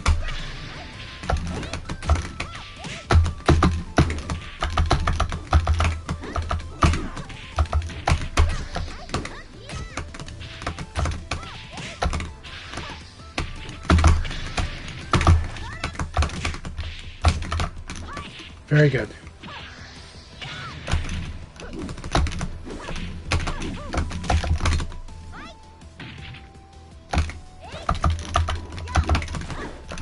Knockout. Round 5. Ready, go.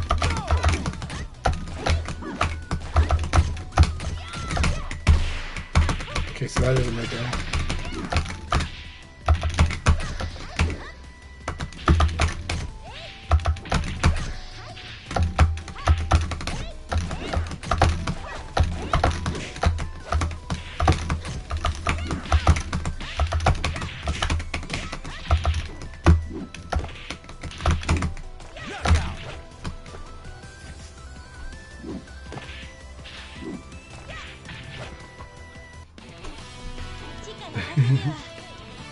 It's a lot of fun. So it's just fun playing Aoi. So Jimmy's gonna show you how to destroy with Aoi. Now Jimmy's gonna show you the real Aoi stuff. So yeah, Sacred Miko, watch Jimmy play Aoi. Jimmy's got a really good Aoi. Aoi is so much fun, and Jimmy knows the tech with Aoi. Knows a good amount of it. Round 1. Ready, go.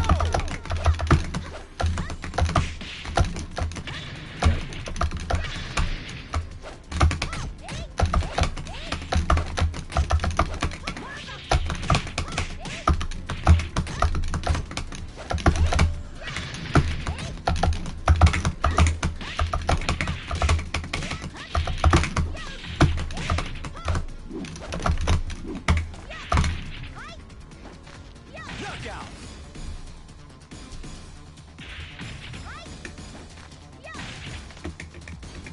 Round 2. Ready, go.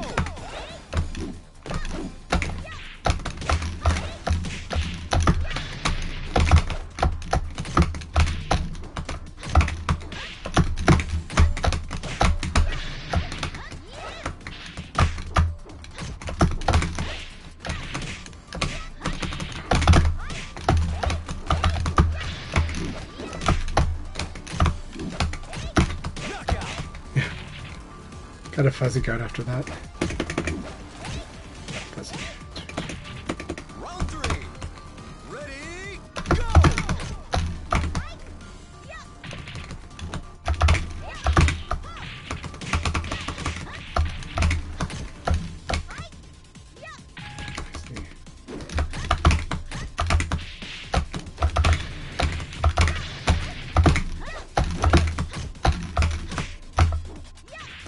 Knockout. Very nice. I like that low kick.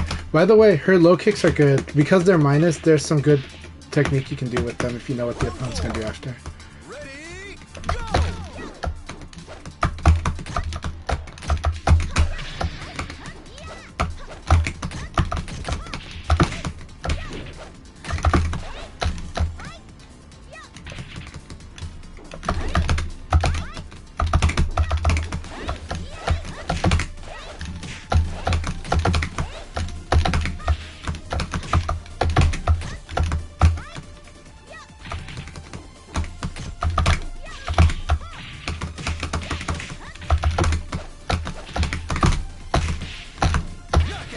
Good game. That was so much fun, Jimmy. I had a fun time with that.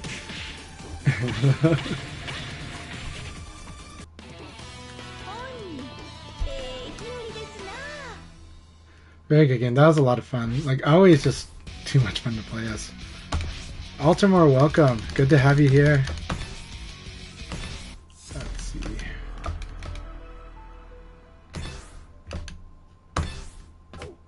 Good to have this group here. I don't know if there is a takeover today or not. Let's check. Round one. Ready, go!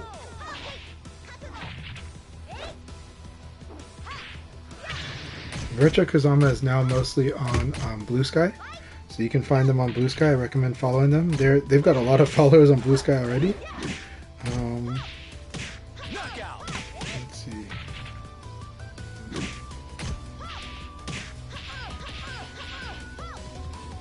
Round two. Ready, go! They couldn't do it. The bi-weekly will come back soon, but not this week. So they were going to do it today, but it turned out they couldn't work out. But it is going to come back soon.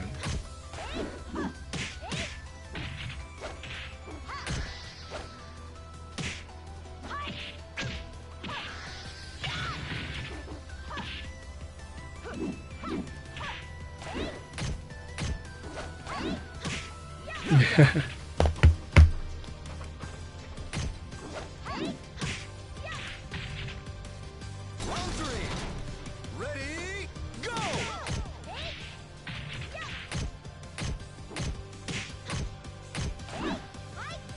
Oh, I went with the throw there, huh?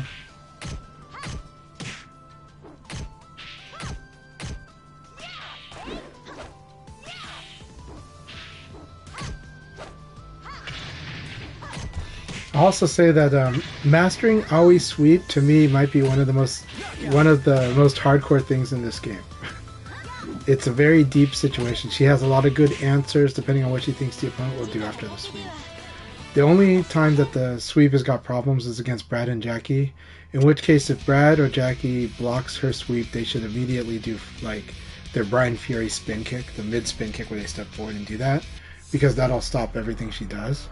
But aside from that, she can do so much with her sweep in this game. It's one of the deepest situations. Now, Jimmy is just really strong fundamentally, so you just focus on improving your fundamentals when you fight Jimmy. So, it's really hard. But you also know that Jimmy has like very deliberate things they're going for.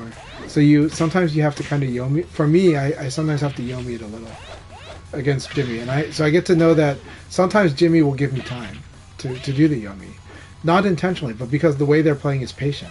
So if the way they're playing is patient, I might have time to make these decisions. So I might have used that time to try to make a decision against Jimmy, right? That's, but Jimmy's capable of playing really fast and run away with it. It's just that I think that Jimmy likes to focus on improving their Yomi when they're playing in general, but also online. So yeah. But Jimmy is just amazingly strong at VF, so it's always a wonderful opportunity to fight Jimmy. Go Altamore, really nice. That was beautiful, Altamore. But in the case of Jimmy is a lot like the really strong Asian players, even though Jimmy's from Mexico. So Jimmy has high skill, but is also about knowledge. They apply knowledge, they do it. Maybe a difference is that Jimmy is really, I think Jimmy is extremely open-minded about their approach to VF though, and so because of that, I actually really look up to that a lot. I think this is something that some of the Asian players are not as open-minded about it. They're open-minded on a lot of things, but in general, some are not as open-minded as others. So I think Jimmy can be very creative in their approach, and they're able to kind of meld a lot of different styles and play up to their mood. So I think Jimmy is like the best training partner you can get, to be honest. And also, if you message Jimmy, they're a wonderful teacher. They like to talk directly. They always give really thoughtful and good comments and analysis of the game, like way better than I can. So.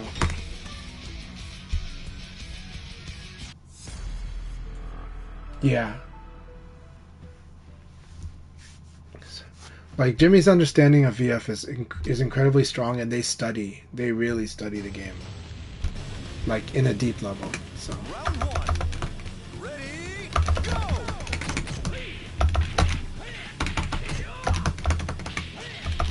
I forgot that I'm fighting as Lao for a second.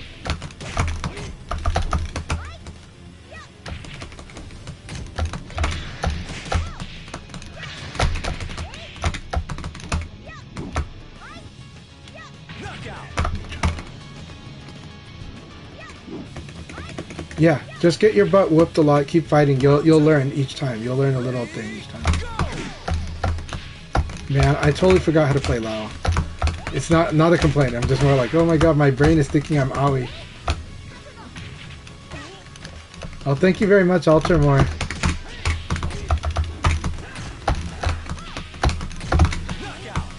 I'm not playing fundamentals right now. I'm just like, I'm trying to think of sweep, and I was like, wait, I've got a half circular sweep. And then I'm like, wait.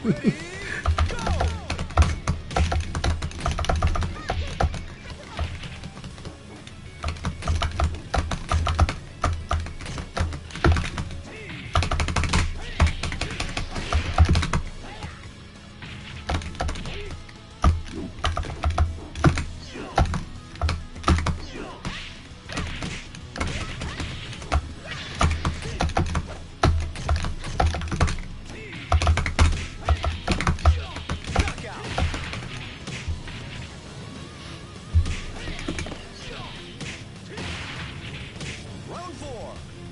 Ready, go!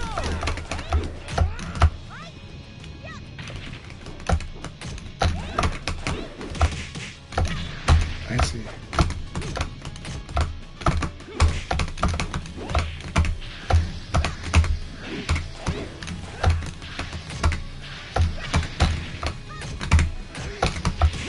Okay, so if you block, you can't do this uppercut. Good game, Jimmy. Thanks a lot. Let's see, so...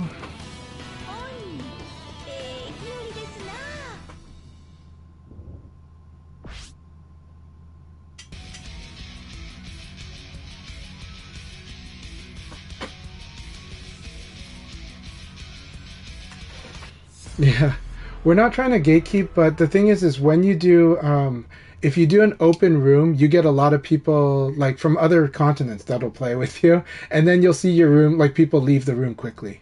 So that's the reason why there's a lot of locked rooms. So you just have to engage community. It's unfortunate, but the community is willing to engage back.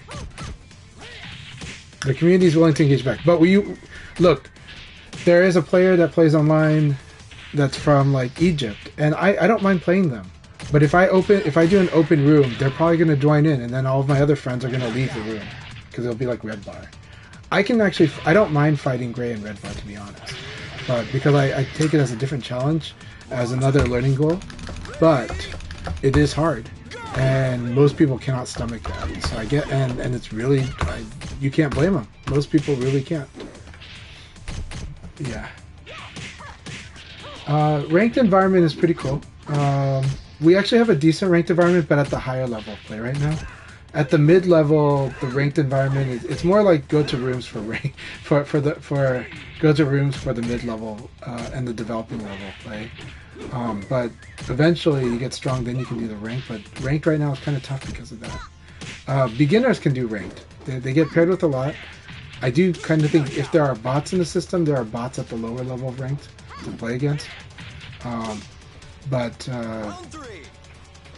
And so beginner and high levels where like ranked is still fine in this game.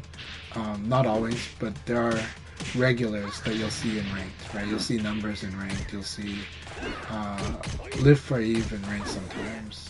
You know, I run into Giga Phoenix in ranked, right? And I like fighting Giga Phoenix a lot, but but I usually have to kind of run into them ranked and then we'll get a room. Yeah. Round 4. Yeah, let's see. The disconnects, that's more of a, if you have a lot of player thing, then you'll start seeing disconnects more, just by the numbers. You know, so if you're in a popular game, like Tekken especially, but Street Fighter as well, you'll see more disconnects. But, you know, some players disconnect more than others. It's,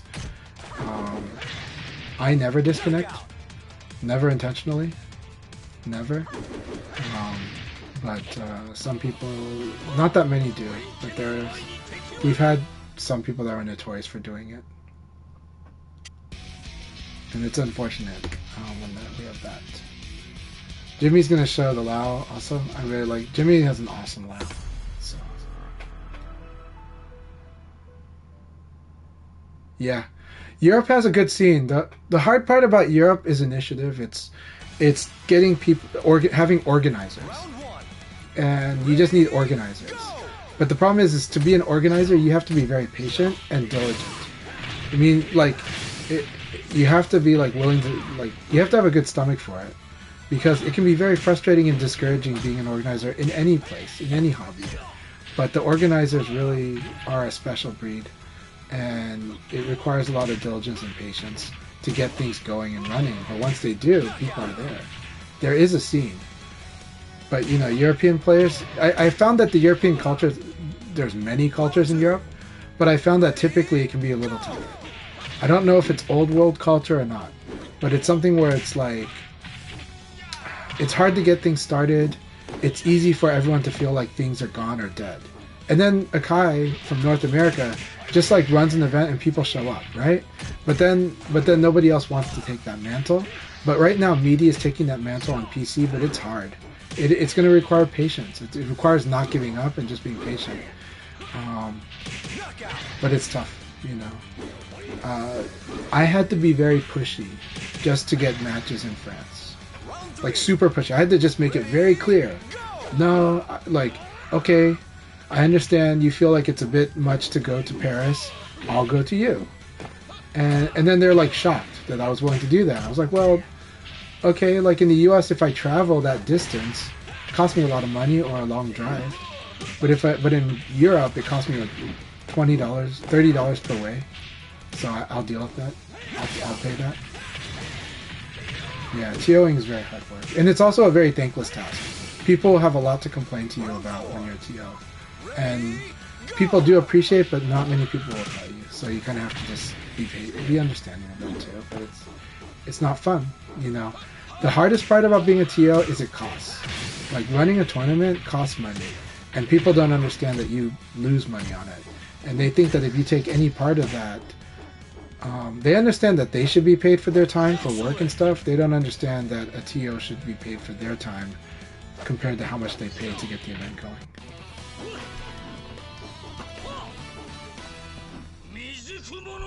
So it's a real labor of love, for better or worse. So, very good game. Alright, this is always fun. I love fighting against all of Jimmy's characters, no matter whether I'm on my main or not. So let's do this, Jimmy. Again, Jimmy is like the best sparring partner you can ever have. So.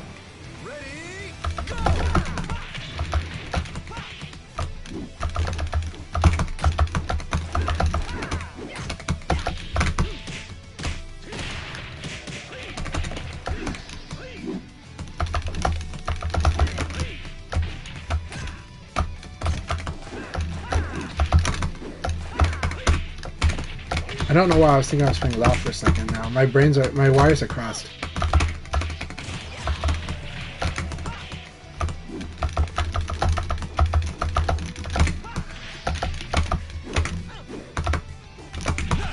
I thought he was going to come in with a low for some reason, so that was good. We came with a side kick. It is low though. You can control the low just by evading it, but I gotta remember the direction. Oh, that was good.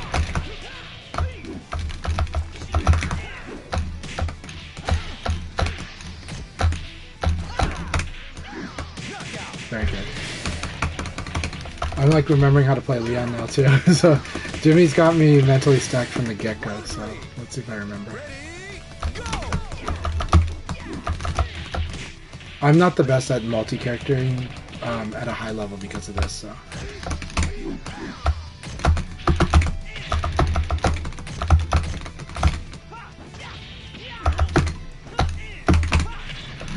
Okay, that would have gotten a wall combo, but I forgot.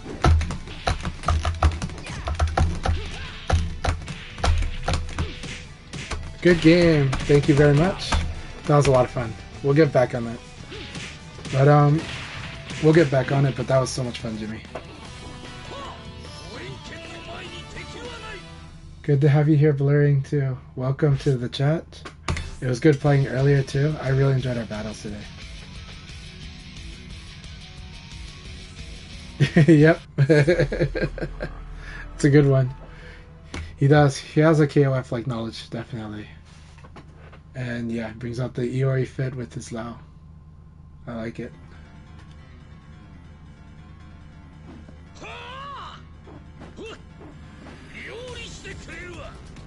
Let's see how many seconds. Alright, my wife just got home. I am gonna have to go soon. I am gonna leave this room running though, so let me put it on break.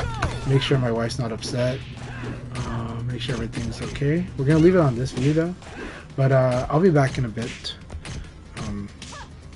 And again, really appreciate you all. So I'll be here.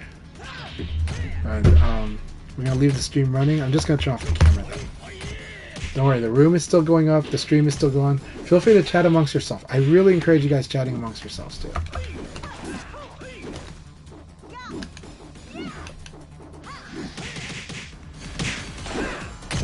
Knockout.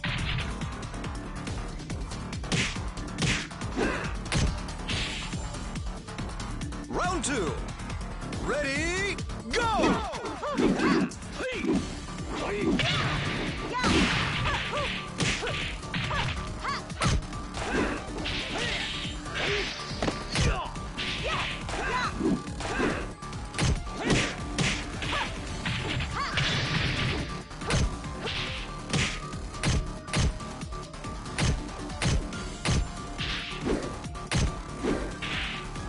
Knockout!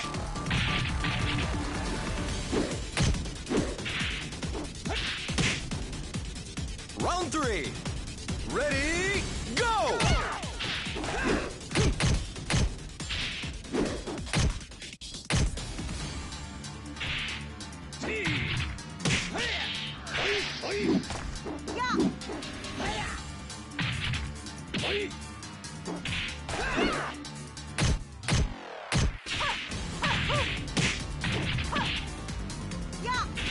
Knockout!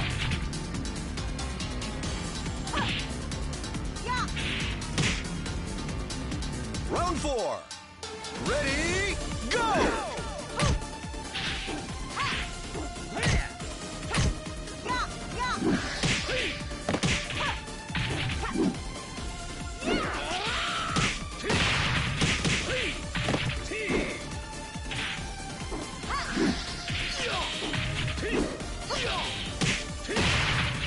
Knockout!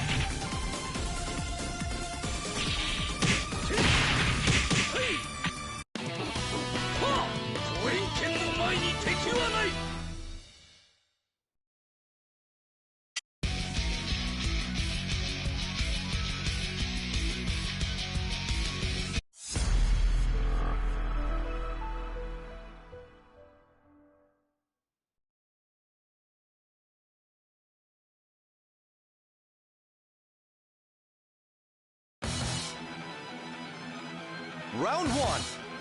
Ready, go!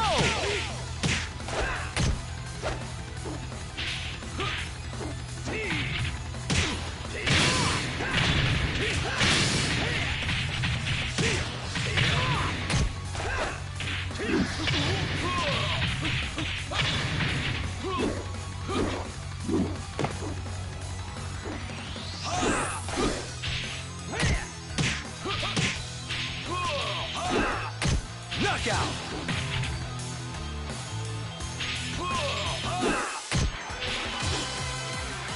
Round 2.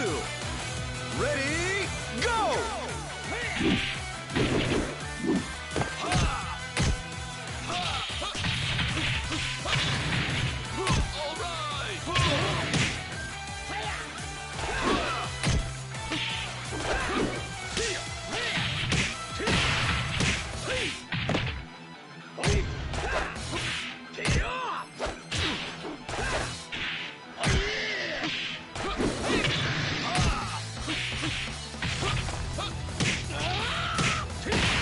Knockout!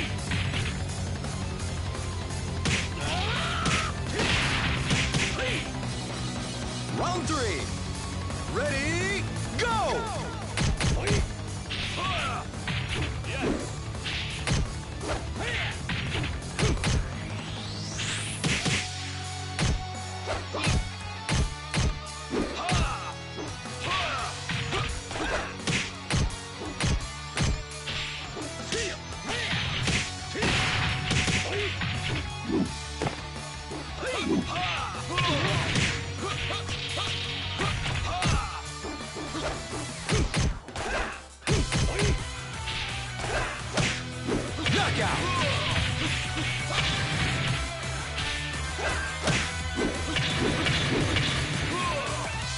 Round 4.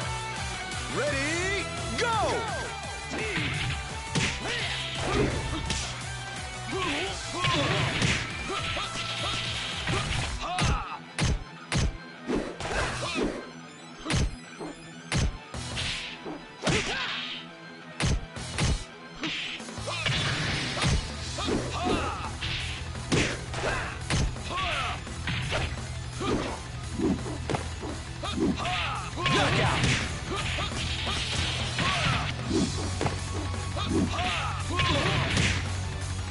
Round 5. Ready, go!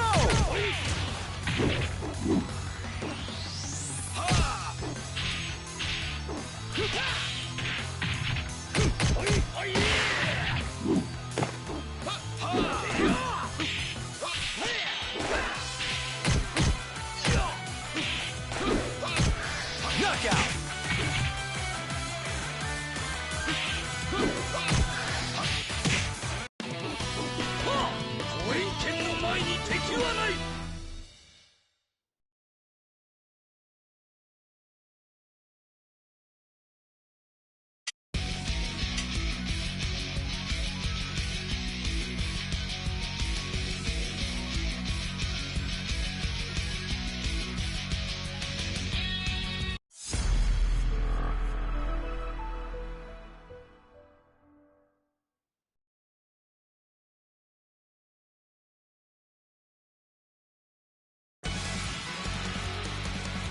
Round 1. Ready, go!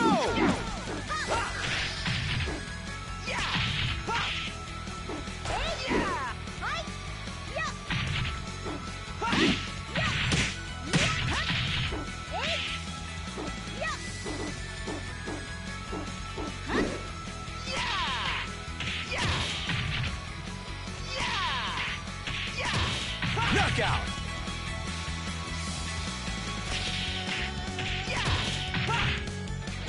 Round 2.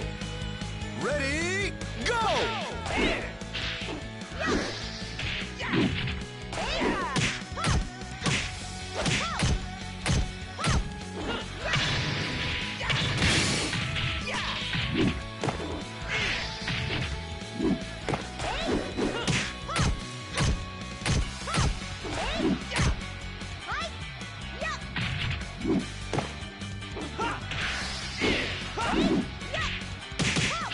Knockout!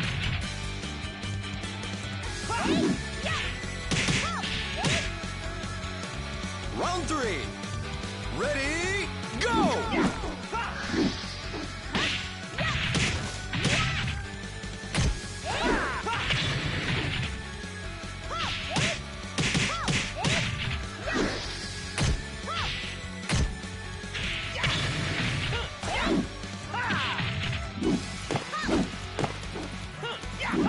Up here!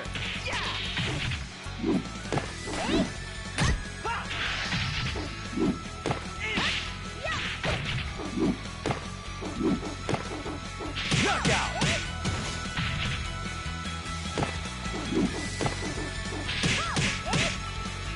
Round 4. Ready, go!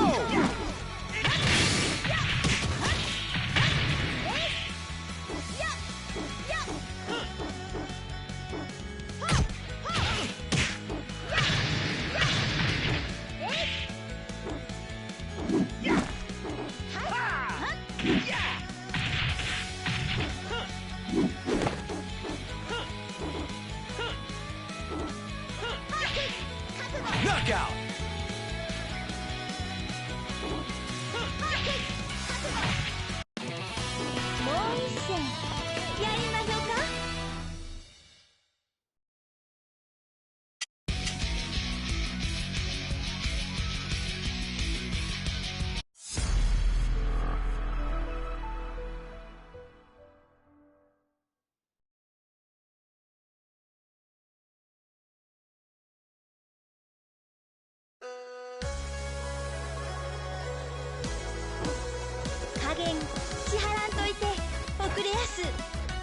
You'll enjoy this, trust me.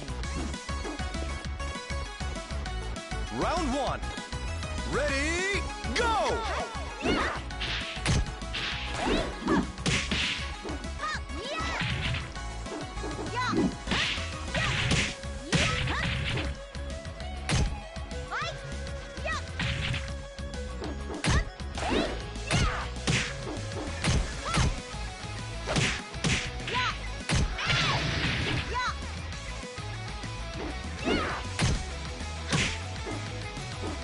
Knockout!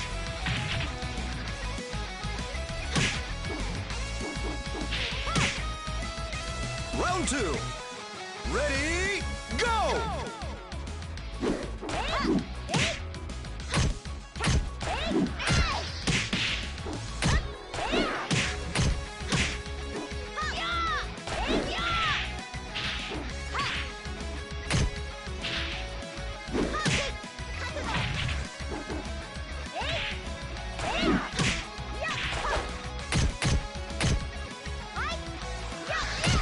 Knockout!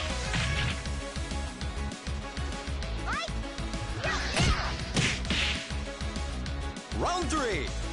Ready, go!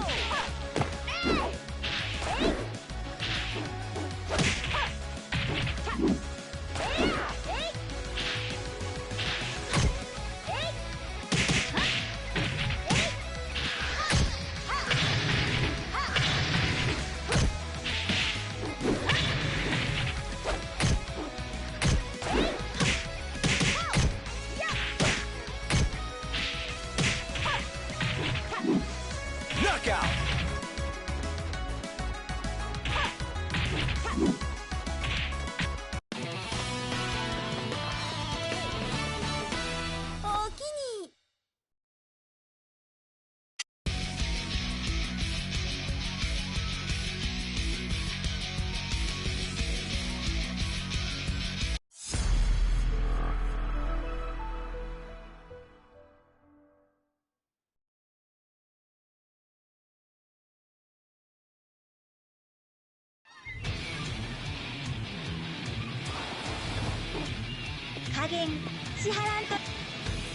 Round 1. Ready, go!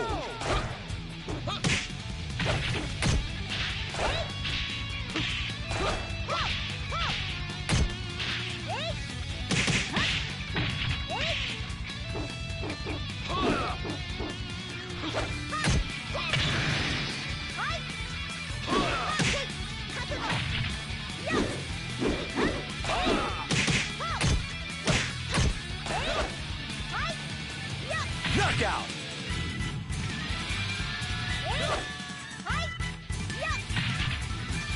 Round 2. Ready, go!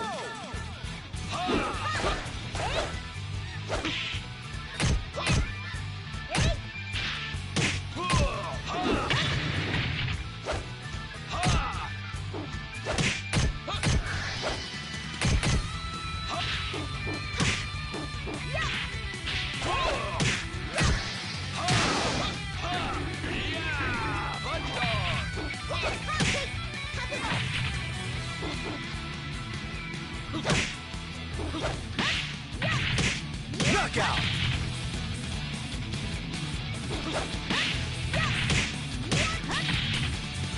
Round 3. Ready, go!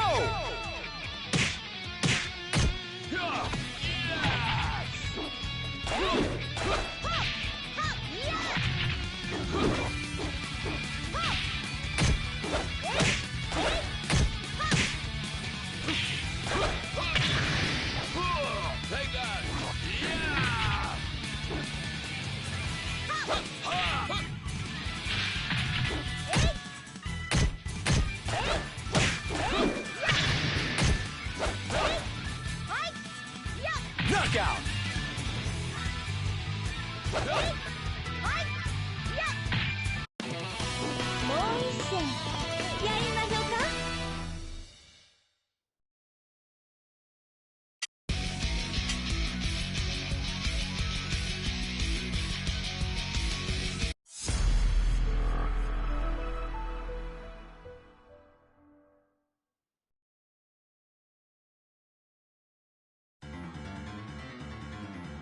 Round one. Ready, go!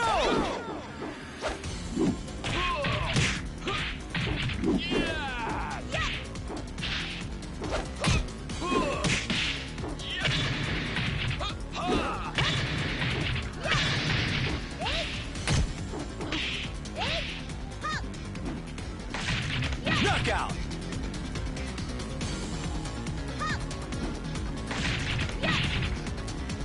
Round two. Ready, go!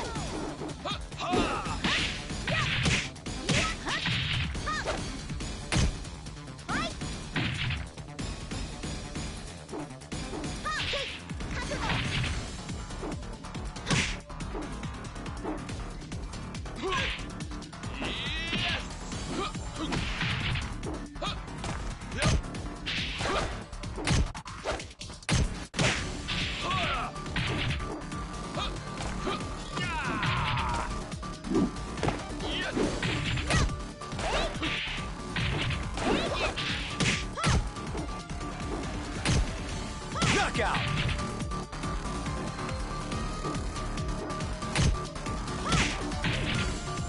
Round three. Ready, go!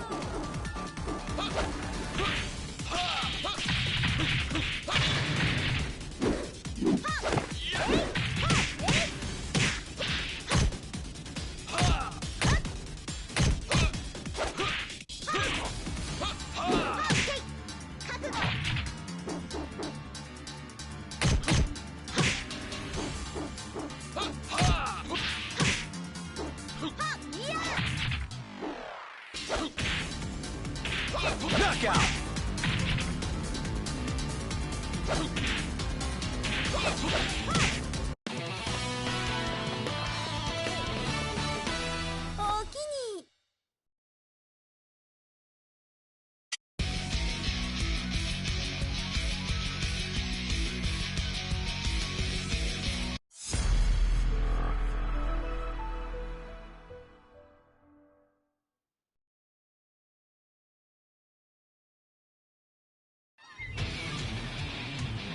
Round one.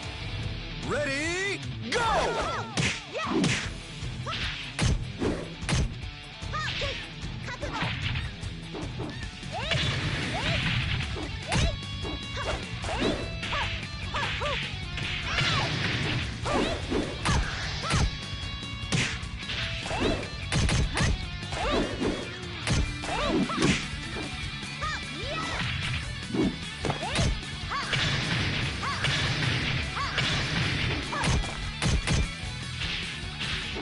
Knockout!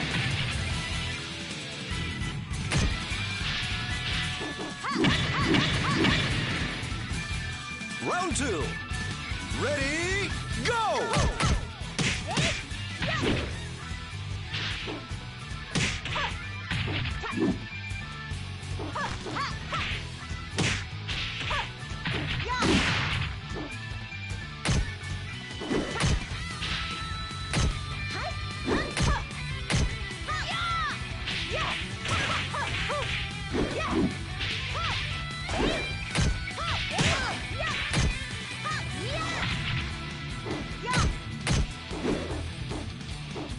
Knockout!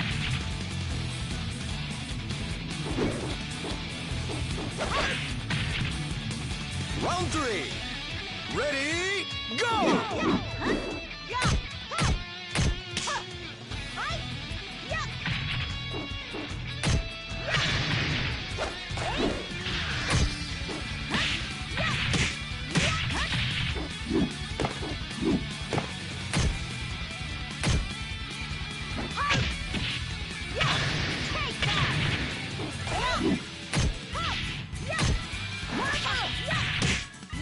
Knockout!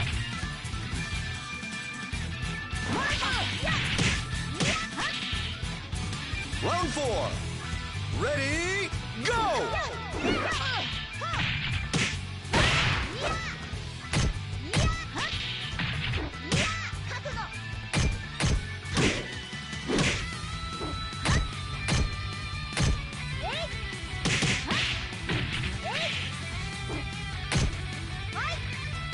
Excellent!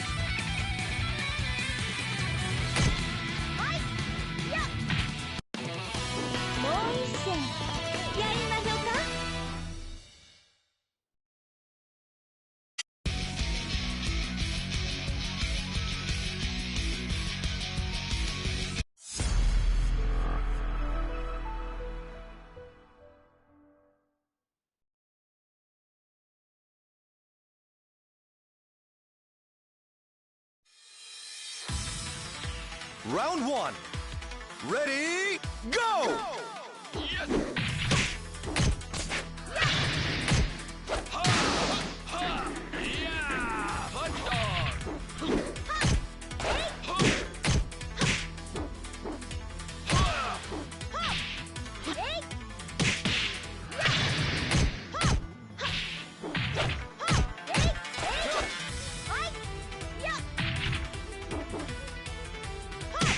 Knockout!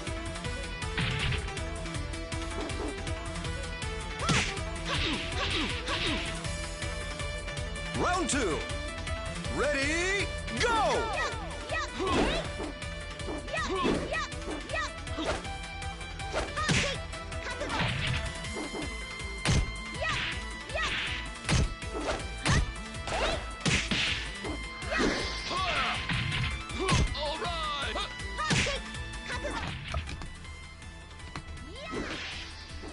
Alright, everybody, I'm back, just temporarily.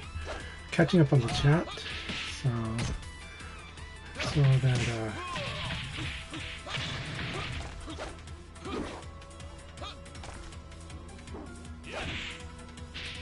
so Lao throws you to the side, that's quarter circle back throw, and so it's a back throw escape. Lao will throw you towards where your chest is facing. So if you don't want to worry about that near the wall, make sure that your back is facing the wall. That said, if Lao's front is facing the wall, he can do a full circular high against you that will launch you into the wall. So that's the big spin kick, really fast. But that thing loses to low attack. It's a high attack. It's true high attack. But anyways, one of the techniques against Lao is to keep your back facing the wall. That way, quarter circle back throw is not going to throw you there. But you don't have to think about that if it's too much. It's a small detail, but it adds up at a higher level. So Reaper, the way that you usually play should work well against Lao. It's exactly like what Jimmy said. Lao actually has to hit confirm like a lot. Like a whole lot. A lot of his strings just flat out lose to low punch. A lot of his Koke loses to low punch if he does not hit confirm. If he does not hit confirm, there's just a lot of stuff he would just lose to low punch. Just for like low punch will just beat a lot of stuff. So Lao has to play insanely honest. He's got to hit confirm his stuff. And it's exactly like I said. And then understand the wall game. Yeah, Lao is got a very scary wall game. So yeah. So we'll work on it, and Jimmy's gonna give you amazing training against Lao. But exactly what Jimmy said is 100% correct, and it's like the biggest thing to understand. A lot of things about Lao, like he can't get away. Like his pressure game really requires that he watches how he needs to hit confirm it more than his opponent does. So yeah. Evading against Lao. Lao has a good half circular game. So, but the fact is because he has to be honest, you can fight him very linearly, and then when you do get the read on him for evades, then you're fine. But you do gotta respect that he's got a very good half circular game. He's got a very good full circular, right? This insanely fast full circular high. But that high, but just remember that thing loses to low attacks, to crouching attacks.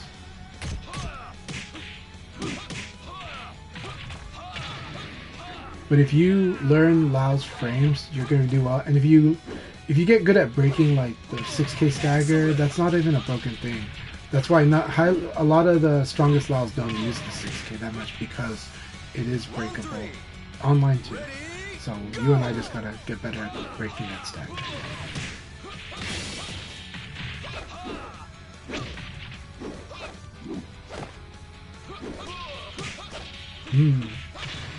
So Avocado Meat says that Asuka wishes to play more like Aoi, but she's too aggressive.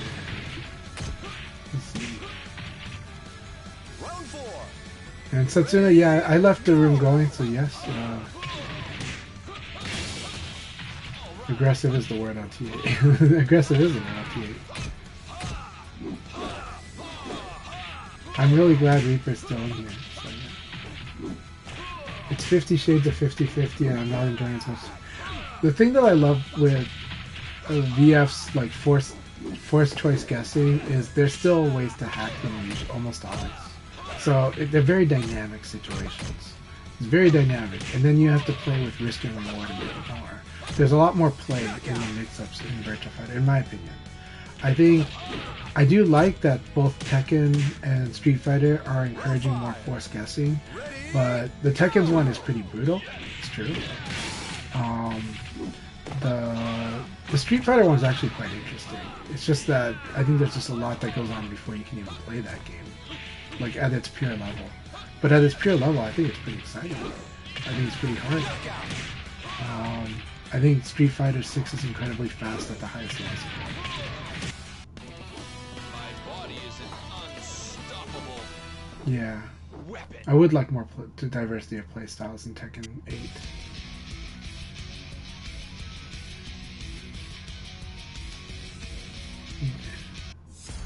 Jimmy, thank you very much for joining the room and for providing your feedback in the chat. It's really wonderful. I love Jimmy as a community member, like to think as a friend, though we don't know each other that well, but I always enjoy. I enjoy playing BF with Jimmy and chatting BF with Jimmy. Round one. Ready, go! I'll play a little bit, and then I gotta take care of family stuff.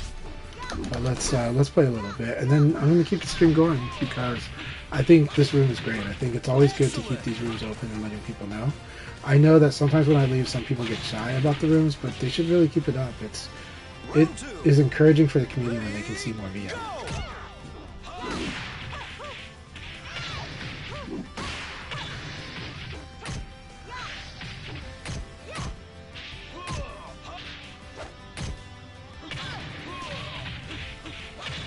Solari knows not to like overextend on the elbow kick against Reaper. Very good. Knockout.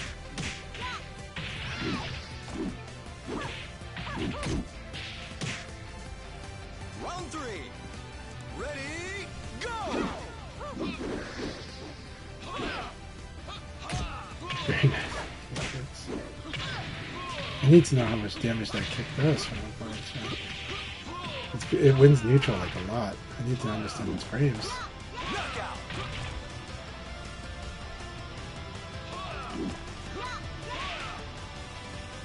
It's like this lunging hook kick. Hopping hook kick.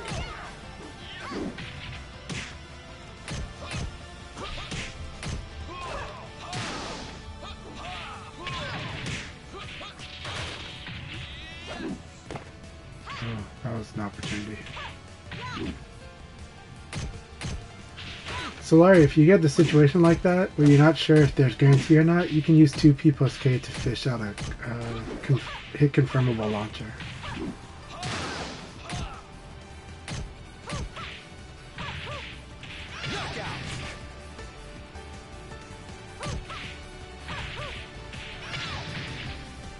Round five. Ready, Earlier, L Blaze did a pounce and you defended it, and so the situation was not resolved. Like, I mean, like, I was just saying that in the future, if you run into a situation like that again, and you think you've got a guarantee but you're not sure, you can just fish out the guarantee with 2P plus K because it's safe on block. and if you see the hit, you just finish it and then do the combo. Yeah. That was what I was talking about. Because like it was clear that like L Blaze was really in a huge disadvantage, and you could have launched it, but if you're not sure and if you think maybe I'm late, that's where Sarah's 2P plus K is such an awesome move because you just stick that out. Oh, it hit. Okay, I do the kick follow up and I combo. You know, and so it's like whenever you're unsure about these weird situations where somebody did a pounce and they missed. Stuff like that. 2P plus K is such an amazing tool for that. You're just like, well, I don't know, but I can stick this out there, and if it hits, I got a combo. You know. So yeah, that's all I was saying. ready, go! All right. Nice evade. I do like Altamore style play too. I'm glad that everyone's connection seems to be fine.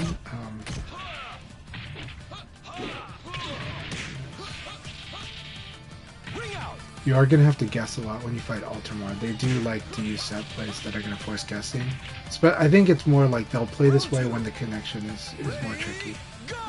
But I think this is also their natural style of play. Very nice.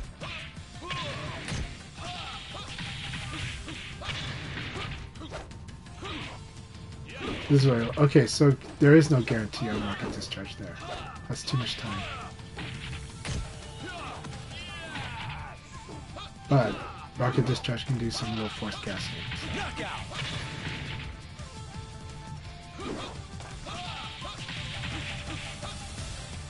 Round 3. Ready, go! This move is so much fun. It's got quite a few hit frames, right? It's got 2 attacking parts. 1 attacking part for each fight. Very nice.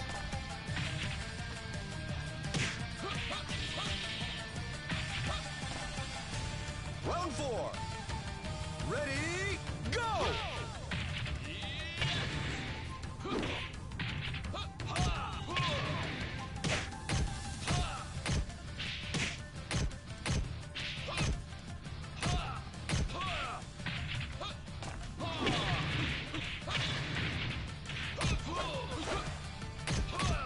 Fun with the high. Very nice.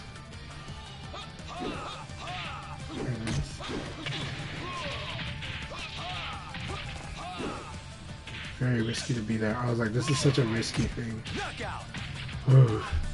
Like, being that close to the opponent when your life is that low is so risky. Round 5. Ready, go!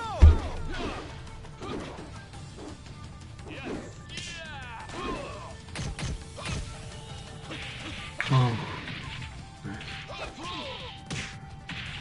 It's gonna be hard to do this type of whip punishing on the connection I've had with Baltimore. Ring out! That's where sometimes you go switch to crush. It's very good battling too. So if you're not confident in being able to whiff punish, then you just go, okay, I'll just crush if I have to. If I'm pushed into this guess. Alright, let's do this Altamar. I had so much fun fighting you the other day. And you're teaching me a lot about L-Blaze force guessing. So is Reaper. Round 1. Ready, go!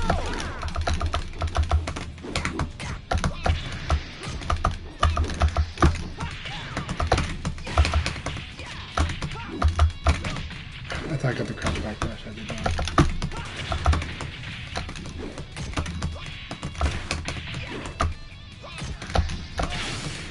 That's an interesting move.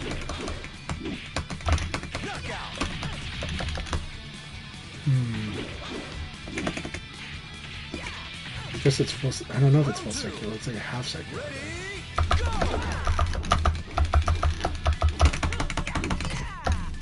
Okay, let's go for the throw here.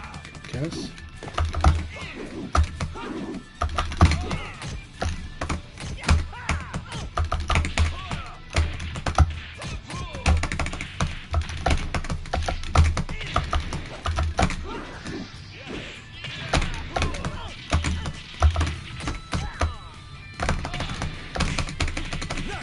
Very nice. Very nice launch. Beat the 1P too. Ball to this knee. It's very awkward neutral.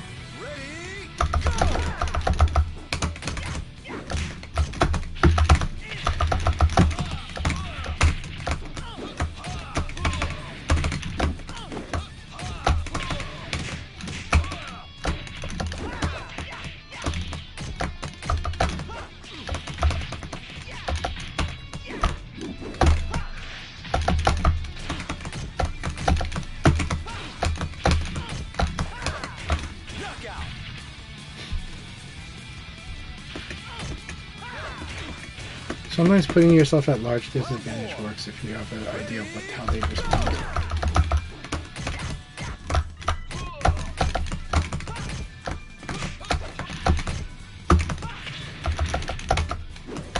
This connection's way better than the last time we fought, by the way. I thought I could evade this. until I could evade it. So.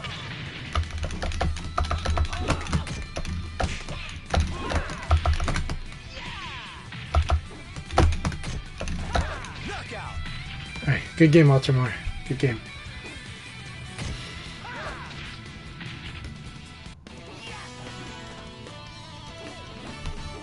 That was a lot of fun. Always fun fighting you. And this connection was way better than the last time we fought, so that was great. Thank you so much.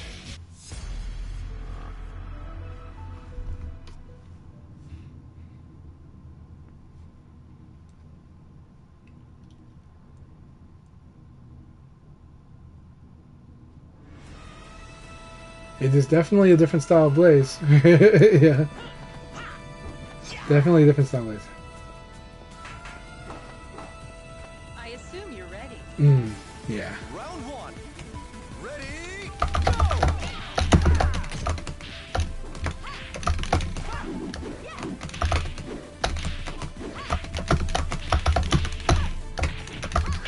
Good.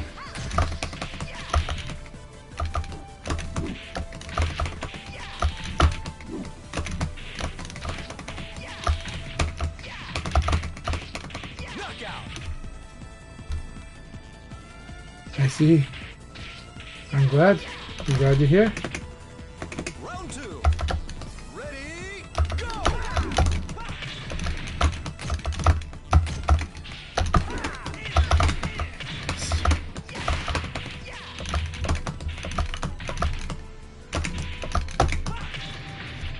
Ring out.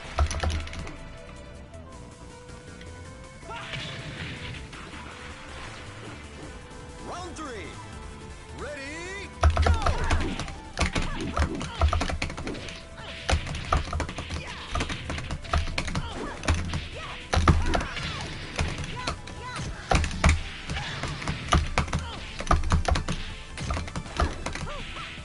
I like that.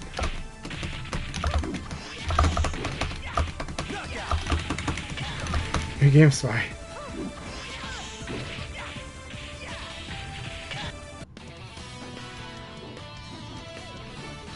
That's awesome, man. No, we've got a lot of awesome brothers who have played each other in VF, right? That grew up VF together. We got the twins, Super Golden and Namflo. We got Y2D and his brother Hernan. Hernan and Y2D grew up playing since VF4 Evo. Like Y2D was like 4 years old, and yeah, we got quite a few brothers who grew up playing VF, and then roommates who play VF, and then we've got couples who play VF. So it's awesome.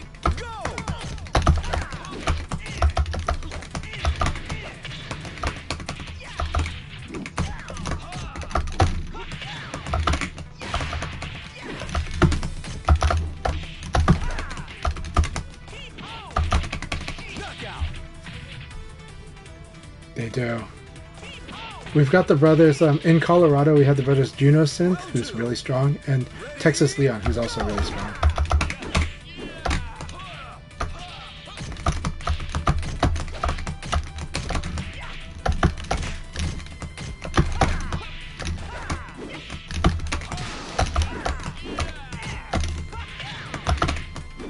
Really? Okay.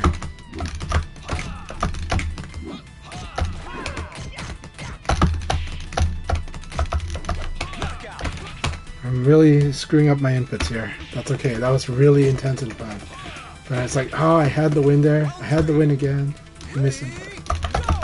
That's okay. That's what we were trained for.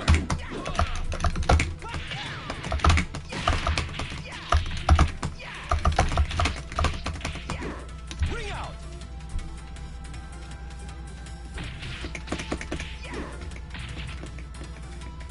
Round four. Ready, go.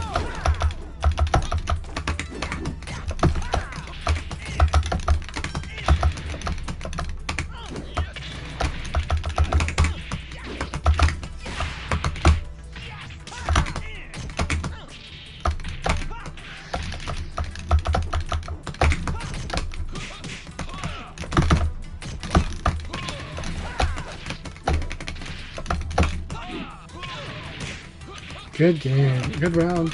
Oh my god.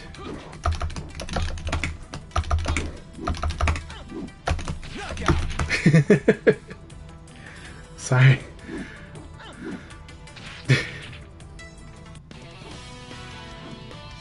Very different styles of plays. It's fun.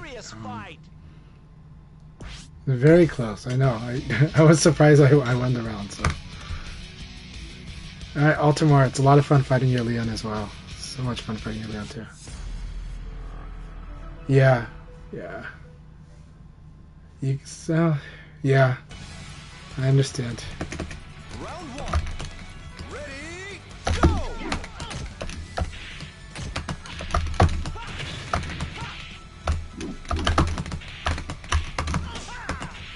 Very nice party.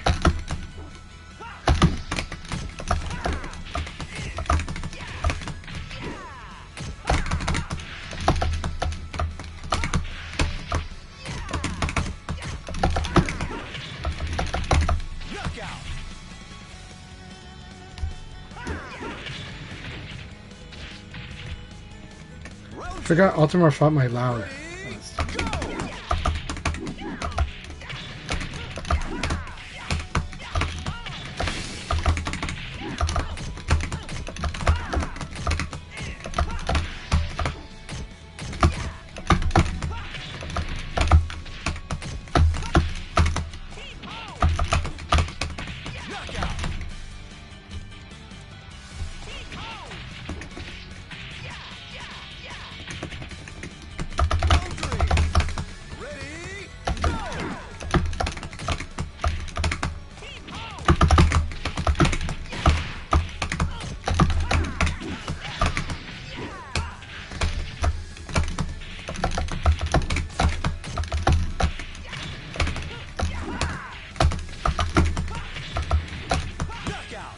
Good game. Good game, Altamar. That was a lot of fun. See? I thought I'm better. Yeah. So, well, yeah, I think a lot of it comes from because the way I play Leon, not having a 17 frame fast launcher, normal hit launcher means like you do the small VF, but you're doing the small VF to set up other stuff. You're doing the small VF to set up a backdash win. You're doing the small VF to set up a counter hit win. But you don't get to do like, okay, I duck a high, I can poke you and do damage, but I can't like launch you and then get my win condition as well. I can kinda, but it's hard. Yeah. You will. You'll get it.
I like that. I really like the 4-4P. That 4-4P was fantastic.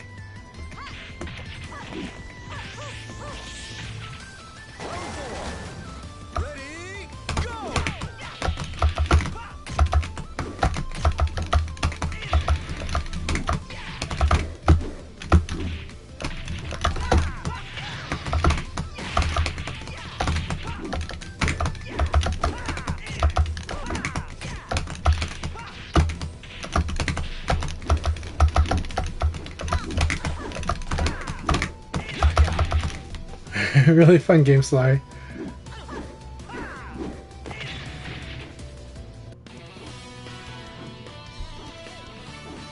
a serious fight.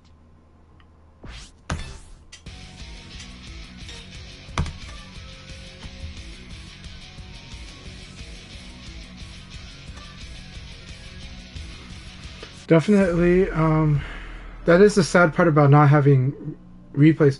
Do you have that on Final Showdown on PC or only on your PS4 or 5? I used to get it when I used the Hori Hayabusa lever. That's the lever that causes it for me. So because it will deflect and cause double taps on up and down. So I had that problem on the Hayabusa lever. Okay, because it can be lever dependent, so I'm just telling you that is a thing if a lever has deflection issues. One way to fix it is to increase the tension on the lever if you're using a Japanese style lever. Oh, that's beautiful.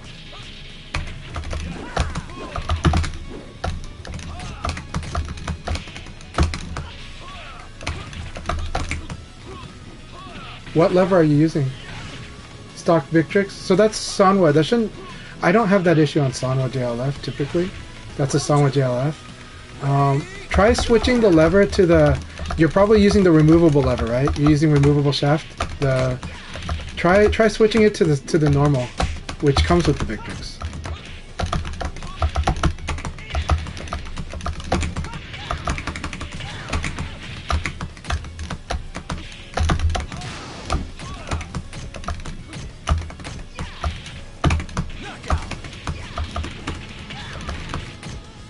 I mean, that might not be it, but but when you use a removable shaft, there's a slight jank you do get with it.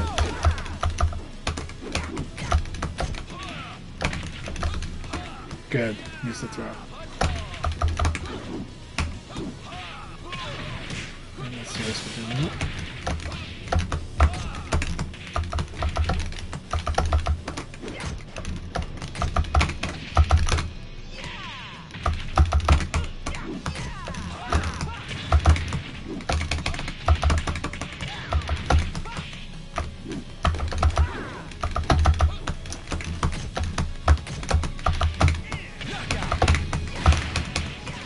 How are you playing and reading while responding at such a high level play? I've talked about this a lot. There's many different gears you can play this game in, and I manage all the gears, right? So some of the gears there's a gear that's more towards reading, and then there's a gear towards, and it's not just one gear, but it's basically how you balance, whether you trust your subconscious and your reflexes, and some of your play patterns, and how you do it, versus whether you have to be very deliberate about your actions because the way your opponent's playing is disrupting.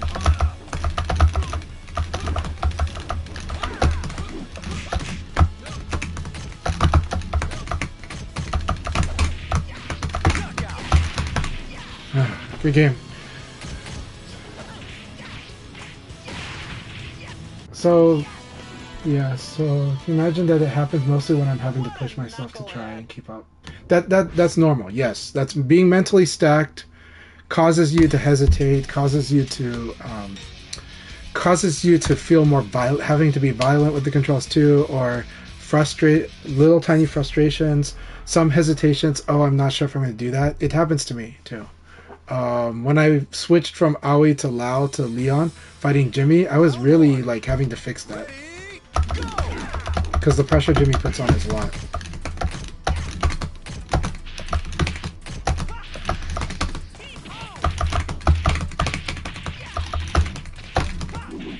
Very good.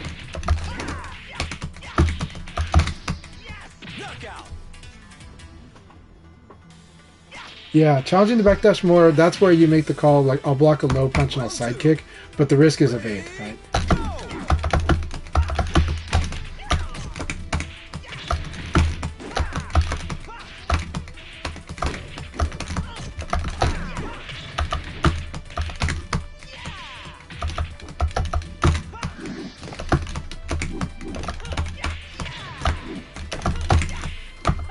Very good, I like that. I thought I got the evade there. I thought I got this. Very good. That was excellent plays, Altamore. Forcing the guesses, forcing mid low, and circular too.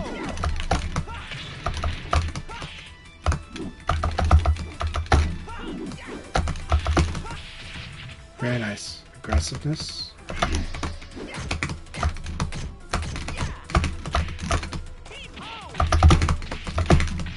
So hard to do that combo.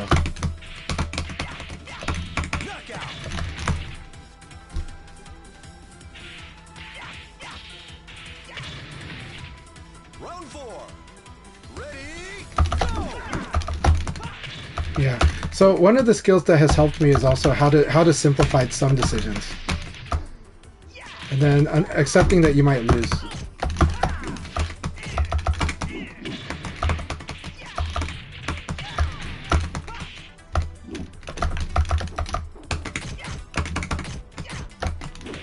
There you go. There you go. Just go low crush. Yeah. Low crush is always good. Alright. Be careful with it, but still, might as well. And those were good calls. Good reads. Ready? Go! Oh, that was good. 4-4K beat 3.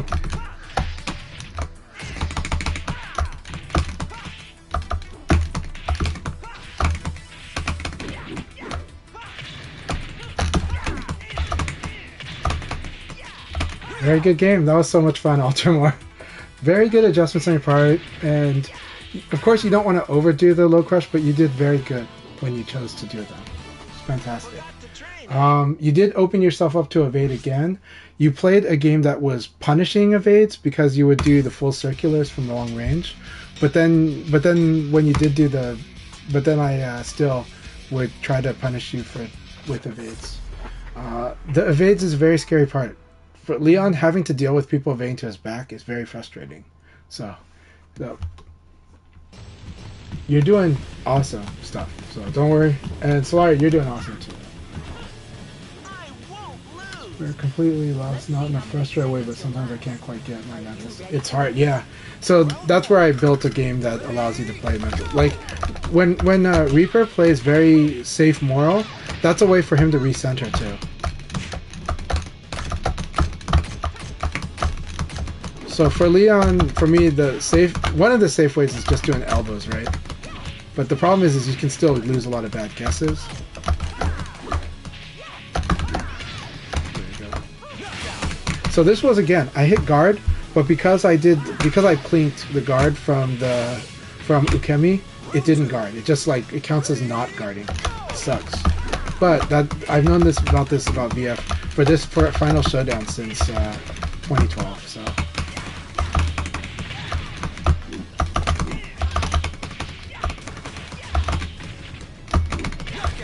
I was trying to do this, but I input it too early, so it didn't come out. Yeah. Thanks. Well, I understand the nature of doing that, doing that play, but it's also an example of what people should do, right? Just play really moral, safe play, and I think the problem is some people only play in that some people feel like that's the only way to play, and that type of play is what loses to backdash. Right, so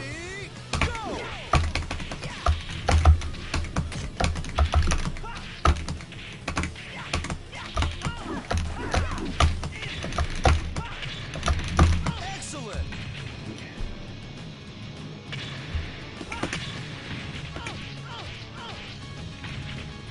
Round 5. Ready? but you've gotten really good at punishing the backdash with really safe stuff. That's I do think your calling out of the backdash when you do it is really strong and scary.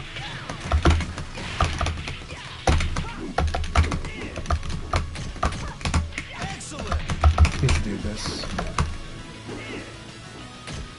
Yeah, but it feels so good when you call it a backdash, right? When you're like, oh, we're playing this short poke game a lot. Maybe I should start predicting the backdash, but it depends on the opponent. But but the thing is, it's not bad because as long as they're not doing evade, then sidekick becomes really good at the +5, right? But you have to make sure they're not going to evade that, because otherwise you're going to get killed. But Sarah can at least do a sidekick kick. Yeah. Thanks. Yeah, I try. Ready?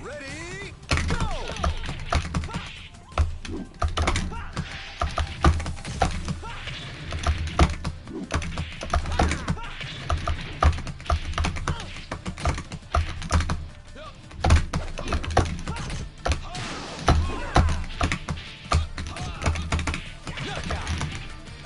That was so risky because if he hit me, he would have rung me out. I think I would have been rung out if I got hit, but I'm not sure.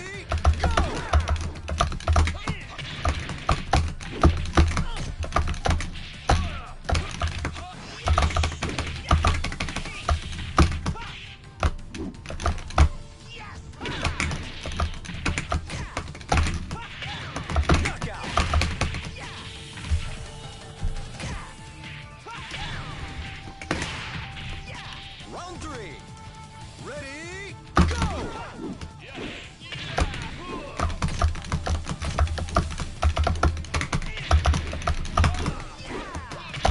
I thought that was thinking. That happened against Reaper too again. I forgot that I'm fighting Reaper actually. So dead. Nope. Okay. Oh my god. Too risky being there. Yeah, good psychic, good call in the backdash. See, you called out backdash from a really good range to do backdash at. So Round 4. Ready,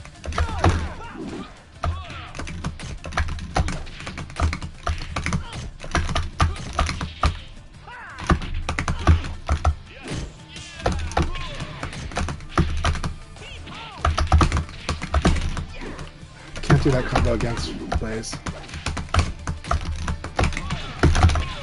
Oh, so that's like the hardest thing to break, by the way. That is the real skill check. If you can break that stagger, you are the god of stagger breaking. Because it is doable, but it's just really hard.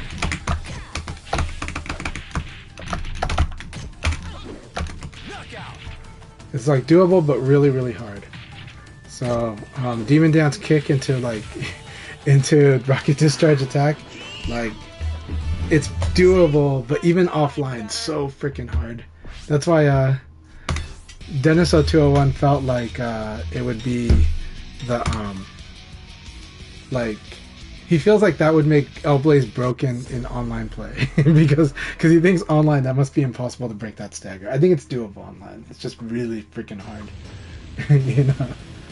round 1. Yeah.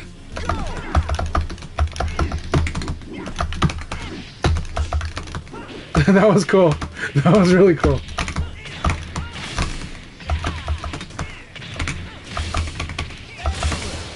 Oh, that move breaks the wall. I'm upset. I didn't expect this move to break the wall. I didn't know that wall. That move should not break the wall. Give me a break. Right? Oh, I thought I had the range.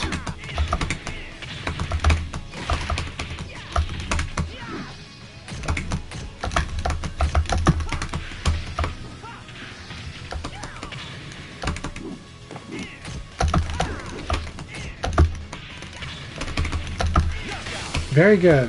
Excellent, Altamar. Good choices there. I do accept the sweeps. I don't mind them for a while. I just have to make sure that I destroy you for doing 3 of them, right? That was good.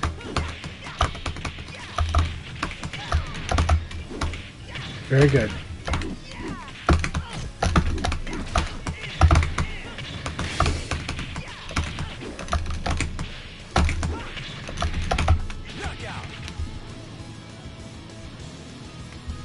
If you can meaty with the low, it's really, really strong in this game. That wasn't a meaty though. That was not a meaty.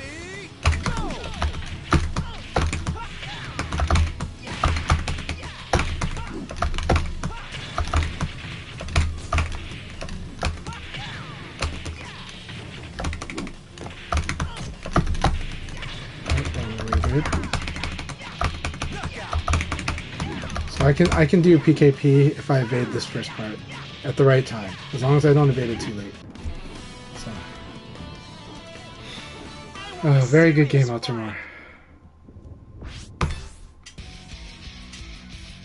The trick with the Okizeme is getting the second kick to hit them when they wake up, and that's really hard to do because it's so much time. The first kick can be a problem, but you can mix it up. You can still mix it up.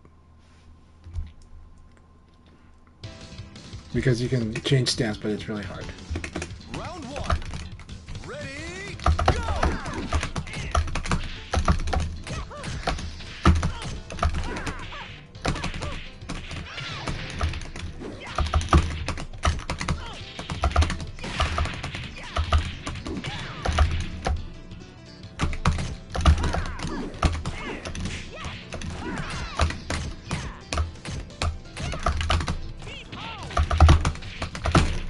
can't do that combo. That combo's so hard to do.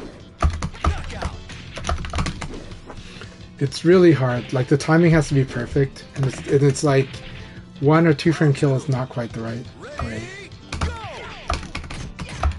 Good. You gotta punish that.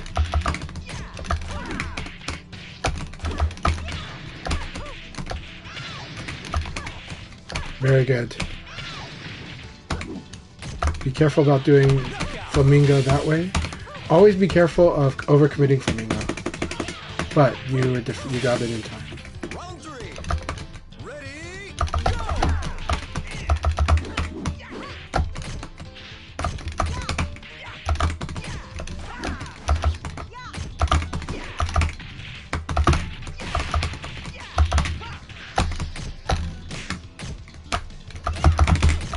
Almost.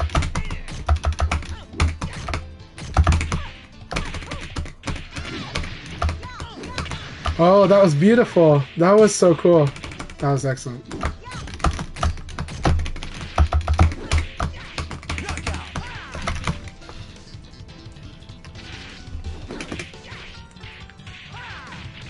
Round 4. Ready?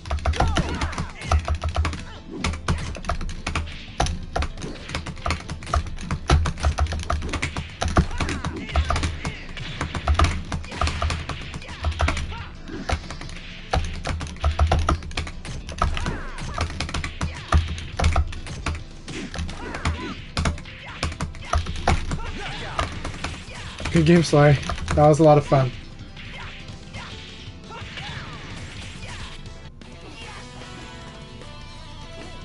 Oh, that was a really, really fun game. Alright. This one will probably be the last one, then I'm gonna leave the room open so you can all spar, and I'm gonna take care of my family stuff. Yeah, definitely read the countermeasures. Shiopun's countermeasures, amazing. Shiopun's tactical guides, amazing. Those two are the best texts on matchups of all. Those are so good.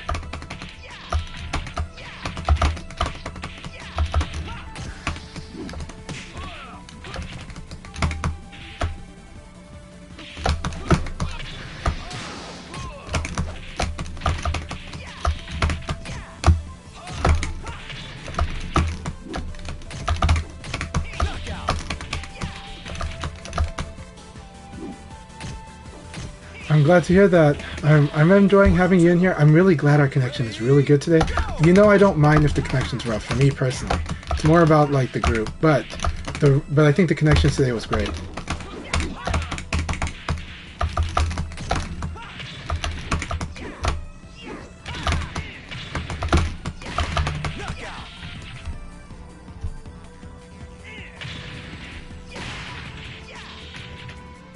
Round 3.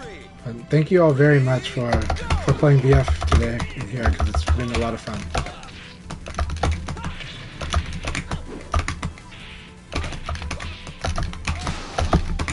Good. That was so good. I like that. This kick is the thing I need to research. What is the input for this kick? Is it forward kick? Is it forward kick and guard? I will research it because it's such a good move.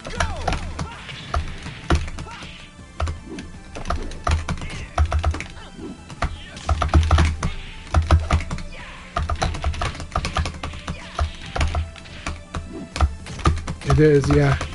Because he starts doing this shit, AK.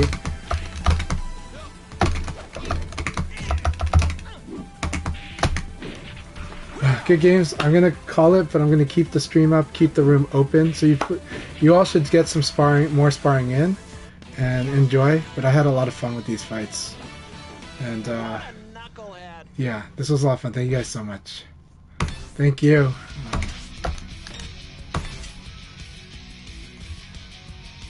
I'm gonna turn the camera off, but streaming is still going on. Room is still open. Password's on the stream. So.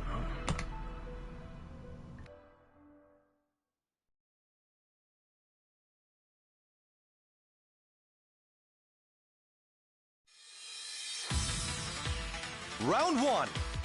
Ready? Go!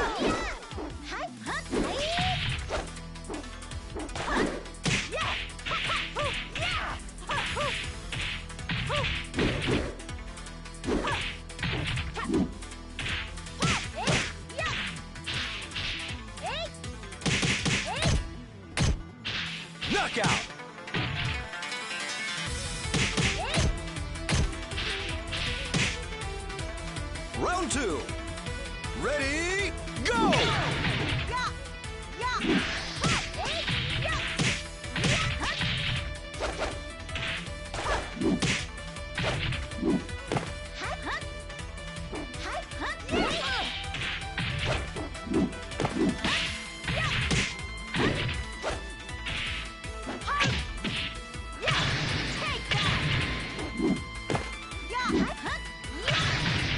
Knockout!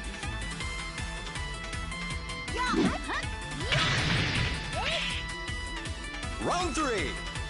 Ready, go!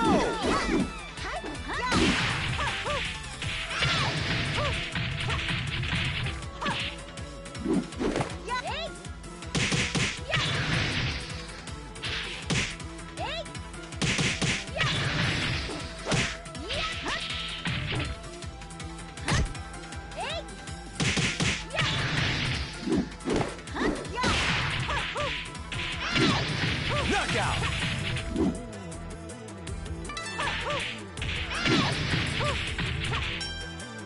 Round 4. Ready, go!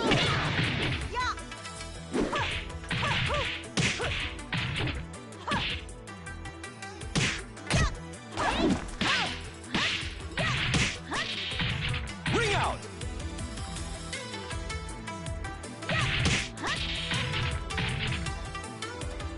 Round 5.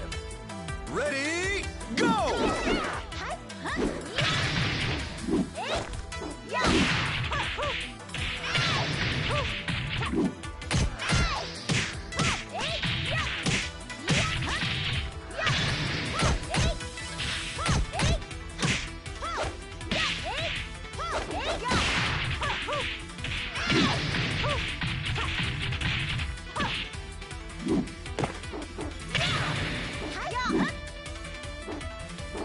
Knockout!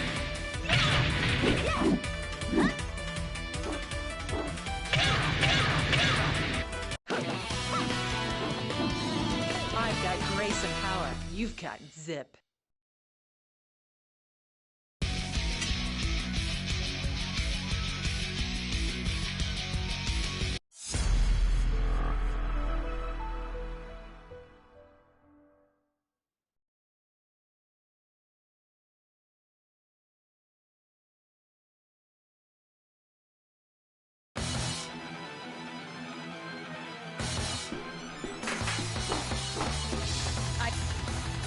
Round 1. Ready, go!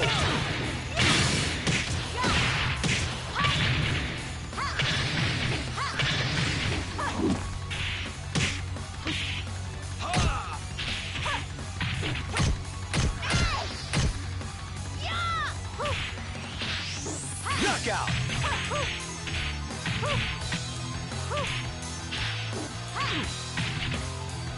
Round 2. Ready, go!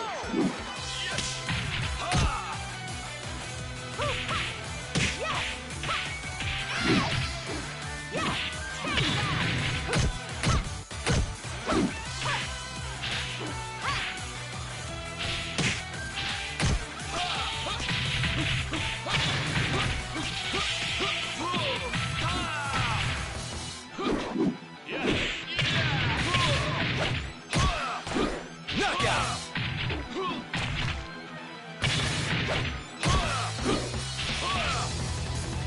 Round 3. Ready, go!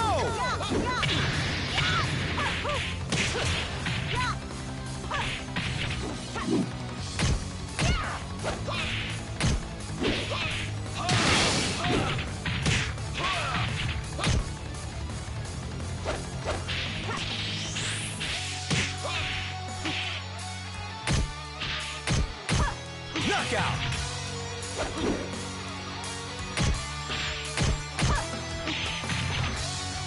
Round 4. Ready, go! All right.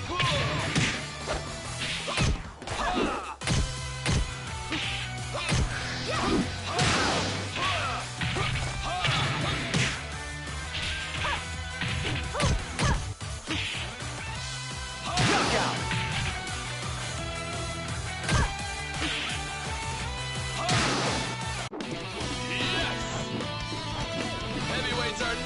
to me!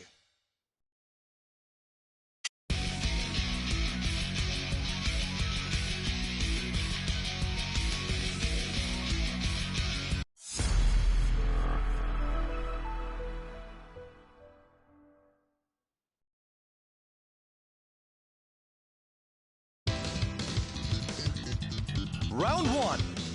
Ready, go!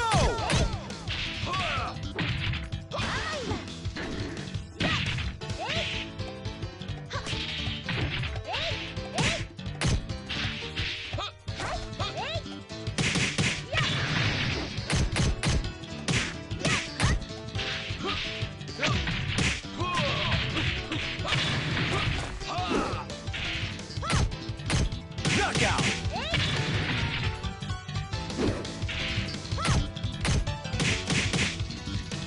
Round two. Ready, go!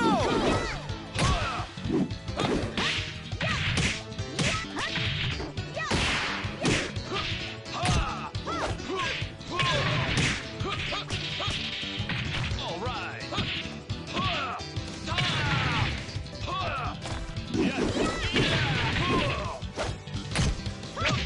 Knockout!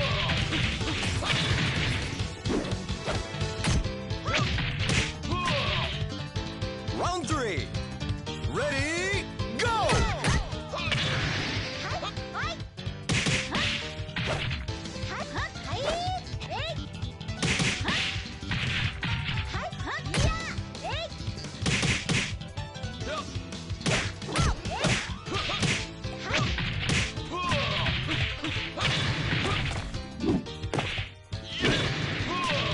Knockout!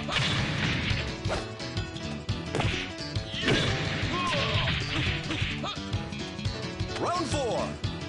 Ready, go!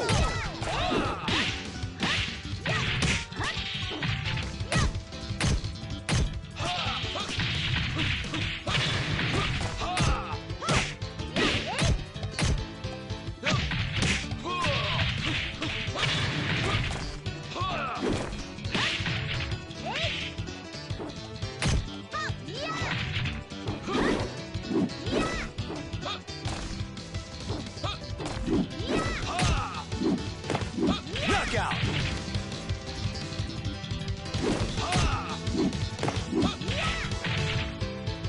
Round five. Ready, go!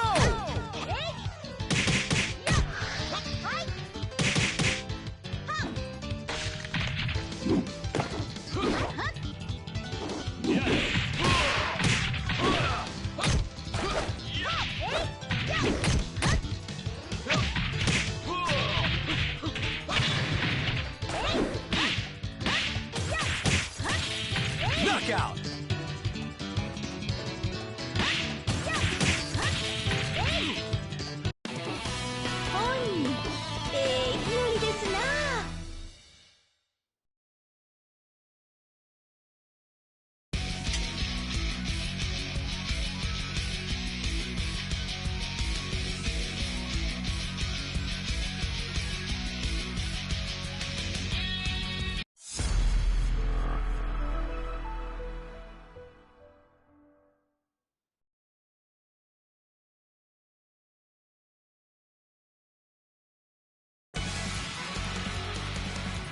Round one. Ready, go!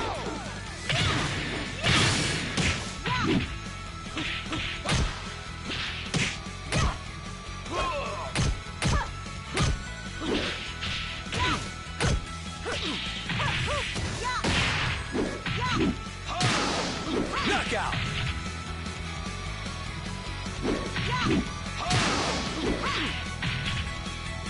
Round two. Ready, go!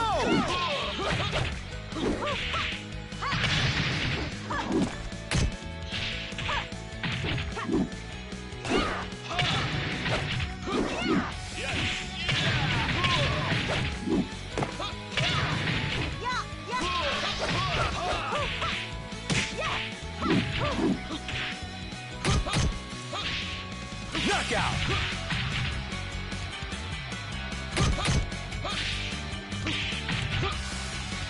Round three.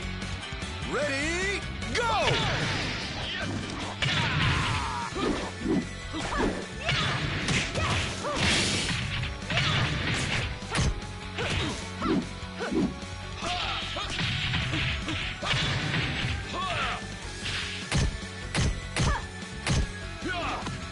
Knockout!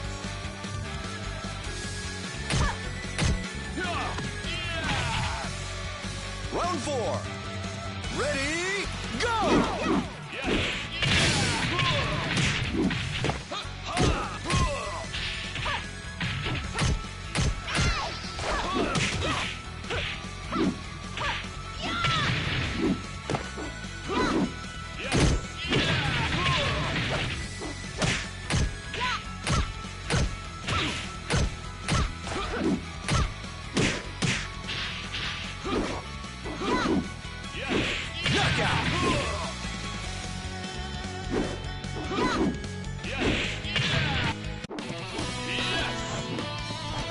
Heavyweights are nothing to me.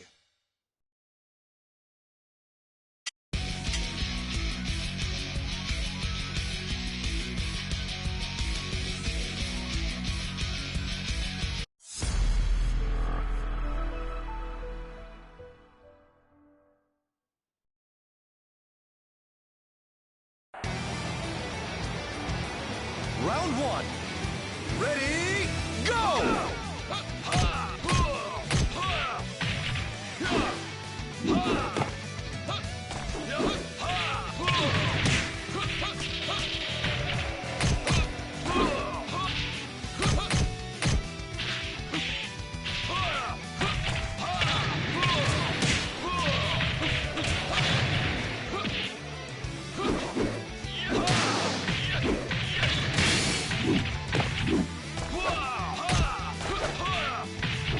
Knockout!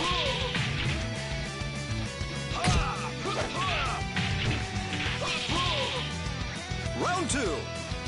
Ready, go!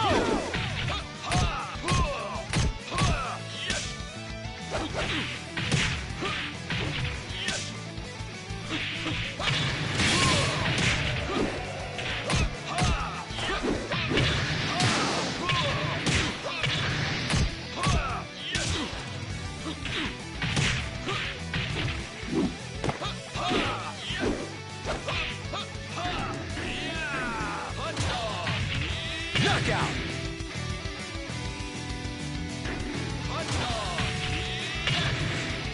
Round 3. Ready, go!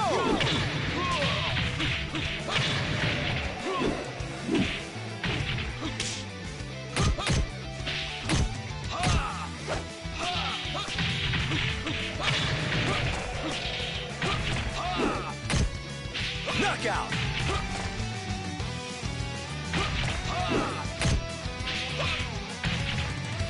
Round 4. Ready, go!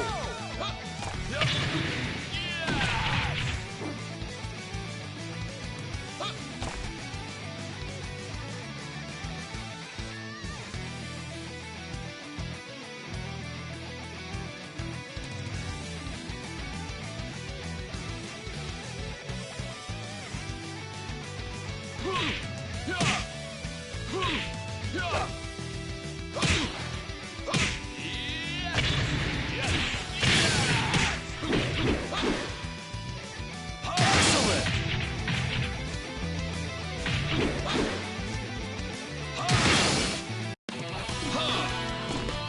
I am the ultimate.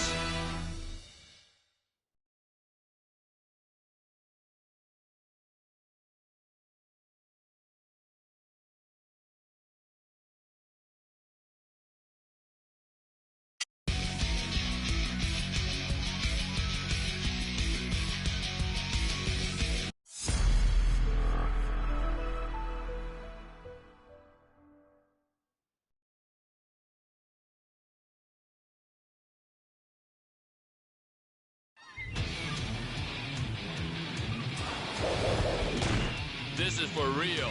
Say your prayers. I assume you're ready. Round 1. Ready, go!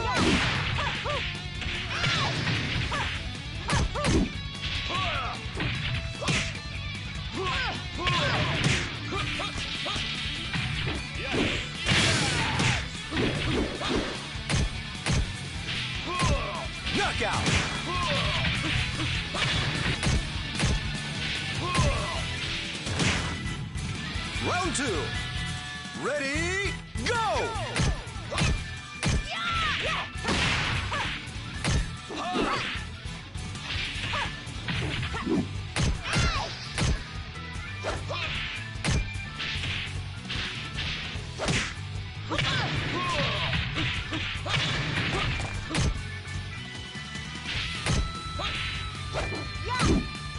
Knockout!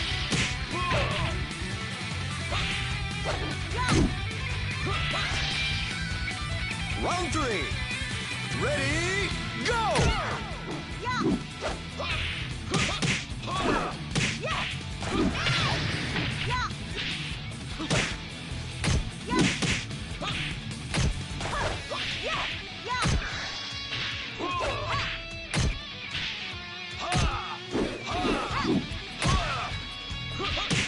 All right. Yeah. Knockout! All right. Yeah. My body is an unstoppable weapon.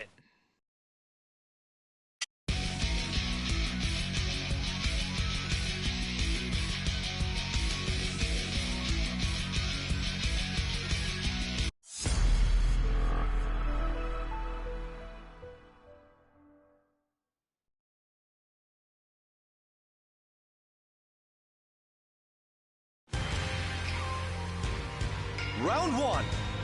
Ready, go! Yes.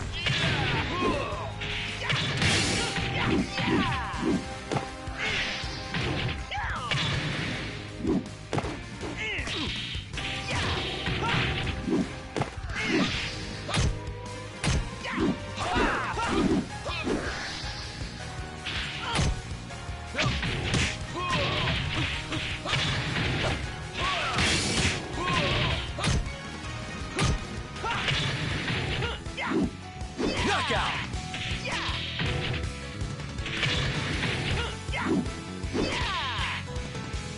Round 2. Ready, go!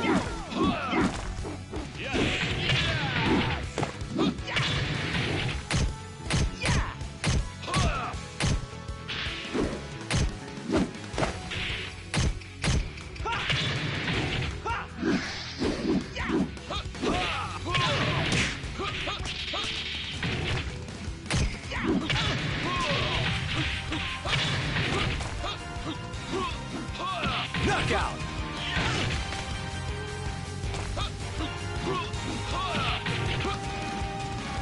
Round 3. Ready, go!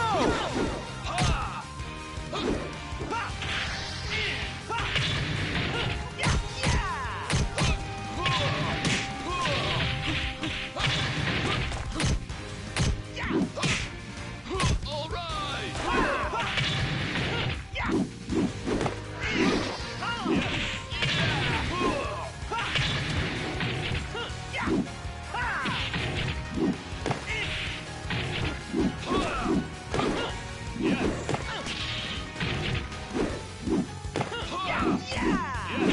Knockout!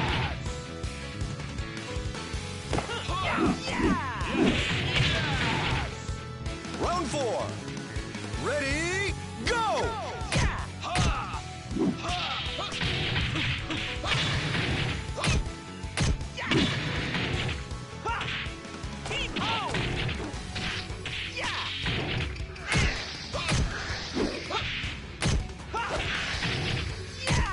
All right. Yeah.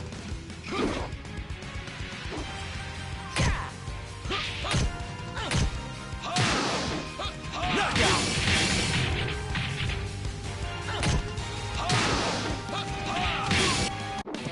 Yes. Heavyweights are nothing to me.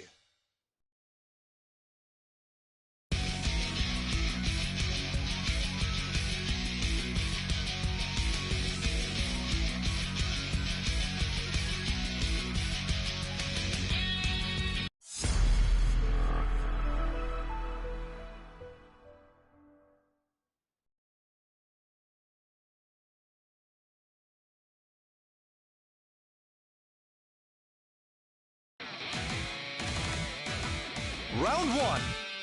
Ready, go!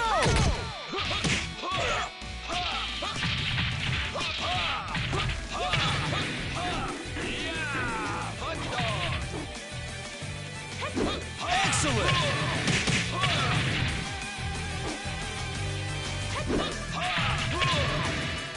Round 2.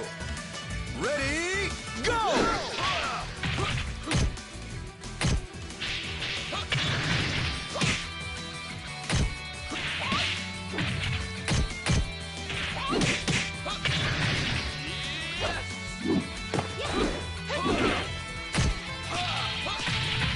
Knockout!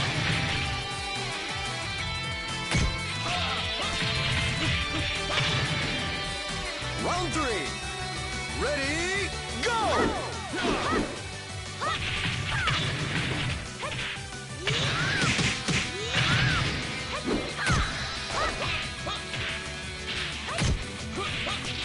All right.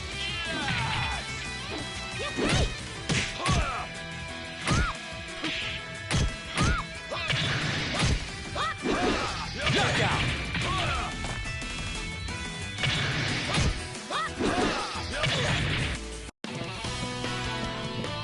I've got the advantage. You've got nothing.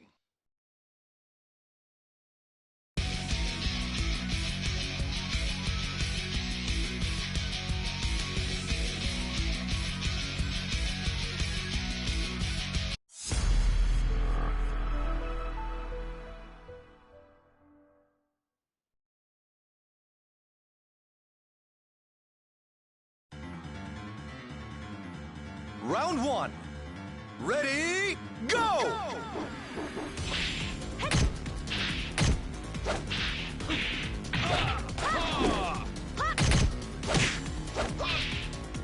All right. Hot dog.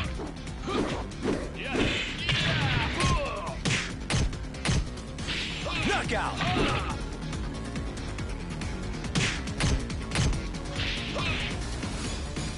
Round 2. Ready, go!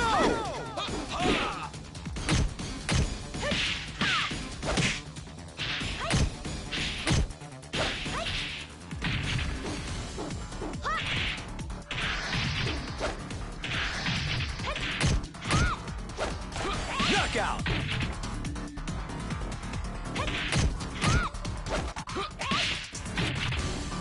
Round 3. Ready, go!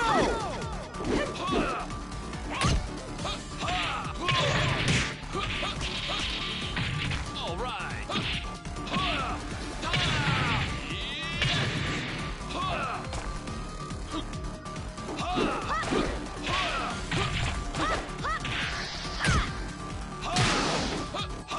Knockout!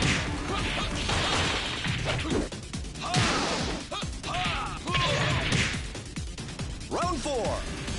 Ready, go!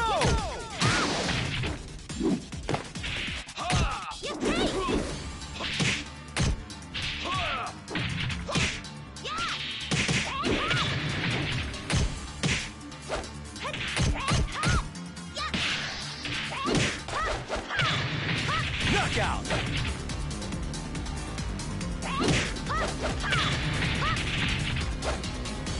Round 5. Ready, go!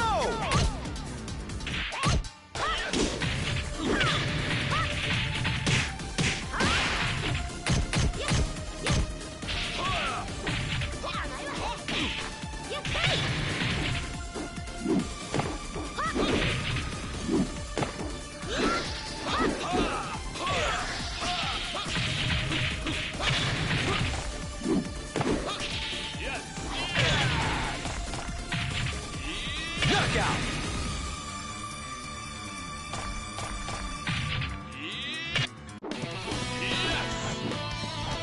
Heavyweights are nothing to me.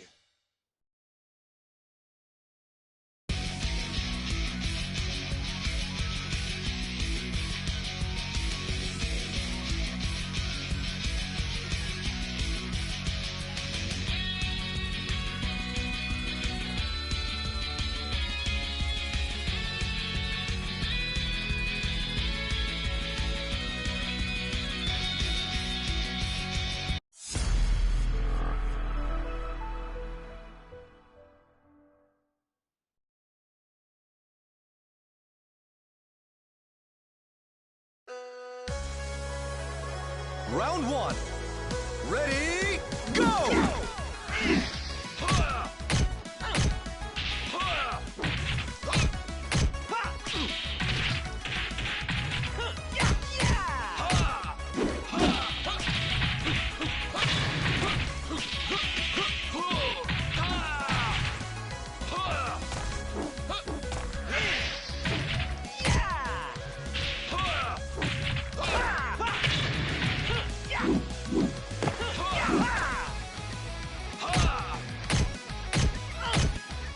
Knockout!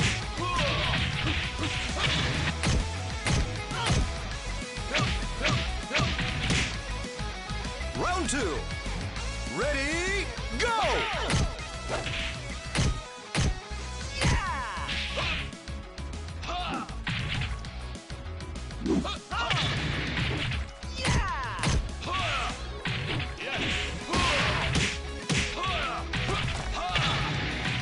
Knockout!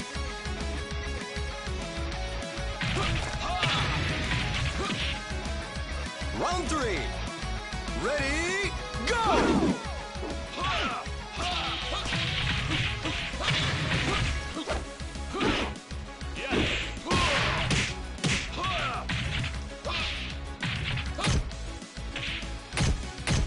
Knockout!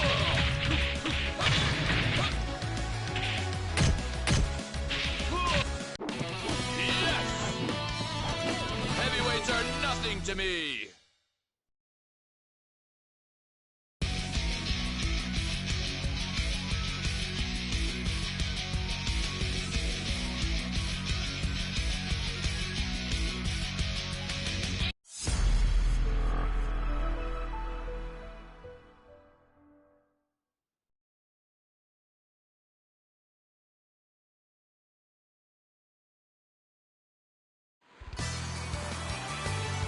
Round one.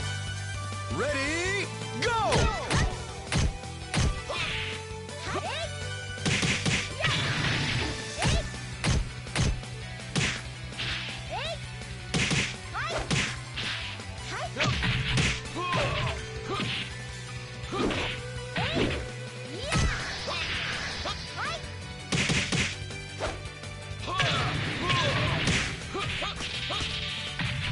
Knockout!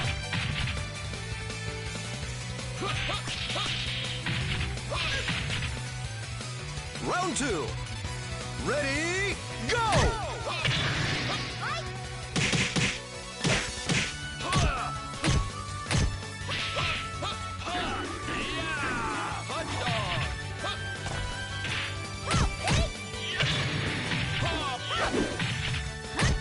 Knockout!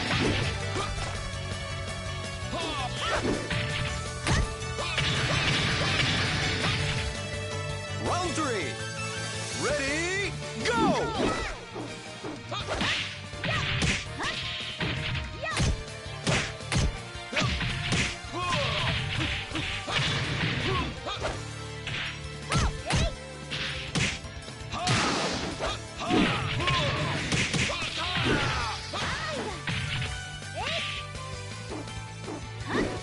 Knockout!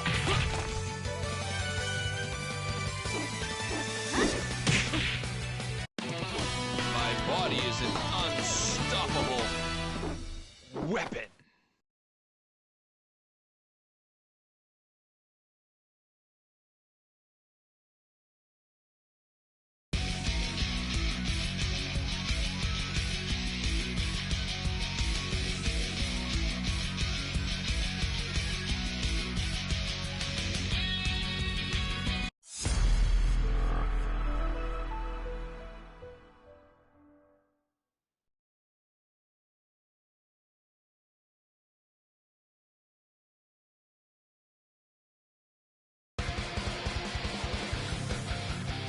Round one.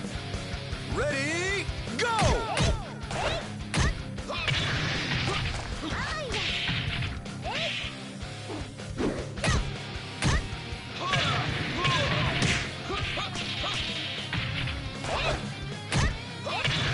All right.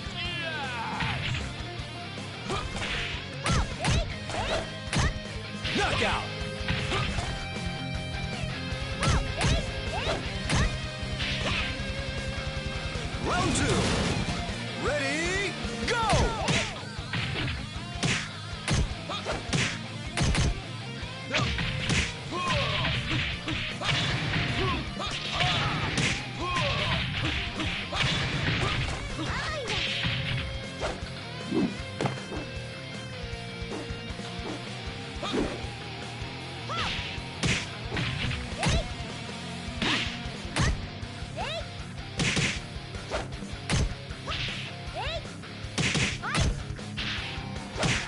Knockout.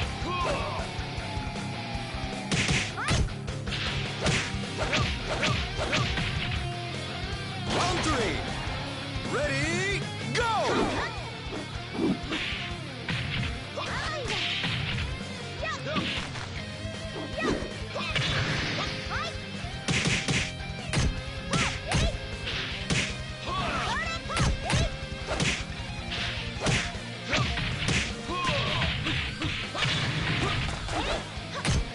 All right. Yeah. Knockout. All right. Yeah. Huh. I am the ultimate.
What are you waiting for? Come get some.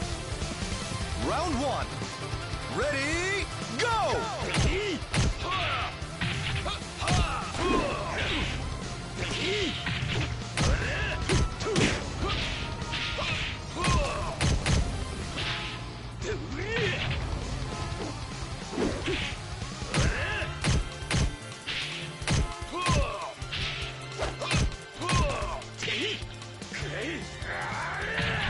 Knockout.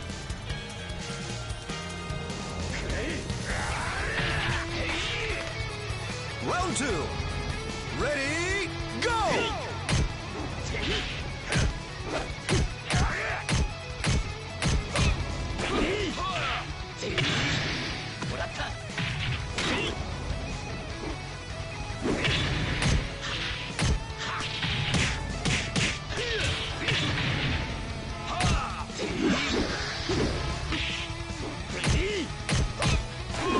Knockout.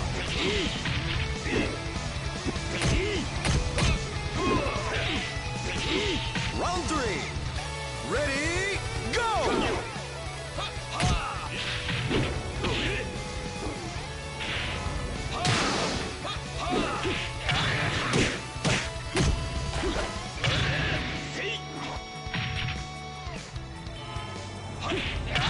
Knockout.